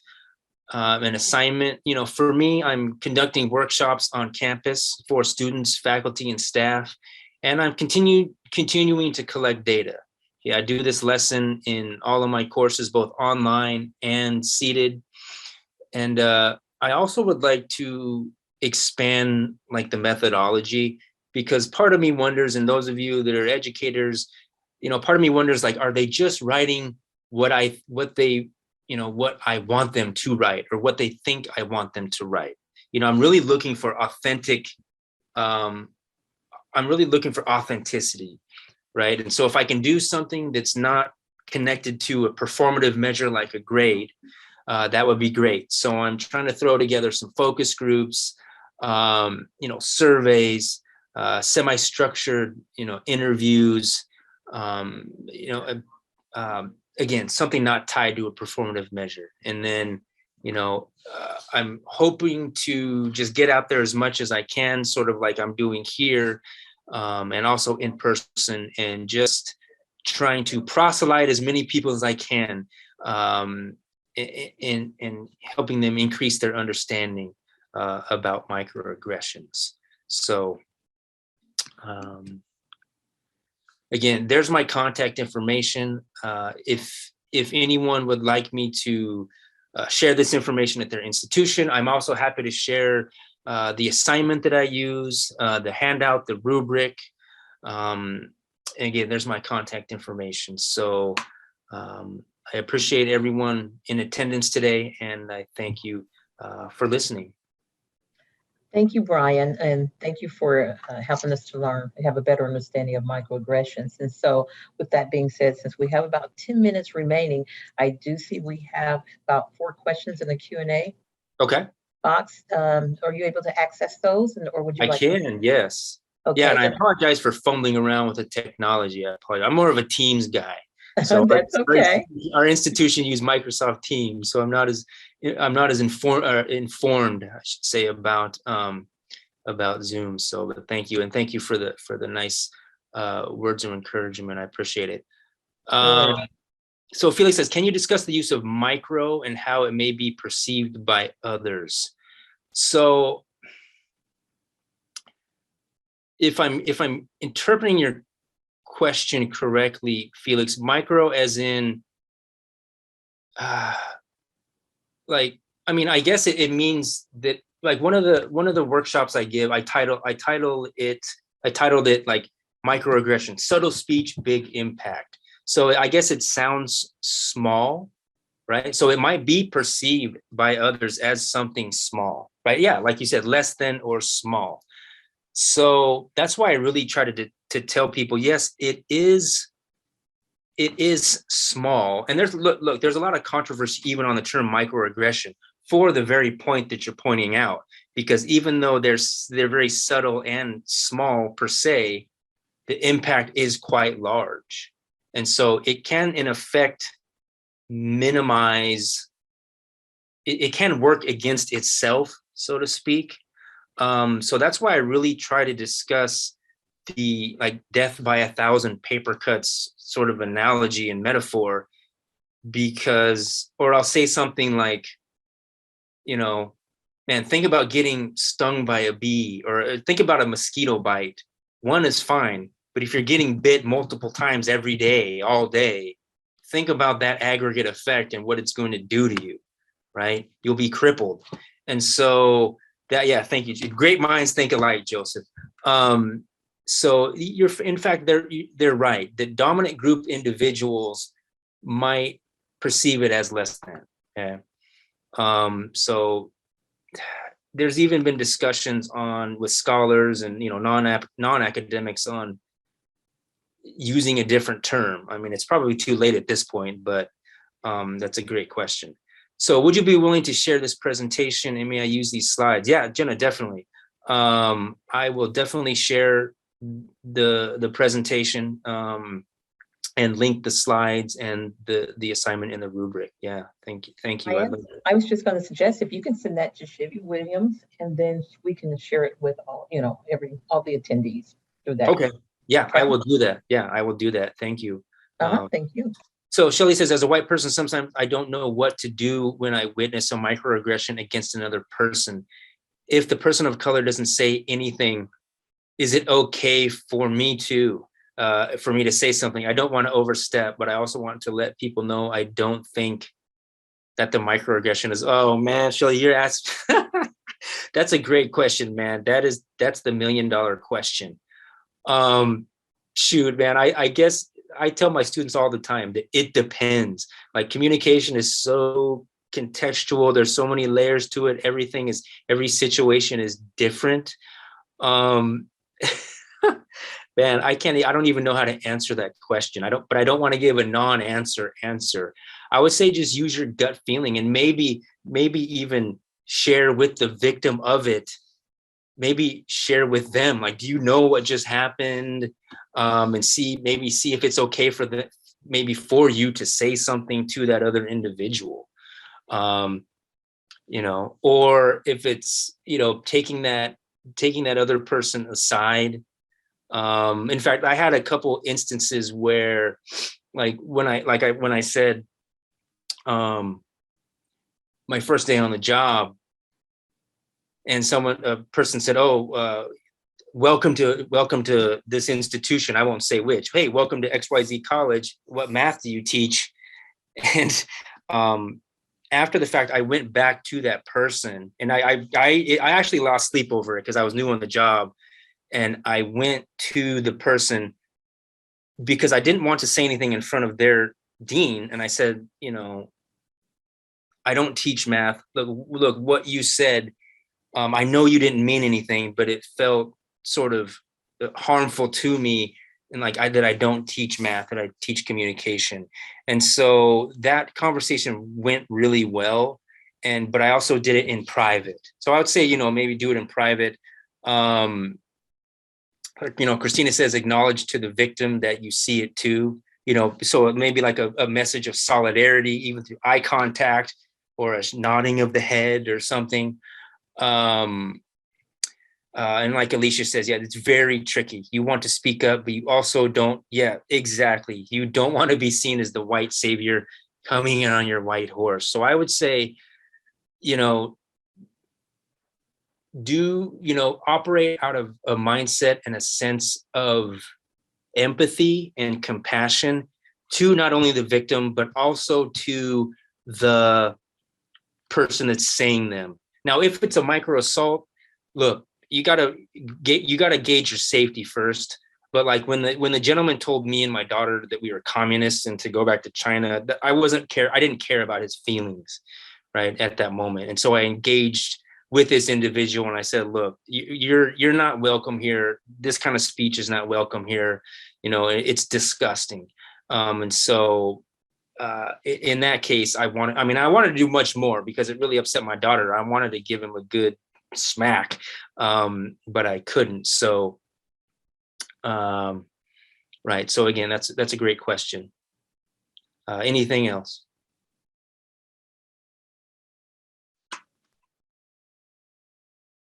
Yeah, I agree, Shauna. Faculty need to attend a white fragility session. Exactly. Yeah. Yeah. Okay, we're going to go ahead and get started. I would first like to let everyone know that this session will be recorded. So hello, everyone, and welcome to our session today, Understanding Universal Design for Learning, or UDL. Before we begin, I wanted to cover some housekeeping items. Please keep your cameras and microphones muted throughout the session. If you have any questions, please use the Q&A feature. We will get to as many of them as possible at the end of the session. Brianne is the university librarian at Briar University. She has a master's in library and information science from Dominican University and a second master's in education focused on educational technology from the University of North Carolina, Aiken. She is currently in a PhD program in Universal Design and Technology, Instructional Design and Technology, at Old Dominion University. Her current research focus is Universal Design for Learning, or UDL, in higher education. Brianne recently organized and led a UDL Academy for faculty at Briar University from July 12th to 16th, 2021. So without further ado, here is Brianne Kirsch. Take it away. Thank you so much, Jen.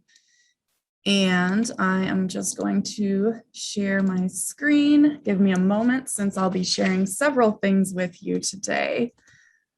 So let me save all of those. Okay. So can I ask, can you see the slideshow or do you see presenter mode? We see the slideshow. Wonderful, thank you. And right now in the chat, before I get started, I'm going to post a lot of stuff. So that's a lot of information all at once. And I'll go through each of these things, but I did want to share the links out right away, right at the beginning, to the slides and everything else. And I will go through the presentation now, and I should mention my coworker Katelyn Sabelko is unable to join us today. She did end up getting sick, so I'll be presenting both parts of our session today. So today in this session, we'll be talking about the UDL, or Universal Design for Learning framework. I will describe the UDL initiative at Briar University. And then I'll also invite you to brainstorm about how you might be able to implement UDL at your own institutions. So to get started, a brief overview of Briar University. We are a very small private liberal arts college in Sioux City, Iowa. That's on the very far western side of the state. And we have about 1,000 students.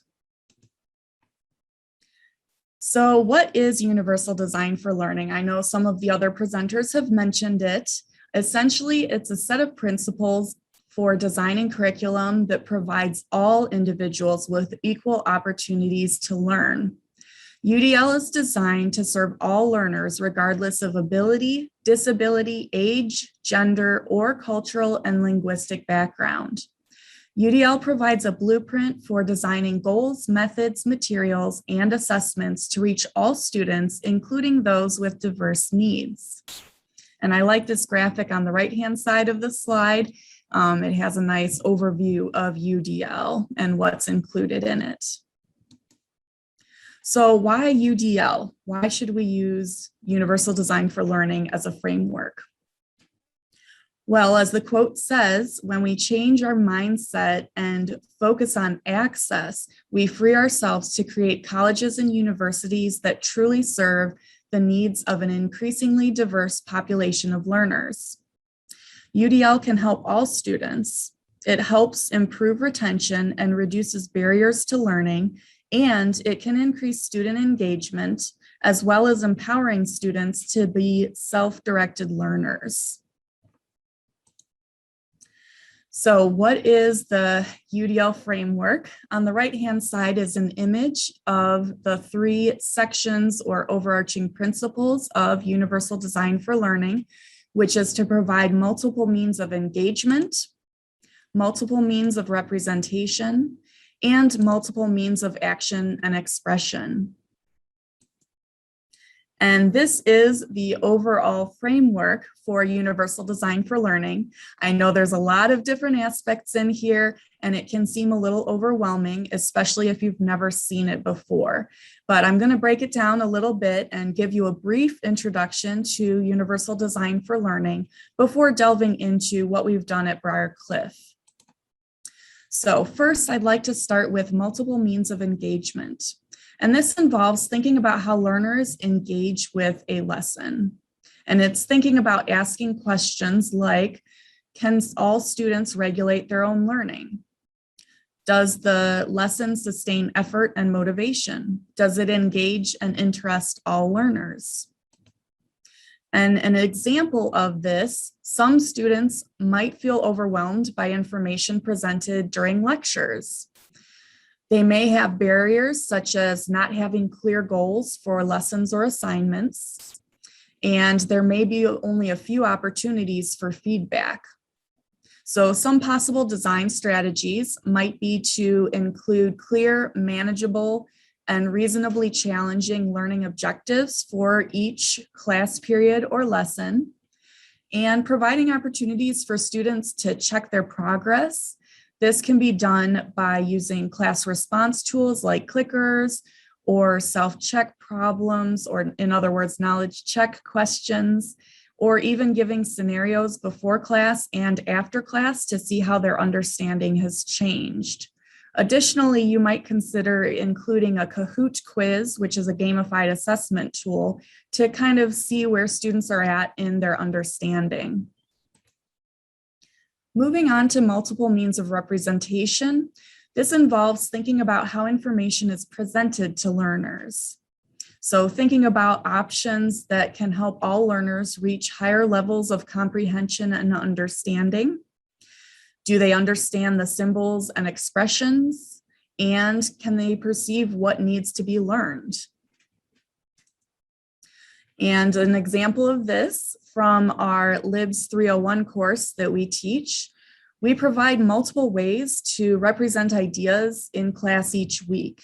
We provide content in multiple formats whenever possible. So in this case, there's an example of a YouTube video about information has value, as well as an infographic that talks about information having value as well. So providing different formats so students can pick which modality they want to learn from. And finally, multiple means of action and expression. This involves how learners are expected to act strategically and express themselves, usually within assignments or activities that are graded. And this involves thinking about if the activity or assessment gives options for learners to act strategically, express themselves fluently, and/or physically respond. An example of this is from Katelyn's course that she teaches as an adjunct. For her final research assignment, she allows students to choose any topic that's covered in the class, and they're also able to choose the medium and audience for their final product.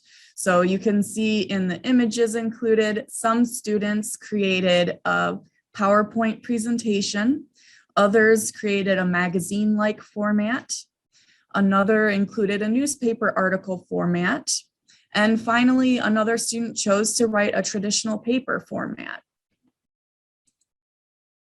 And here's one more additional example of giving students options when they're completing assignments. So this is from Thomas Tobin. He's the one who originally created this menu example for giving students opportunities to choose what type of assignment they want to complete to show what they've learned in the class.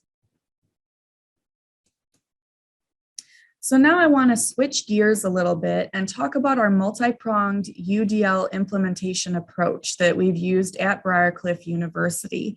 And this includes 6 different things.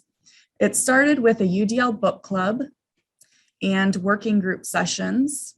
It also includes new general education curriculum, a UDL academy, class observations, and new faculty introduction to UDL. And I'll talk about each of these briefly. So the UDL book club began with a faculty learning community, which I led in 2020 with 3 other faculty members.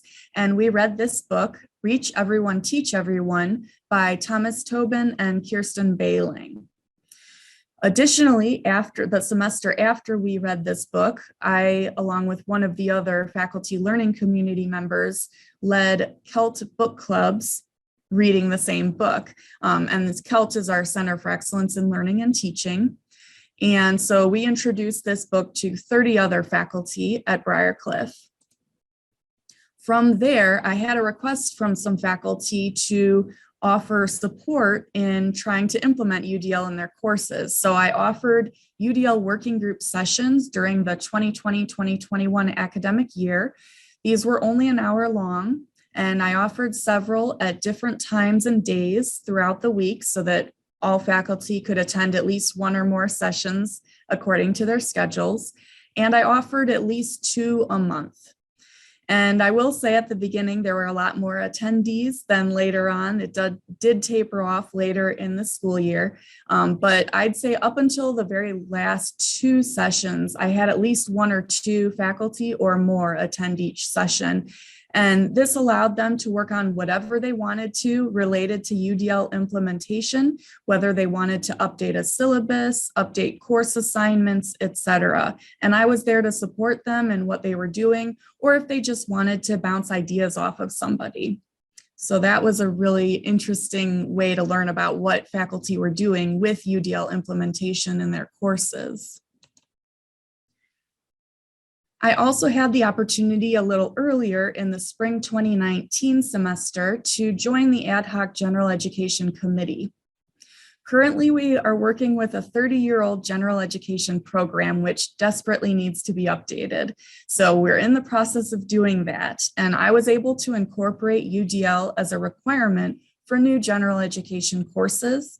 And the new Gen Ed curriculum will begin in the fall 2022 semester. So now that there's this new requirement for the new Gen Ed program, how are faculty going to learn about UDL that didn't participate in the book clubs? That's why I offered the UDL Academy. This is based on a UDL Academy described by Ramalik in their article, and I do have the citation in the chat. I held it from July 12th through the 16th this past summer from 8:30 a.m. to 12:30 p.m. Monday through Friday, and we had 16 faculty participants.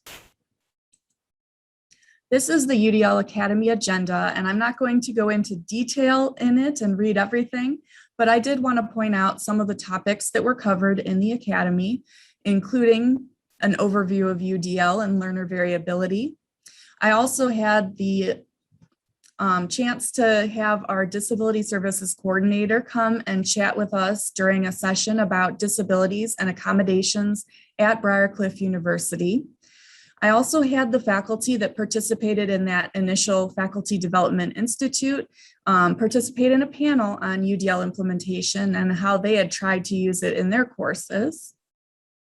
Then we talked about how to make UDL friendly syllabi and incorporating multiple means of representation.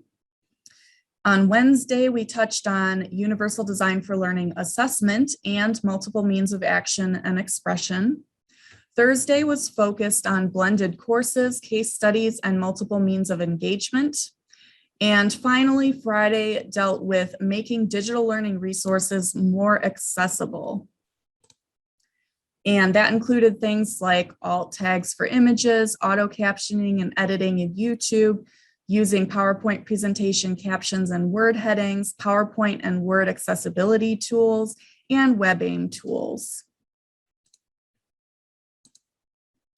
So moving on to what faculty had to do during the Academy. Well, they were required to update one of their syllabi to make it UDL friendly and use UDL techniques on the CAST website.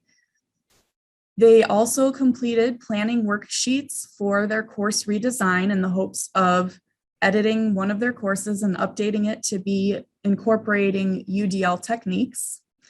They also had to give a 10-minute pair presentation with one other faculty member on how to implement one of the UDL principles within higher education. And that just allowed faculty to see how other faculty thought about incorporating UDL in their classes. And finally, they had to plan out a unit or 1 week's worth of a class to incorporate the UDL framework. This semester, I've been observing the faculty that implemented UDL in their courses, and I've used 2 UDL checklists and also took notes during my observations. And I've been impressed with what they've done so far this year already, just within 1 semester, but there has been a wide range of levels of UDL implementation. So I did want to mention 4 of them just to give you an idea of what faculty chose to do to incorporate UDL in their classes. For the math class I observed, the professor is using their laptop and Zoom to record their live lectures and whiteboard for solving example problems. So this provides their lectures in multiple formats, both traditionally in person with audio and writing on the whiteboard, as well as the recorded video with audio and whiteboard notes, so that for those students that might be sick or in quarantine or that miss class because of athletic events, they can go back and view the class, or for students that did attend, they were able to go back and review if they wanted to. For a biology class, students chose content for the last half of the semester, which gave them more student autonomy and choice over what was covered in the class. Also, they used Jeopardy to review each unit. So pretty much once a week or so, they would have a Jeopardy game, which was great for engaging students and reviewing the material. And it also provided knowledge check opportunities for those students. And then in the chemistry class, I observed the professor moved from a strictly lecture-based format to a flipped classroom model with entrance tickets that were based on the readings so that students could review the content before coming into class. And then the professor would review what areas students might have struggled with and then allow students to work on problems during class. And this allowed for course content to be customized and adapted for viewing within the learning management system. And we have Brightspace at Briar. And then finally, our occupational therapy program is just starting up and it begins next year. And the occupational therapy professor that we have currently is working on developing the entire curriculum for the program. And she's been incorporating UDL techniques throughout the entire curriculum, which is pretty exciting. So then I also had the opportunity to present to our new faculty this year, earlier in the semester. And I gave a 2-hour introduction to UDL and implementation techniques. And I also gave them condensed worksheets to plan out their course design. So now I'd like to take a minute before I show you some other resources to ask you a few questions. And if you don't mind sharing in the chat, I would love to see some of your responses. So let's go with the first question. What are some of the benefits you see with implementing UDL in higher education?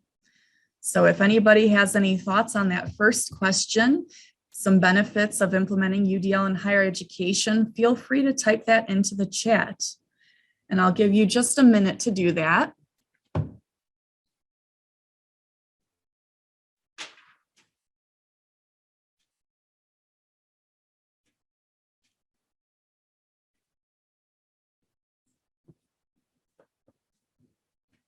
I see some people are typing into the chat, which is great. And I'll just read some of those off in case others can't see the chat.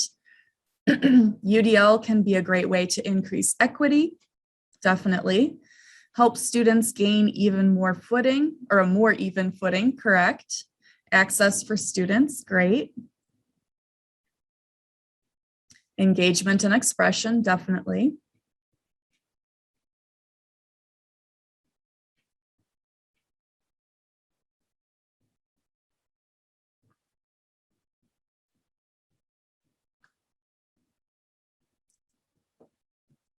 And I know some of you might still be chatting, which is great. Continue to type in your answers for that first one if you would like. But I'm going to go ahead and move on to the second one now. What might be some drawbacks to implementing UDL in higher education? And again, if you would like to type in your answers to the second question in the chat, feel free to do so.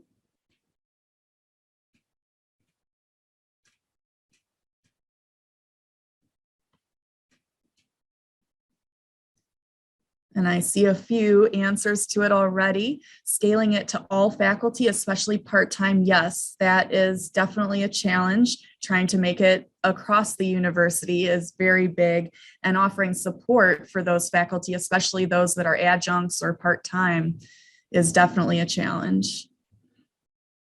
Instructor knowledge level, challenges of getting up to speed, very true. And again, that's why I'm hoping to offer one more UDL Academy next summer and offer support to faculty as they're making this transition.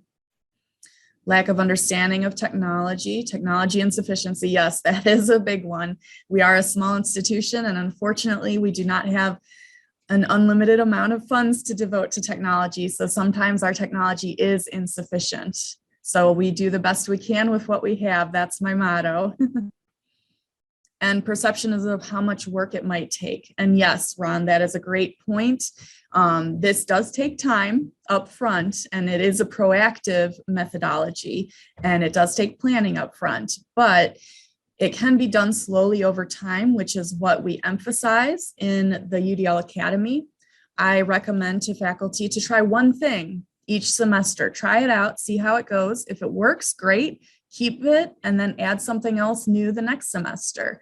In the Reach Everyone, Teach Everyone book by Tobin and Bailing, they also recommend that slow process over time of increasing the amount of different modalities or content available for students or choices in terms of assignments. So it can happen over time slowly. It doesn't all have to happen all at once because it is overwhelming for faculty at the beginning.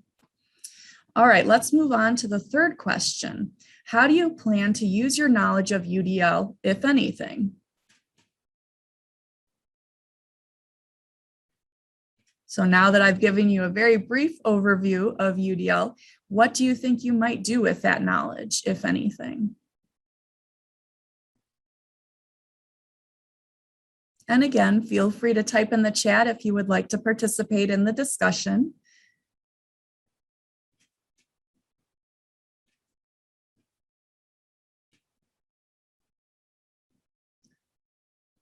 Okay, I'm getting a few responses, so I'll go ahead and read those. Laura works with faculty and gradually introduces concepts to avoid overwhelming them. That's great. And Sarah, helping faculty with developing content that has more meaning to students from diverse backgrounds. That's great. And that is a wonderful thing to try to do. I find that challenging myself. So I think that's wonderful that that's your goal. And others may want to respond to that question as well. But if we want to move on to number 4, we can do so. Which of the UDL guidelines do you think will be most difficult to implement? Representation, engagement, or action and expression? And why do you think that?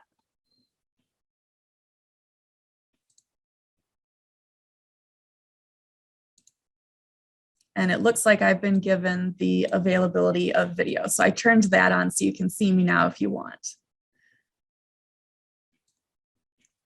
So if anybody would like to answer the 4th question, which UDL guideline do you think will be most difficult to implement and why, if you feel like participating?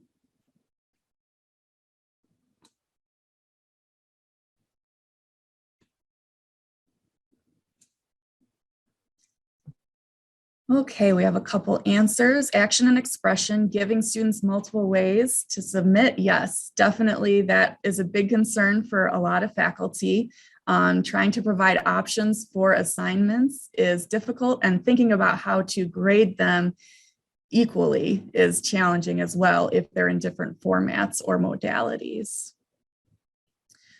Depends on course content. Yes, it definitely does. Some courses do lend themselves easier for representation, while others are a little trickier. I agree with that, Sarah.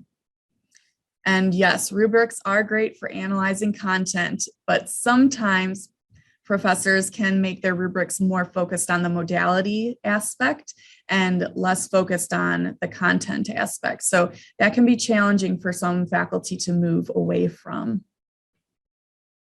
All right, so let's move on to that last question. If anybody would like to share, what are you most excited to try with the UDL framework?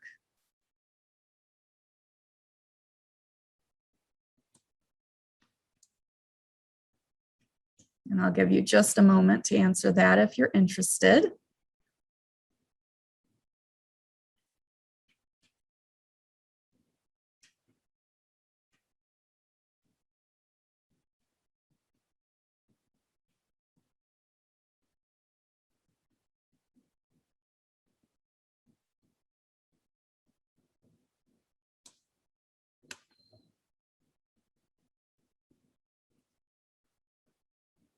All right, some people have already been trying different aspects, great, with different instructors, and accessibility is a big initiative. That's great to hear, especially with COVID and the move to emergency remote teaching at a lot of institutions. Accessibility is very important, and it's shown us how many faculty need support in figuring out how to make their content accessible and meet those accessibility guidelines.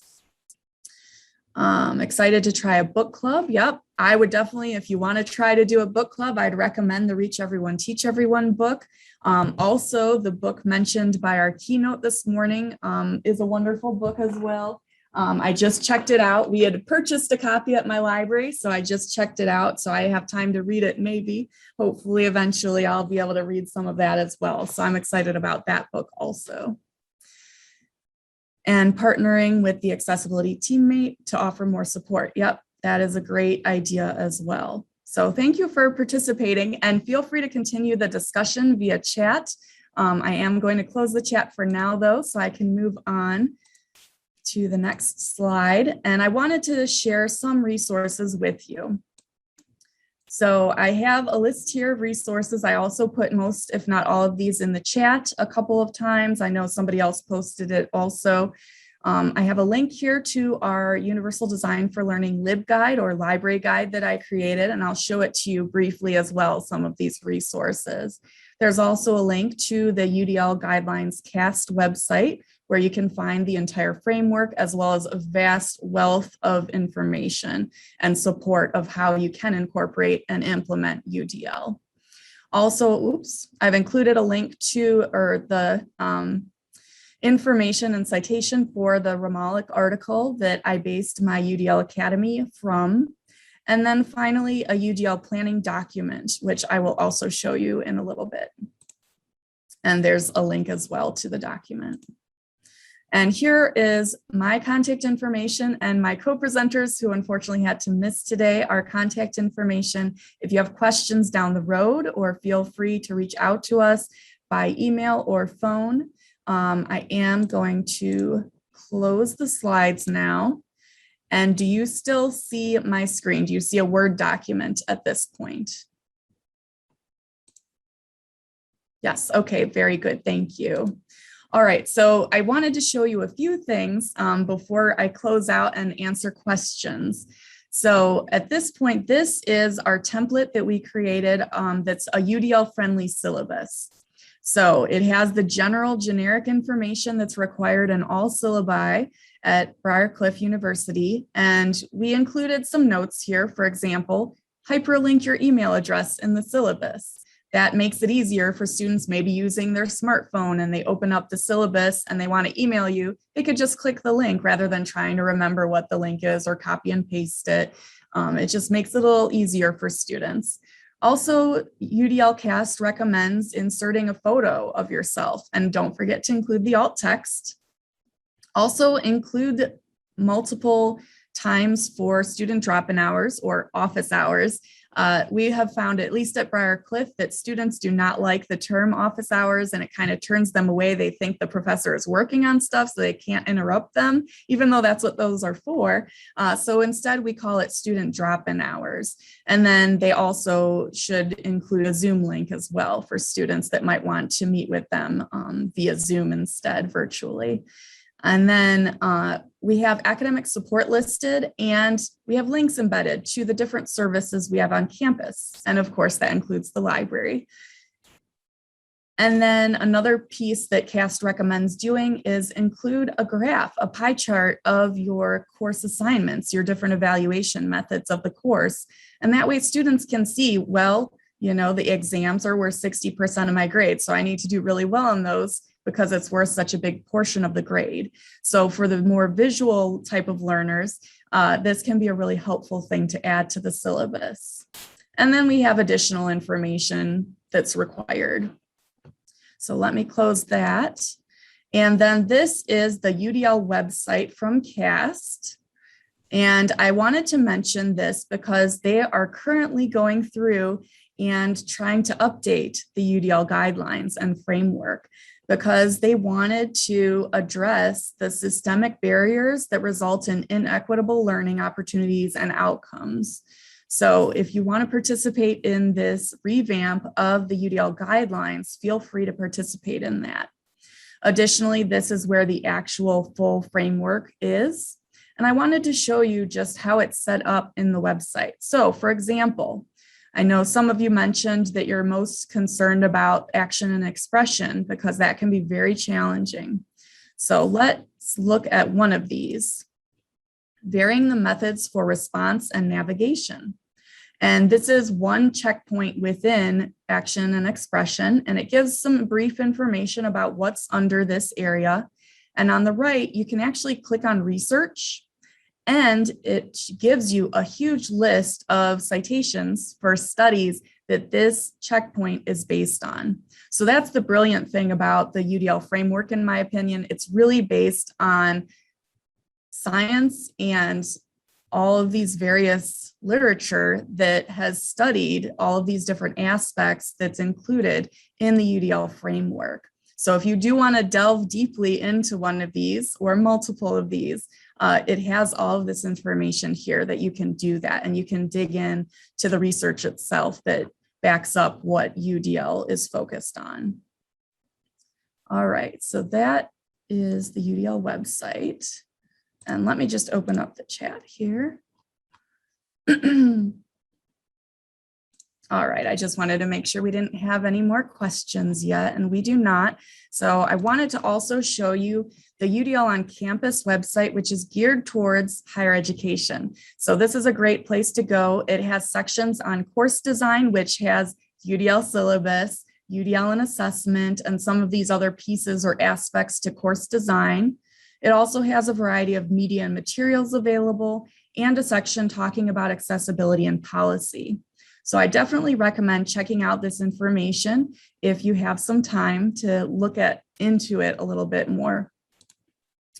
This is the library guide that I created to support our UDL initiative at Briar Cliff. It has some information here from the UDL CAST website. It has links to helpful information, our sample syllabus template, and then under UDL Academy, it has a link to Ramalik's worksheets, his full set of worksheets that I adapted for our Academy. And then we have some slides included on the UDL Academy videos page. If you really want to view the videos, feel free to do so. They are publicly available, but please keep in mind they are not professionally done. We did the best we could with the technology we had. And then finally, the accessible materials tab. I did want to point this out. Based on the Sheridan Library's accessibility guide, there are some tips to make accessible PowerPoint, Word docs, PDFs, and speeches and presentations. And I also included my slides from UDL and PowerPoint, making PowerPoints available to all that I did at a previous presentation for my faculty. So if you want to check any of that out, it is available there publicly. You are welcome to do so. All right, so then one more website I wanted to share. This is, and I don't believe I put this URL in the chat, so let me do that very quickly for you. All right, so this is UDL Aligned Strategies. It's a goalbook toolkit, and it provides many different links of examples of how these different aspects of the UDL framework can be implemented in the classroom. Now, I will mention a lot of them are geared towards younger grades like elementary school, middle school, but some definitely translate to higher education as well. So I did want to point this out, that there's a wealth of information out here that's already been collected. So don't reinvent the wheel. Check out this page, see if any of these methodologies will work for your classes. All right, a couple other minor things. I wanted to show you the UDL planning document that I created based on Ramalik's worksheets, and I condensed his worksheets to create this document. And it has sections in here that you can feel free to use and edit and think about when designing your own courses or helping faculty design their courses. There's a section for providing general information about the course, information about the students, and then brainstorming solutions of how the different aspects of UDL can be incorporated in the class, including multiple means of representation, action and expression, and engagement. So faculty or you can go ahead and fill in this chart as much as they want, just to start brainstorming how UDL could be implemented in their own classes. And then there's a section here for selecting or designing materials for development. And that's the reference again for the Ramalik article. And that is all I wanted to share in terms of content. So I know I went over a lot in a very brief period of time. I did want to leave a little time for questions or for discussion. So if anyone does have any comments or questions or suggestions, or even other things to share related to UDL, I'd love for you to do that via the chat. And I don't think I see any questions so far. But Jen, if I missed any in the chat, please let me know. Will do.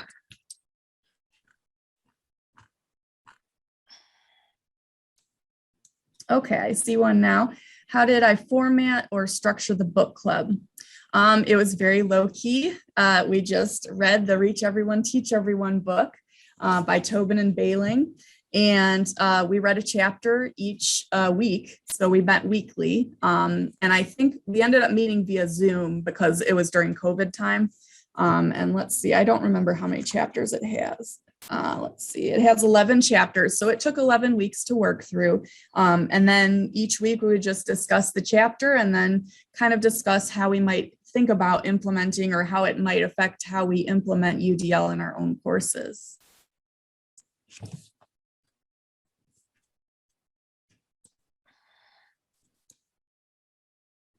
All right, well, I'm not seeing any other questions at this point, but again, feel free to reach out to me if you do have any questions down the road. I'd be happy to answer any questions that may come up.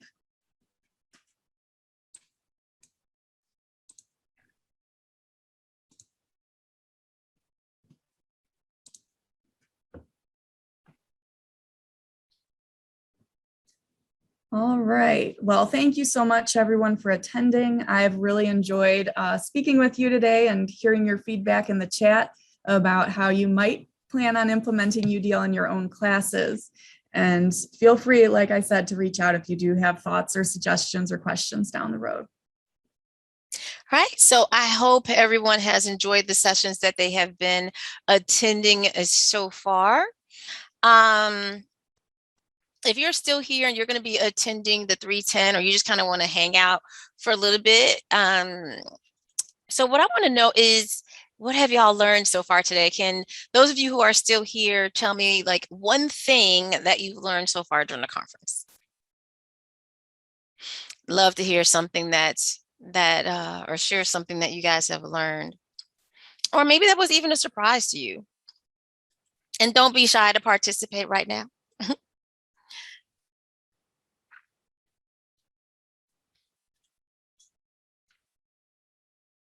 Thank you, Angela. Yes, we have a lot of work to do. You are so right. Oh, Brianne, I'm so happy that you're excited to read the Anti-Racism in UDL. Yes, I have to agree. There is a lot of work to do. And I was just in a session, I left the session and I said, so my question, there is a lot of work to do, but what do you do with all those rural towns, right? How do you get the work to those rural towns that seem to have a lot of racism in them? Or how about, and it's so funny, y'all, I feel like so out the loop, and I'm just going to be honest, I have learned a lot from TikTok. So what do you do about those towns where after dark, if you're a person of color, you should not be driving through them? Like when it gets dark, you should probably either not be there or you should be in a hotel until the sun comes up. All right. So what do you do about those towns?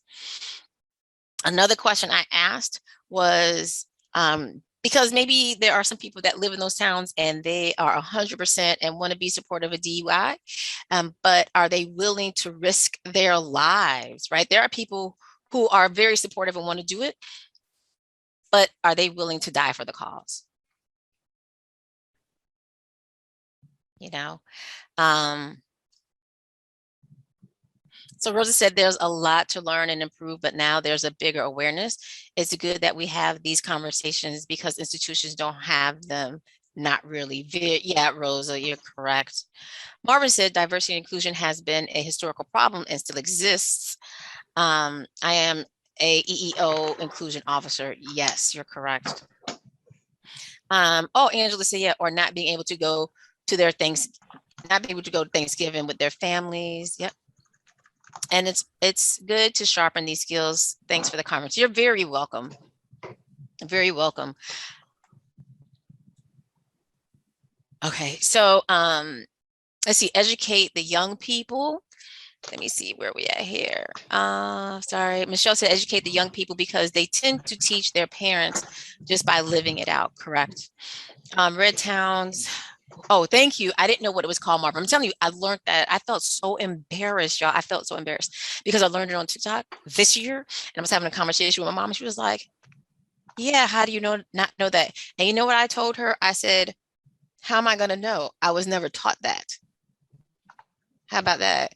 So red towns who believe the world is not meant for us, for all of us to enjoy together. Yeah.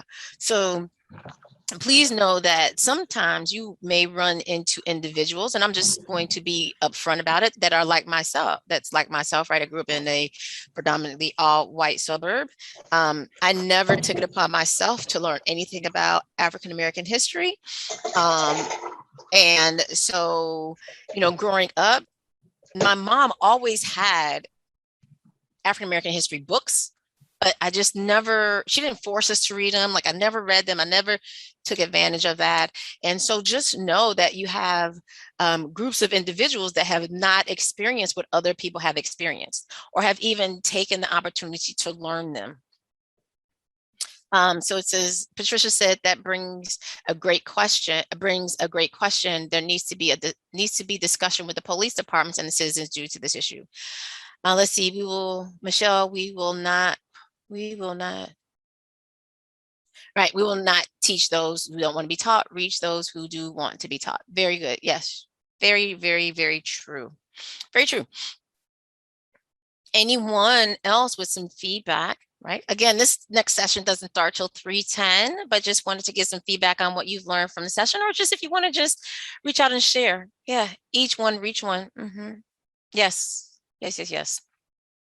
Right. Yep. Yeah. So we're having just kind of back and forth conversation here in the chat area.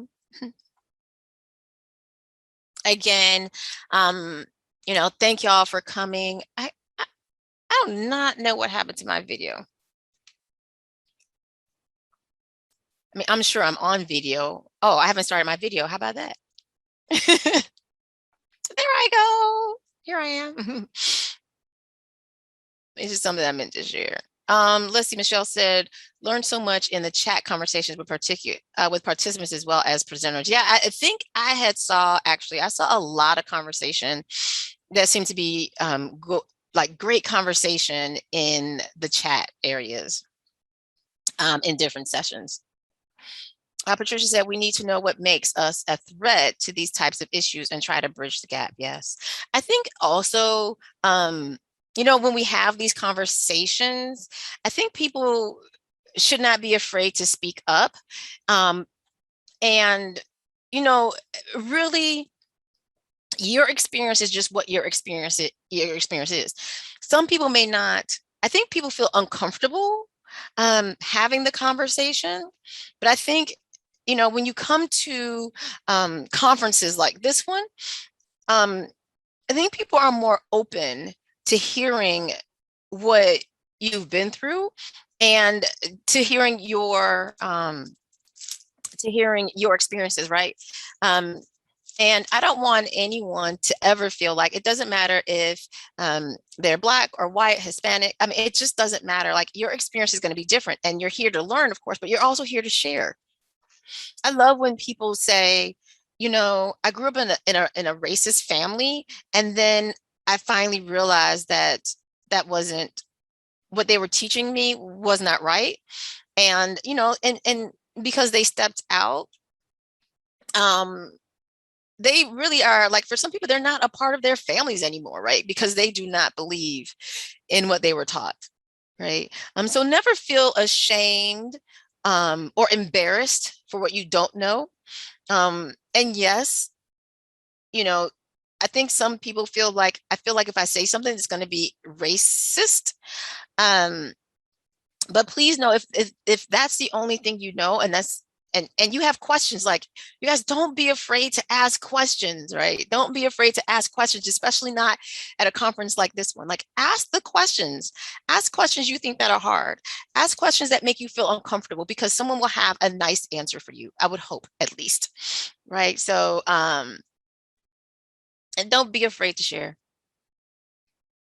You're right, Michelle. Being vulnerable is too often judged. What we do not understand, we should not choose to misunderstand. Yes. Yep. And again, we can learn so much from each other. And sometimes it really does take you stepping out. And I think sometimes, like in other areas, we tend to probably judge ourselves more or worse than what other people would judge us. Yes. What kills us is silence. Yeah. Can't make a change and be quiet, right? Can't make a change. And you can read all the books in the world, but it's also great to have the conversation with people who have had one-on-one experiences. Right. And so it doesn't even matter what the race is. And I'm going to tell you why. I said, because, you know, you have white individuals who have experienced their lives being threatened, right? Their lives being threatened because they are in support of D&I. So as someone of color, you may not know what that experience is like for them, right? So it's great to have that kind of conversation, right? From our own perspective, or for someone from a person of color, you know what your perspective is. But even from that, even two people of color can still have completely two different experiences, which is also why it's great to have conversation, right? And keep talking to someone who listens. Yep.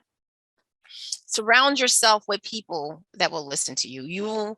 The more you go to conferences, the more you participate in D&I events, the more you will see who the people are that will listen. The more you'll be able to see the people who will support you, right?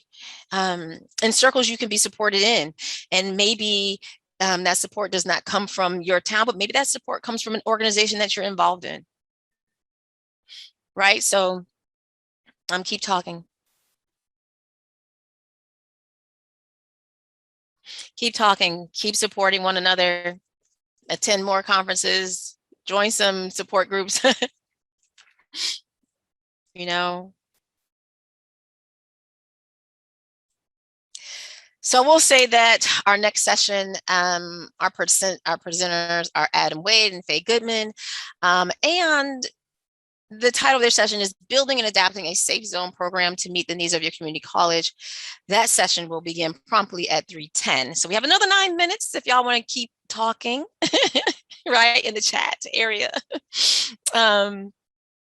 I hope you guys are enjoying the conference. Again, if you are just joining us or came in late, I just really did ask the question of what have you learned so far in the conference, during the conference? What have you learned so far in the conference? Are you having, have you learned something? How about one thing you might want to share with us? One thing you've learned so far. So we've had a conversation going on in the chat room. But what have you learned so far? Right? Love to hear anyone else's opinions, or how do we move D&I forward, right? Any suggestions you may have, right? Because for some people, there's a lot of fear. There can be fear associated with D&I. There could be frustration because if you're talking, you don't have people that are listening, right? That can shut someone down from wanting to continue where they are, like at work or in groups that they're in with DEI work, right? So you have frustration and you have fear, and things can be tied to emotional experiences, right? So let me hear it, y'all. Let me hear it before we get started. Got 8 minutes to talk about anything you want to share. Michelle said active listening was powerful in all relationships, but especially those who look and think different from you. I completely agree. And I do want to say this because I'm going to say this at the close tomorrow. Please remember that D&I is not just about color, right? I think a lot of times people think that D&I is about color, and that's it. And it's not. It is not all about color, right? It is about anyone that is different, right? So not just those in LGBTQ, IQ, I can't remember all the letters, sorry. But it's not just that, right? It's not just that group of people. How about individuals, probably didn't think about this, how about individuals that are colorblind? So if you're in the education field, right? We talked about equity and inclusion and equality earlier, but how are your classes set up? Have you ever thought about students who are colorblind, right? But can't see something that you've done? Individuals with medical issues, right? So you have, maybe you live like sometimes in towns, they don't have sidewalks that are appropriate for people in wheelchairs. So Patricia said, I will be the first to tell you, I will stand 10 toes to down support anyone that is willing to make a positive change, especially when it comes to these children. Yes, that is so true. Thank you for sharing that. Yeah, so D&I crosses a lot of different areas, like so many, and even some I had not even thought about, right? When it comes to our children, when it comes to maybe students with autism, when it comes to just medical issues that people face, right? Medical issues that actually, there's just so many areas that we get to tackle. Okay, 5 more minutes before we start our next session. Anyone else want to share? And thank you for all of those that have been sharing. I truly do appreciate you sharing today.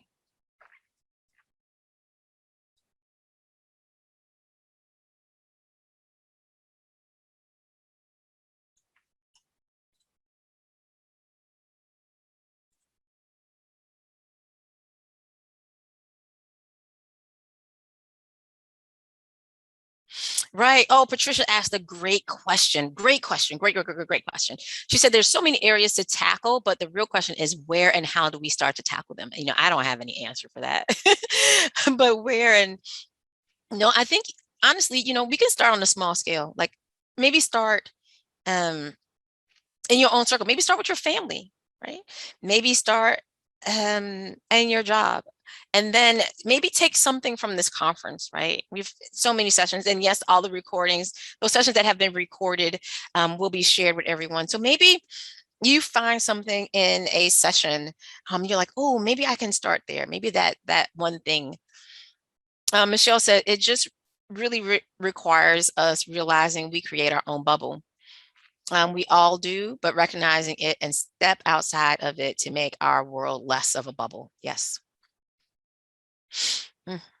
Very, very true.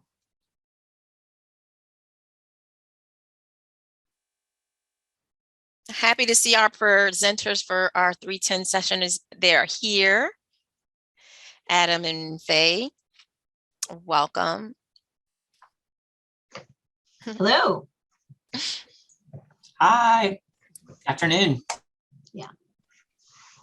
So we'll get started right at 3:10. I'll introduce them. Flo says, starting with who I am in the conversation, how it shapes my engagement, realizing gaps and making changes. Thank you for sharing that, Flo. Yeah. And sometimes the work, who said that? Patricia, sometimes the work starts with us. Like it starts with our own selves. Maybe sometimes we need to take a look at our own selves. And sometimes we may think we're not something, but we really are. Sometimes these types of conferences bring awareness to our own thinking, right? And then you realize, oh, wow. Someone says something, you're like, oh, man, I think that's me. Like, how do I get to change that? Right? How do you get to change that about yourself? Right? And it's more than just like people say, oh, I have, like some people say, I have friends of color. Like I have a Black friend, I have a Hispanic friend, I have a, it's more than, and that may be true, but no one experiences the same thing that other people experience. And you don't see it until you probably see it firsthand being experienced by that person. You never know. Okay, another 2 minutes. So again, let me just thank everyone for coming to our conference. If you were in any sessions where you experienced any technical difficulties, please know that is just a part of probably having a conference online. We would love to say that there will never be any technical difficulties, and we have experienced them throughout the day. So thank you for your patience and understanding. So Flo said, indeed, knowledge is power. And Patricia said, you are right, I understand that, and I have stepped out the box to bring awareness to something in my community, and no one seems to be listening, but I will not go silent on this until I see change. That's it, Patricia, you got it. You got it, right? Yeah. Yeah, can't silence your voice, can they?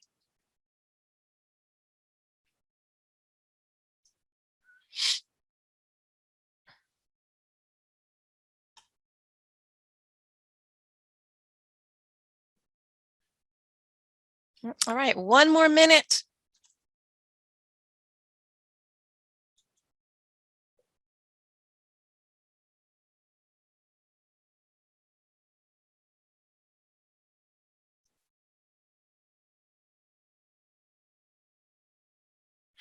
So yeah, that's it right there. What Patricia just said in the chat, check that out. And it is 3:10 on my clock. I'm going to go ahead and get started. Good afternoon, everyone. I want to welcome everyone to the Building and Adapting a Safe Zone program to meet the needs of your community college session. Today's session is being recorded and will be made available for future viewing. Before we begin, I want to cover some housekeeping items. Please leave your cameras and microphones muted throughout the session. If you have any questions, please use the Q&A feature and not the chat. We will get to as many questions as we can before the end of the session. And now it is my pleasure to introduce our presenter, Adam Wade. Adam is the Director of Admissions at Central Carolina Community College. He received his Bachelor of Arts in Communication Studies from the University of North Carolina, Wilmington, and earned a Master of Arts in College Student Development from Appalachian State University. Adam has experience working with students on both 2-year and 4-year institutions. He has gained experience in orientation and first-year programs, housing and residence life, student conduct, behavioral assessment, LGBTQ+ programming, admissions, success coaching, and academic advising. Adam joined Central Carolina Community College in 2015 as the success coach and was hired as director of admissions in 2017. In his current role, Adam oversees admissions, onboarding, and advising for all new students, chairs the behavioral assessment team, coordinates Central Carolina Community College's Safe Zone program, and more. In his spare time, Adam enjoys long distance running, spending time with his friends and family, gardening, cooking, and traveling. Without further ado, Adam Wade. Thank you very much. And I'd like to introduce my co-presenter, Faye Goodman. And I'm just going to take a couple minutes and introduce her. Faye received her Bachelor of Arts in Anthropology and Gender Studies from the University of Louisville and earned a Master of Arts in Anthropology from Tulane University. She currently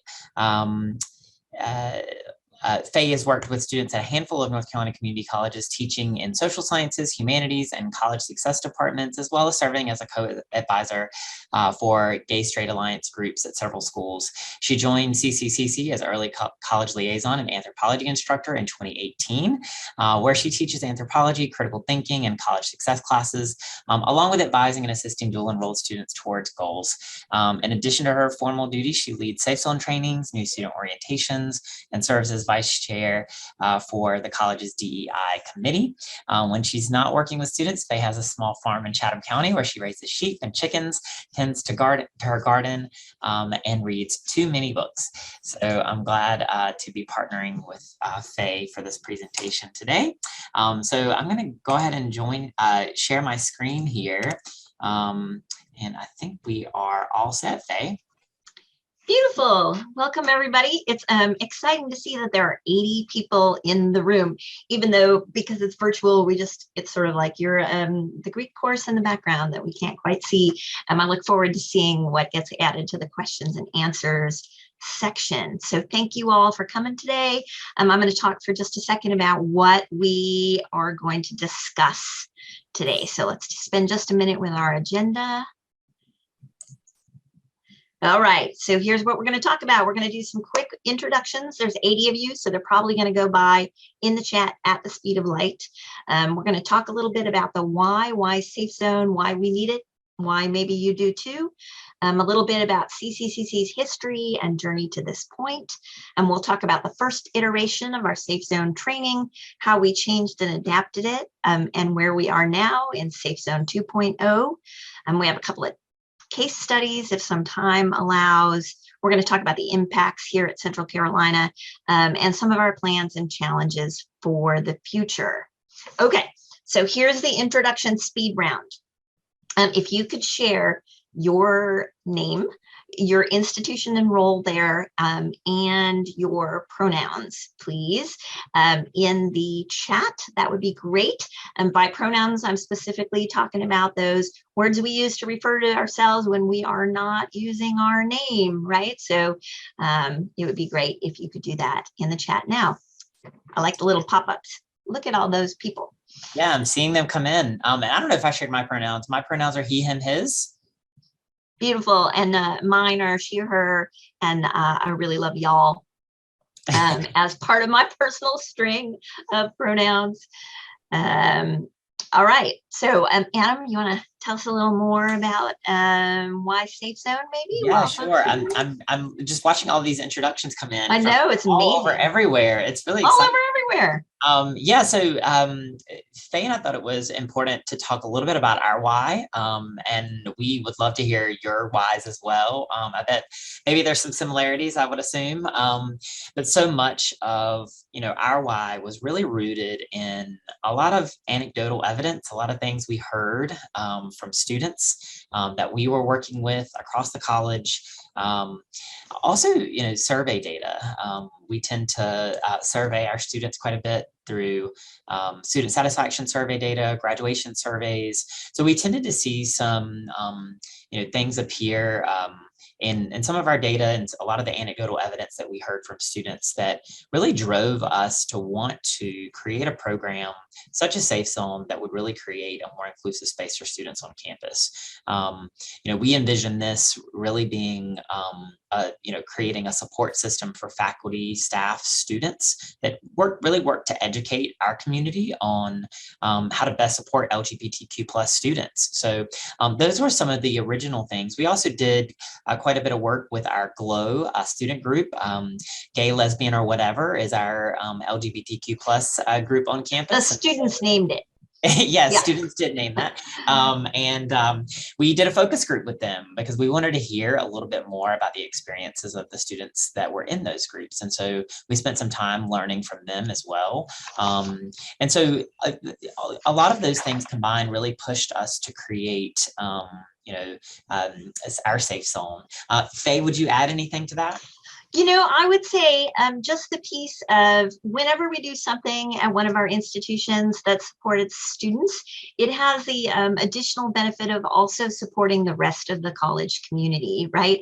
For sure, all the employees here as well. And, I think an important piece here is Central Carolina is a relatively big community college, relatively big, but it's not, we have a lot of locations and it can really feel like a small school. We're not like, we're in a different position than like a big university that might have a GLBTQIA, center and paid staff, right? And that doesn't mean though that we can't have ways of letting this particular part of our larger community know that we have a place for them here too. Yeah, I think one of the other things that I was just thinking about that we hadn't even talked about was, I think Safe Zone came at a pretty critical and strategic time at the college. We were really beginning to, include lots more resources on our website for students and sort of create this sort of comprehensive, sort of one-to go-to place for resources and services. And so I think this provided the opportunity also to identify resources for our LGBTQ students that we hadn't previously done. And so that visibility, I think that we'll talk a lot about as a part of Safe Zone throughout our presentation was, I think, critical in some of the things we learned and, how we best could implement something to support our community. Beautiful. All right. So before we move on to talk more specifically about what we've done, the thing about being in a room with 80 people is you get the opportunity to pick their brains a little bit as well. If you all have done anything in particular that you're proud of or you felt was helpful in your own school for your GLBTQIA population, students, staff, faculty, everybody, could you share that in the chat with us? Because we would love to see some of your great ideas too. What's been working for you? I have all the speed round questions on the slide. Y'all tell us all of this. And maybe you could be thinking about that and typing, and we'll look at them a bit as we move forward. Oh yeah, right, okay. Invisible Knapsack 2.0. Right on. I think anytime we get folks thinking about their privilege, that's a really useful and helpful thing. Anybody else have something that's worked well at their institution that you'd like to share?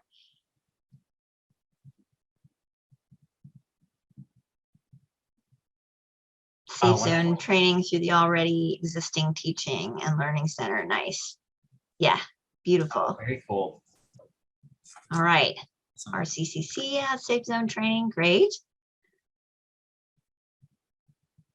Give it maybe just another tiny second. In half of my job, I'm a teacher, so we got to have the uncomfortable pause for just a second. Yeah, Faye's really good at the pause. I'm like a little antsy over here. I'm ready to get Well, our ongoing Safe Zone theme is that we want to do more stuff than fits in the time allotted. Like that's our, if you looked at the one bottom line of everything we've done so far, that's definitely it. All right, yay for Mitchell. Okay, so maybe we will keep on rolling forward. Wonderful. Well, so it sounds like y'all are all doing wonderful things, and I think one of the things Faye and I would share is that we're really at sort of the beginning of our journey, and we're going to talk about our journey. But I think one of the reasons we always like to present is to learn from other people, and so we'd love to collaborate after this and learn about innovative practices on your campus or your campuses. So just to sort of share a little bit about the history and sort of where we are in our timeline. Prior to 2015, there were several professional development sessions. We brought several speakers to campus, and Faye mentioned a little bit about our campus, but we're larger for a rural community college. So we serve 3 counties, 3 rural counties, and so in terms of that, given that perspective, just sort of to let you know and frame the conversation, we serve about between 5,000 and 6,000 students a year curriculum. And so just to sort of frame the conversation in terms of who we are as a community. There were, prior to 2015, several professional development sessions and speakers on LGBTQ students and support services. In 2016, 2017, we actually had a Safe Zone training. We actually contracted with someone from outside of our college to come in and provide that training. And then in 2019, I mentioned before, as we were really working to increase our supports for students and our services for students and resources available, we were really looking at ways to increase supports for our LGBTQ students. A lot was based off of that data that we shared and some of the anecdotal evidence that and conversations we were having with students. So the Division of Student Services worked and was able to hire a consultant from UNC Chapel Hill, and we really worked with Dr. Terry Phoenix from UNC Chapel Hill's LGBTQ plus center. And we worked over the course of probably, I would say 6 months in terms of trying to envision what CCCC's Safe Zone program looked like. We had a committee of folks who met with T on a regular basis. So we met with T at least 4 to 5 times over that time period, both in person, virtually. We did some work on our own during that period of time. So we worked to build the curriculum. We talked a little bit about logistics and how long we wanted the program to be. And we envisioned this, our initial start was just the start, the tip of the iceberg. And so we always envisioned going back to the drawing board and adding additional sessions on, like the ones you all have mentioned in the chat. And we really, it was important to us to weave CCCC into this training. So much of the curriculum was a lot of information, but it wasn't necessarily CCCC specific. So we really tried to weave, our policies, our procedures, some of our language into the process. We talked about some of our policies, some of the procedures we have at the college that are directly related to LGBTQ plus support. And then, then we really worked to train and identify our Safe Zone facilitators. And I highlighted some things in the red at the bottom of your screen. These were really areas that, as Faye and I were working on our presentation and thought we're having this conversation, we hit a lot of bumps in the road. And I'm sure if you all have worked in this area, you probably have hit some bumps in the road too. And we will, we readily expect to continue to hit the bumps. But training our Safe Zone facilitators was certainly a bump because we were finishing up our curriculum and are almost ready to launch when the COVID-19 pandemic hit, and we all moved to a virtual remote work environment. And so that really presented a challenge because we were sort of waiting to see, like, okay, are we going to come back to campus anytime soon, or should we plan to launch this virtually? Because we'd really planned on an in-person model, and so that certainly presented a big challenge for us. But we were really strategic from the beginning about who we sort of reached out to in terms of identifying those facilitators. And these were folks who had expressed interest in creating Safe Zone programs in the past, but also been advocates for our students, our GLOW student group, and more. We also, so we were in that transition of also, training facilitators virtually, but also, switching up our Safe Zone training sort of at the last minute to be virtually friendly, because we had, sort of built this program around being very much in person and handing out a piece of paper every now and then. And so we had to really pull that back, and really take a moment to learn how we might facilitate some of the really sometimes delicate conversations and hands-on activities in a very virtual format. And so we really had to do a lot of work there, another really bump in the road. And I think one of the other big pieces for us was really being strategic about the creation of our logo, around our branding, and our website. And this took quite a bit of time because we, over the course of our process, it took time. It took time to have those conversations about what that looked like, what messages we wanted to send by that visibility. And then, I think as we think about some of those training pieces, we really wanted that to be an interactive process, right? Where we're, engaging with small groups. And so as we think about moving something like that from an in-person to a virtual format, that becomes a challenge to how we think through that. Is it breakout groups, and is that going to work the way that we want it to? And how do we monitor that? So some bumps in the road as we started our journey. As we got through year one, we did facilitate two Safe Zone trainings and trained 40 allies, and we're able to list those allies on our website for students to be able to access and contact. We also began to review data with our initial, working committee and our facilitators to look at how we could adapt and change our program to better meet the needs of our faculty and staff. We also, in 2019 or 2020, 2021, we also held a Safe Zone training program for students. So we used some of that data that we gained from our student Safe Zone training as well to better, build our Safe Zone 2.0 that Faye mentioned earlier. And incorporate some of those changes into what we would do in the future state. And so some of the future state, which we're going to talk about in just a second, we decided to split our Safe Zone training into two different trainings. And we began to think about how that might look at an in-person format, because we've gotten so used to the virtual format now, we're having to sort of refigure what that might look like. Turns out it's quite a lot to take people all the way from there are GLBTQI folks and you should know they exist to here's how to strategically and concretely be an ally for them. That's a lot. That's a lot to do in a couple of hours. Yeah, and I think one of the things to think about, that I think we always think about as we make change at our college and implement big changes such as Safe Zone or other similar programs, is sort of this idea of change theory. And something good for you to think about as, you make future changes on your campus. A Lewin's change theory is always a good go-to. Thinking about the unfreezing, the changing, and the refreezing, right?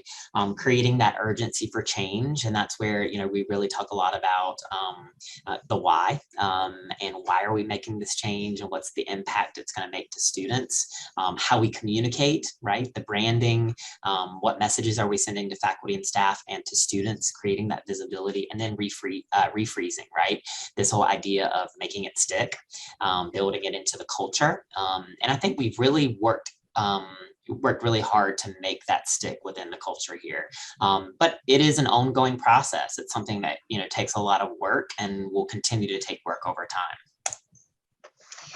For sure. All right. Okay. So I'm going to just briefly chat. We're at 3:30 now and we have 20 minutes left.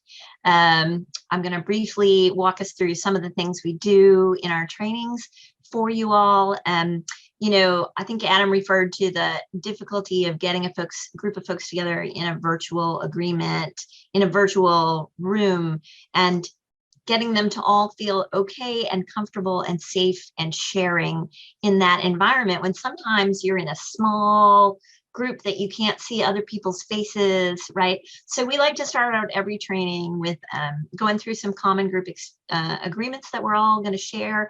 And then we also lead folks who are there into coming up with some of their own agreements. And I think this is one of the things that has shifted just a little bit, right, in our 2.0, isn't it? Because I think there were a couple of folks who gave us some feedback about the small groups in the virtual space did not feel super comfortable for them, right? So we want to make sure that folks feel comfortable in the training. I mean, some discomfort is important for learning, right? We spent some time, particularly in the first training on pronouns, why it's important for everybody, just like a sexual orientation or a gender identity, everybody has them. So we talk about some of the pronouns that people use, and also sort of what to do when you get it wrong, which is, I think, a big thing as people start playing with pronouns more.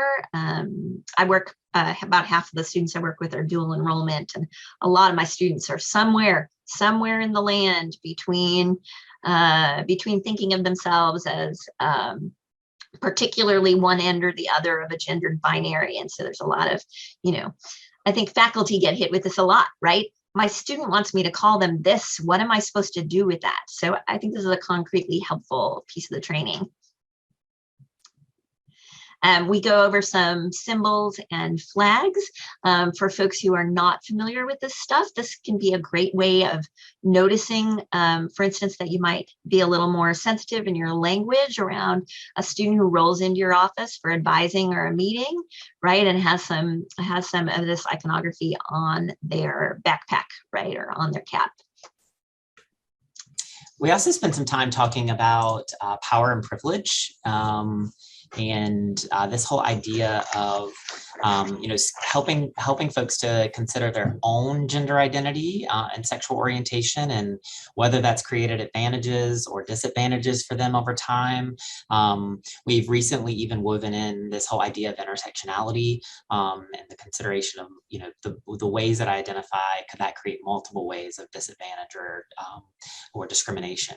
And so we spend quite a bit of time talking about power and privilege. And we're going to talk a little bit about how we shifted this conversation in our 2.0, because that is a pretty powerful conversation and one that we want to spend some time on. So we'll share with you in just a bit about sort of the shift there. And then I think we talk also about strategies. So we want faculty and staff to leave our Safe Zone training with some strategies that they can implement into their everyday practice. So whether that's in the classroom, or whether that's in an office setting as an advisor, or they're a student activities coordinator or a coach, what does that look like in my practice, and how can I create that space for students? Awesome. All right. So here we are in, where we started and then what we ended up with. And I think, Adam, maybe you have the first iteration. Yeah, that's right. I'm sorry, You're I'm right. behind here. So as we look at this chart here, in year one, we just to sort of share, I think we shared a little bit about some of the topics that we cover. But in year one, we created, and the vision was that we created a one-time training where someone that wanted to become a Safe Zone trained ally could come and spend 2 hours, and they would have completed everything they need to complete. They would have absorbed all of the knowledge that they needed in order to be an ally. So in our initial iteration of Safe Zone, and this was in 2020, 2021 academic year, we did 2 trainings, 2-hour trainings. In that Safe Zone, we spent a lot of time on some of the basics like terminology, symbols, some of the things we even shared with you, pronouns. We talked about that power and privilege conversation. We talked about CCCC specific policies and procedures and things like that and resources that students would need to know about. And then we talked about strategies. And I think one of the things, this is going to lead into year 2 or 2.0. One of the things we found was, and you're going to see some of the data we're going to share in just a second, is there was never enough time. Right? We always ran over time. The conversations were too rich. We didn't want to end the conversation because, we were having some really good dialogue between people from all, 3 counties away. And so it just became a really interesting, it became a good problem to have because we needed more time to share the valuable information that we had, but also give space to the people that were attending to really, work through some of those conversations and have some of that important dialogue. So Faye, you want to share about year 2? Sure. So at the end of this kind of first chunk of the Safe Zone 1.0, we got the gang back together, right? Like we got the gang back together and had some more conversation, particularly with the folks who had actually done the presenting and folks who had attended the presentations as well, to talk about what worked, what didn't work, where were the trouble spots. And the reoccurring thing was, this is too much. This is too much to get through in one chunk of time. And it means that like some of the deeper, chewier, more thoughtful, more, how do I sit in the middle of this matrix that is all of these different things? Those were the things that we would have to cut out to sort of get through all of it all. So for 2 years, for year 2, we split it into 2 trainings. And I think this just happened for us this fall, where we started doing it as a 2 training series. There's a 1-hour training that is like introduction, or the GLBTQIA people exist. Here is some language and symbols and structure to think about that question. And then if individuals want to, they are encouraged to go on to the second half of the training, which digs a little deeper into the power and privilege, some clear ally strategies, some case studies, more work on intersectionality and student development theory. So, but they're still not long enough. Yeah, I mean, I think it's never, especially the follow-up ally specific training, where we're really having a lot of that dialogue and we're encouraging, sort of small group discussions. We still don't have enough time. And so that's definitely something for the future for us to figure out. So a little bit of the data, and this, I'm pulling this from our survey that we give to anyone that completes either of our trainings. So the introduction. So this is data including last year and this year. So you'll see when we gave them the option to indicate their level of agreement with to learning about the strategies and how they might be able to implement them into creating a more inclusive space. So you'll see, 74.6% of completers agreed that they would be able to take some of these back, and they learn some strategies that they can implement. When we asked this question, I was able to gain deeper knowledge of concepts and language regarding LGBTQI communities within the community college system and with individuals. 86.7% agreed. And if you think about, some of these pieces would be interesting to sort of dissect about when someone actually completed the Safe Zone, because in our previous Safe Zone last year, we spent a lot of time on terminology, and we really put a lot of stock into that to make sure we talk about language and the importance of language. And so you'll see there. So these are some of our data pieces that we share with you. Okay, great. So this is the feedback I was talking about that we received back from folks. Of course, more time, right? More time. We had some questions about content concerns. This, I think, particularly came up for folks who were in small groups in early trainings that were not very big piles of people. So you could get thrown into a kind of a small virtual group. And so one of the things we did with that was trying to be much more conscious of how many people are in the room. If we're going to break them out into small groups, how do we have enough people in that group for folks to feel a little more safe sharing? People had questions about, there's a big difference between being an ally, which is active, right, versus learning more about this population. And folks specifically asked us too for more follow-up training. So you can see as you look around the slide, there's some really good comments that we got back from the participants. I think people were very thoughtful in their reactions to how it went, for sure. So Adam, we're at 3:40 right now. And so I want to check in and see whether you think we have time to talk about the case studies. Maybe let's just do one of the case studies. So I'll share. Right. I think we have a bit of time here. Beautiful. Okay, so here's some more examples of some things that we did in the trainings, things that small groups might do, right? So we would put folks into small groups that are more than 3 people and ask them to consider one of these questions. So let's take a look at the second one. And I have people's heads all over that. Hang on. All right. So the prompt that was given to the folks who participated is, there is a student that identifies as transgender in your course. The student instructor had a conversation at the semester start about the student's pronouns, and the instructor uses what the student has shared. In this class, however, students frequently collaborate in groups, including a longer-term group project. A member of the students group always uses the wrong pronouns, even after the student and instructor have shared the pronouns. So we, of course, don't have time for like a deep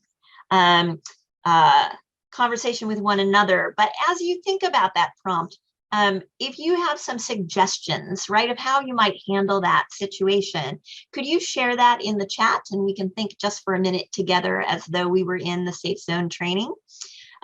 What would you do in this situation? How would you support that student?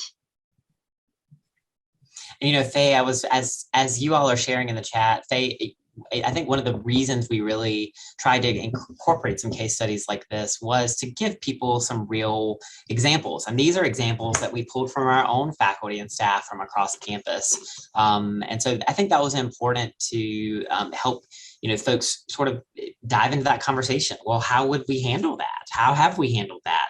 And, you know, in this safe space where we're having some dialogue, you know, tell me how I could better handle that moving forward.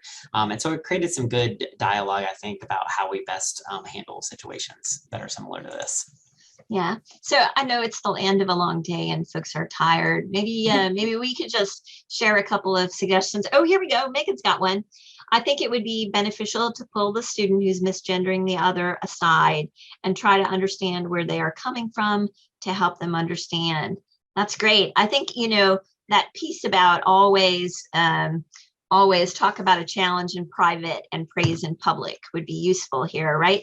I think taking the student aside is definitely a good idea. And then Chantel said, are these students in the same group? I would pull the second student aside and ask them why they're not using the first student's pronouns. I would move the first student to a group where they feel comfortable. Other folks?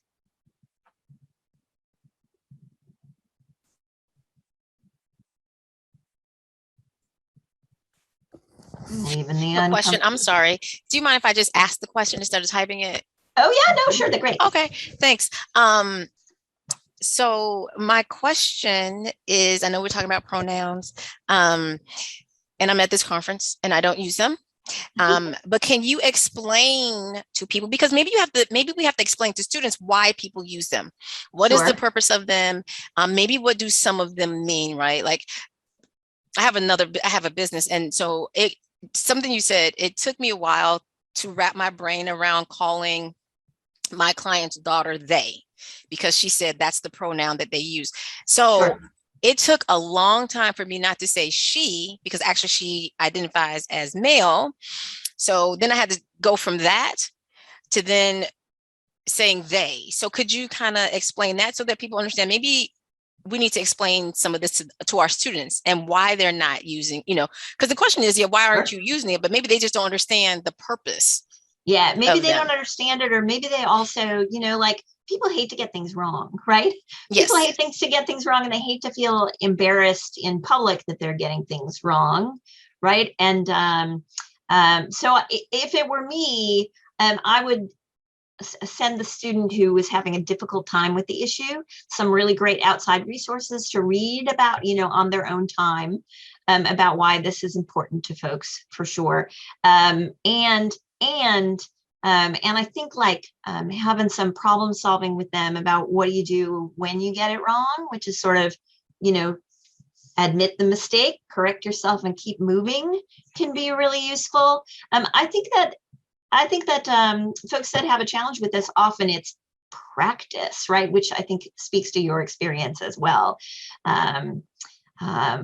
So sometimes it's just encouraging the student to do the work, right? To understand a bit more. I think the other thing that I would add in there is that I think the more visibility around pronouns, I think is helpful because it gets ingrained in your culture, right? I mean, I think as an example, in some people's, how they're listed in this attendee list or the participant list, they've included their pronouns as an example. Or, again, some people's email signatures, you can see that, or people might share that on the first day of class. I think those things go a long way in creating this sort of norm around just sort of asking, what are your pronouns? And I think you mentioned about a specific situation with your friend's daughter. I think one of the things we always share in Safe Zone is it's always okay to ask students. Obviously, you want to ask that in a really, in a one-on-one, in a one-on-one conversation. But if you're sincerely asking because you want to seek to understand, it's always okay to ask that, right? Because you are trying to best support them. So we always encourage that. If you don't know the meaning of something, if you don't understand it, then ask. So I think that's a good way to approach the pronoun question as well. If people don't understand, then it's completely fine to ask. So as is our tradition with Safe Zone trainings at CCCC, right now we are at 3:47. There are 3 minutes left of the training. I think it's likely that we're probably going to go about 5 minutes over. So I just want to say, if you can hang in for 5 more minutes, we'd love to have you. And if you have to go, we totally get it. I think this is being recorded, right? Yes. All right. Adam, did you see the question? I did, yeah. It says undoubtedly developing and redeveloping this program takes time and energy. Are you compensated for your efforts through a stipend, grant, or course release? That is an excellent question from whoever that came from. If you could identify yourself, and I will connect you to our college leadership so that so that we can get all of this. But the easy answer is no. We are not. This is something that I work as the director of admissions. And so this is something that it was part of, my work in our students division of student services. And then of course I just roped Faye into it. So like, bribing people with food and other things. No, there's no additional compensation, but great. Right. And I want to say for myself, I can only speak for myself, but as a lesbian member of the community at CCCC, right, creating a more open and supportive community at the college supports me. And I don't know, that's better than pay, but it's pretty good. Yeah. All right. Okay. So where do we go from here? Some challenges and opportunities for the future. We want to do some follow-up trainings that are a little bit more subject specific and focused in. I think we're alternating. Oh, yes, we are. Sorry. Yeah, that's okay. I was reading some of the chats in the chat box. I apologize. Yes. We also want to, I mentioned earlier in the presentation about we did actually a student Safe Zone program. We'd love to expand that and scale that out to additional students. We did that in the height of the pandemic. It was virtual. We didn't get a lot of student traction, as you might imagine. And so we would really like to expand that and change some of the way that we present it to students, because not everything that we present in our Safe Zone training is really designed to best support students. It's really designed to help faculty and staff learn how to best support students and our LGBTQ faculty and staff. So really putting a lot of time and energy into that as well. Right. So another thing we're looking forward to is getting our student group involved in this work. For those of you that teach or work at community colleges, I know you know that groups tend to ebb and wane depending on who's really jazzed to be doing that right now. So I think we're in a little bit of an ebb right now, which is complicated by our 3-county system for sure, but we'd like to be doing more collaboration with students for sure. We also want to continue to identify additional resources and services for students. We did a lot of research and leaned on others from other colleges that have already posted wonderful resources. But as you might know, if you're someone who works in this in similar work or support services, resources and services are ever growing and ever changing. So continuing to identify good resources for students and understanding how we can best serve LGBTQ students by the ones we list on our website or train our faculty and staff to connect students to and so forth. Awesome. We also want to further edit and polish our training sessions, so we're getting at what's most helpful for folks, and so that we manage to fit it into the time we have allotted. And we also want to take some time and further define the role of a safe zone ally. I think Faye's mentioned it a couple of times. We usually talk a little bit about this in our safe zone programs, but it's an active action verb, right? It's active, and so it's not just something you achieve and you're done with. It's something active. So I think for our committee and our facilitators, really furthering define what that means. Are there responsibilities that these allies have on an ongoing basis, or do they have to participate in some sort of programming long term? Really doing some work to define that, I think, would be helpful for us. I like to think of this connected to, I don't know if y'all know Jay Smooth's argument about working on your racism, right? Like, that's not something you just go and you're like, I had my racism removed in 2011, I'm all set to go. No, it's more like dental hygiene, right? Like, are you working on that every day?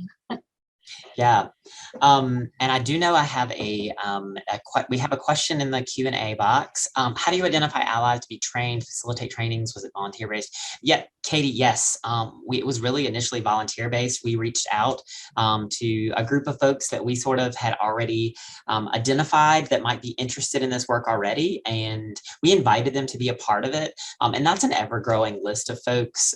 People might reach out to us and be really interested in it. But I think you really have to be strategic about folks who, are invested in the work. I think they mentioned it a lot. We don't get paid for it, so we have a vested interest in, creating a better community and, a safer community, more inclusive community for LGBTQ folks on campus. And so, it is, I think, a lot of, strategy behind identifying those folks who, have an investment in it or have an interest in this topic, and who really want to help in this area. So yes, volunteer based, but there's probably a little bit of strategy behind who we ask. So I know we're going a little bit over, but we're going to talk a little bit about what we learned, and hopefully these are some things that can help you. And I think, is this me kicking it off? I have down that you're going first. Okay, cool. So I think one of the first things, if you've been involved in this work, buy-in from your leadership is really key to, really having a successful safe zone training or safe zone programming, and for it to be able to sustain long term. We had really tried, if you saw some of our journey, we had tried to do some of this work long term, but I don't know that we'd spent the time in creating that urgency of change, and helping people to understand, specifically at our leadership level, the why, what the impact would be on our students, but even more than that, the message and visibility it sends for faculty and staff who identify as LGBTQ, or our community members who might not be our students yet. And so that is an important piece, probably the number one piece. As you're beginning, you really have to have that buy-in, and ensure that everyone sort of is on the train that you're trying to push forward. All right, you want to try to collaborate with as many people as possible, right? Find the people that are already doing some of this work, connected to doing this work, all the other groups on your campus that are doing sort of work with populations of folks, right? Because we have similar questions and struggles and ideas. Include them in your processes and procedures and decision making. Make sure that folks know what you're doing and why, because that's going to make it easier to get things approved as you move on forward. And also find out who your cheerleaders are. One of the most fun things about this process for me has been when there's something in the news or something happening in the world, I feel like I have a whole pod of people I can share that information with now. It's great. Totally. We're always messaging back and forth articles or videos or something like that. That's so true. I think, take some time to be really strategic about your branding, your look. If you create a logo, if you create a website, wherever this lives and however you're going to market it, the visibility piece really matters. Specifically, it matters to students. And so you really have to be strategic about what that branding looks like. For us, it was important that we included some LGBTQ symbols within our logo and within our marketing. And so the rainbow flag is an example, and the triangle became important pieces for us to incorporate in the logo because those are messages and symbols that are important and ingrained within LGBTQ culture. Yeah. It's important to build a program that's central to your college's missions and vision. We've had some changes in our sort of strategic plan and big things happening here at CCCC. And it's great to be working on this piece that's actively working on building equity for students here at campuses, really. That's right. Yeah. And I think, remember, this is a good sort of segue to sort of wrap it up. Change does sometimes feel like it's turning around a big ship or making change. And I think, I was listening to some of the discussions before it began. This is, I think, similar to a lot of DEI work across all campuses, is that change, I think, sometimes seems really slow, but really take the time to celebrate the small wins. And, I think from Faye and I's perspective, we have had a lot of wins over the past 2 years, even in the middle of launching this in the middle of the pandemic.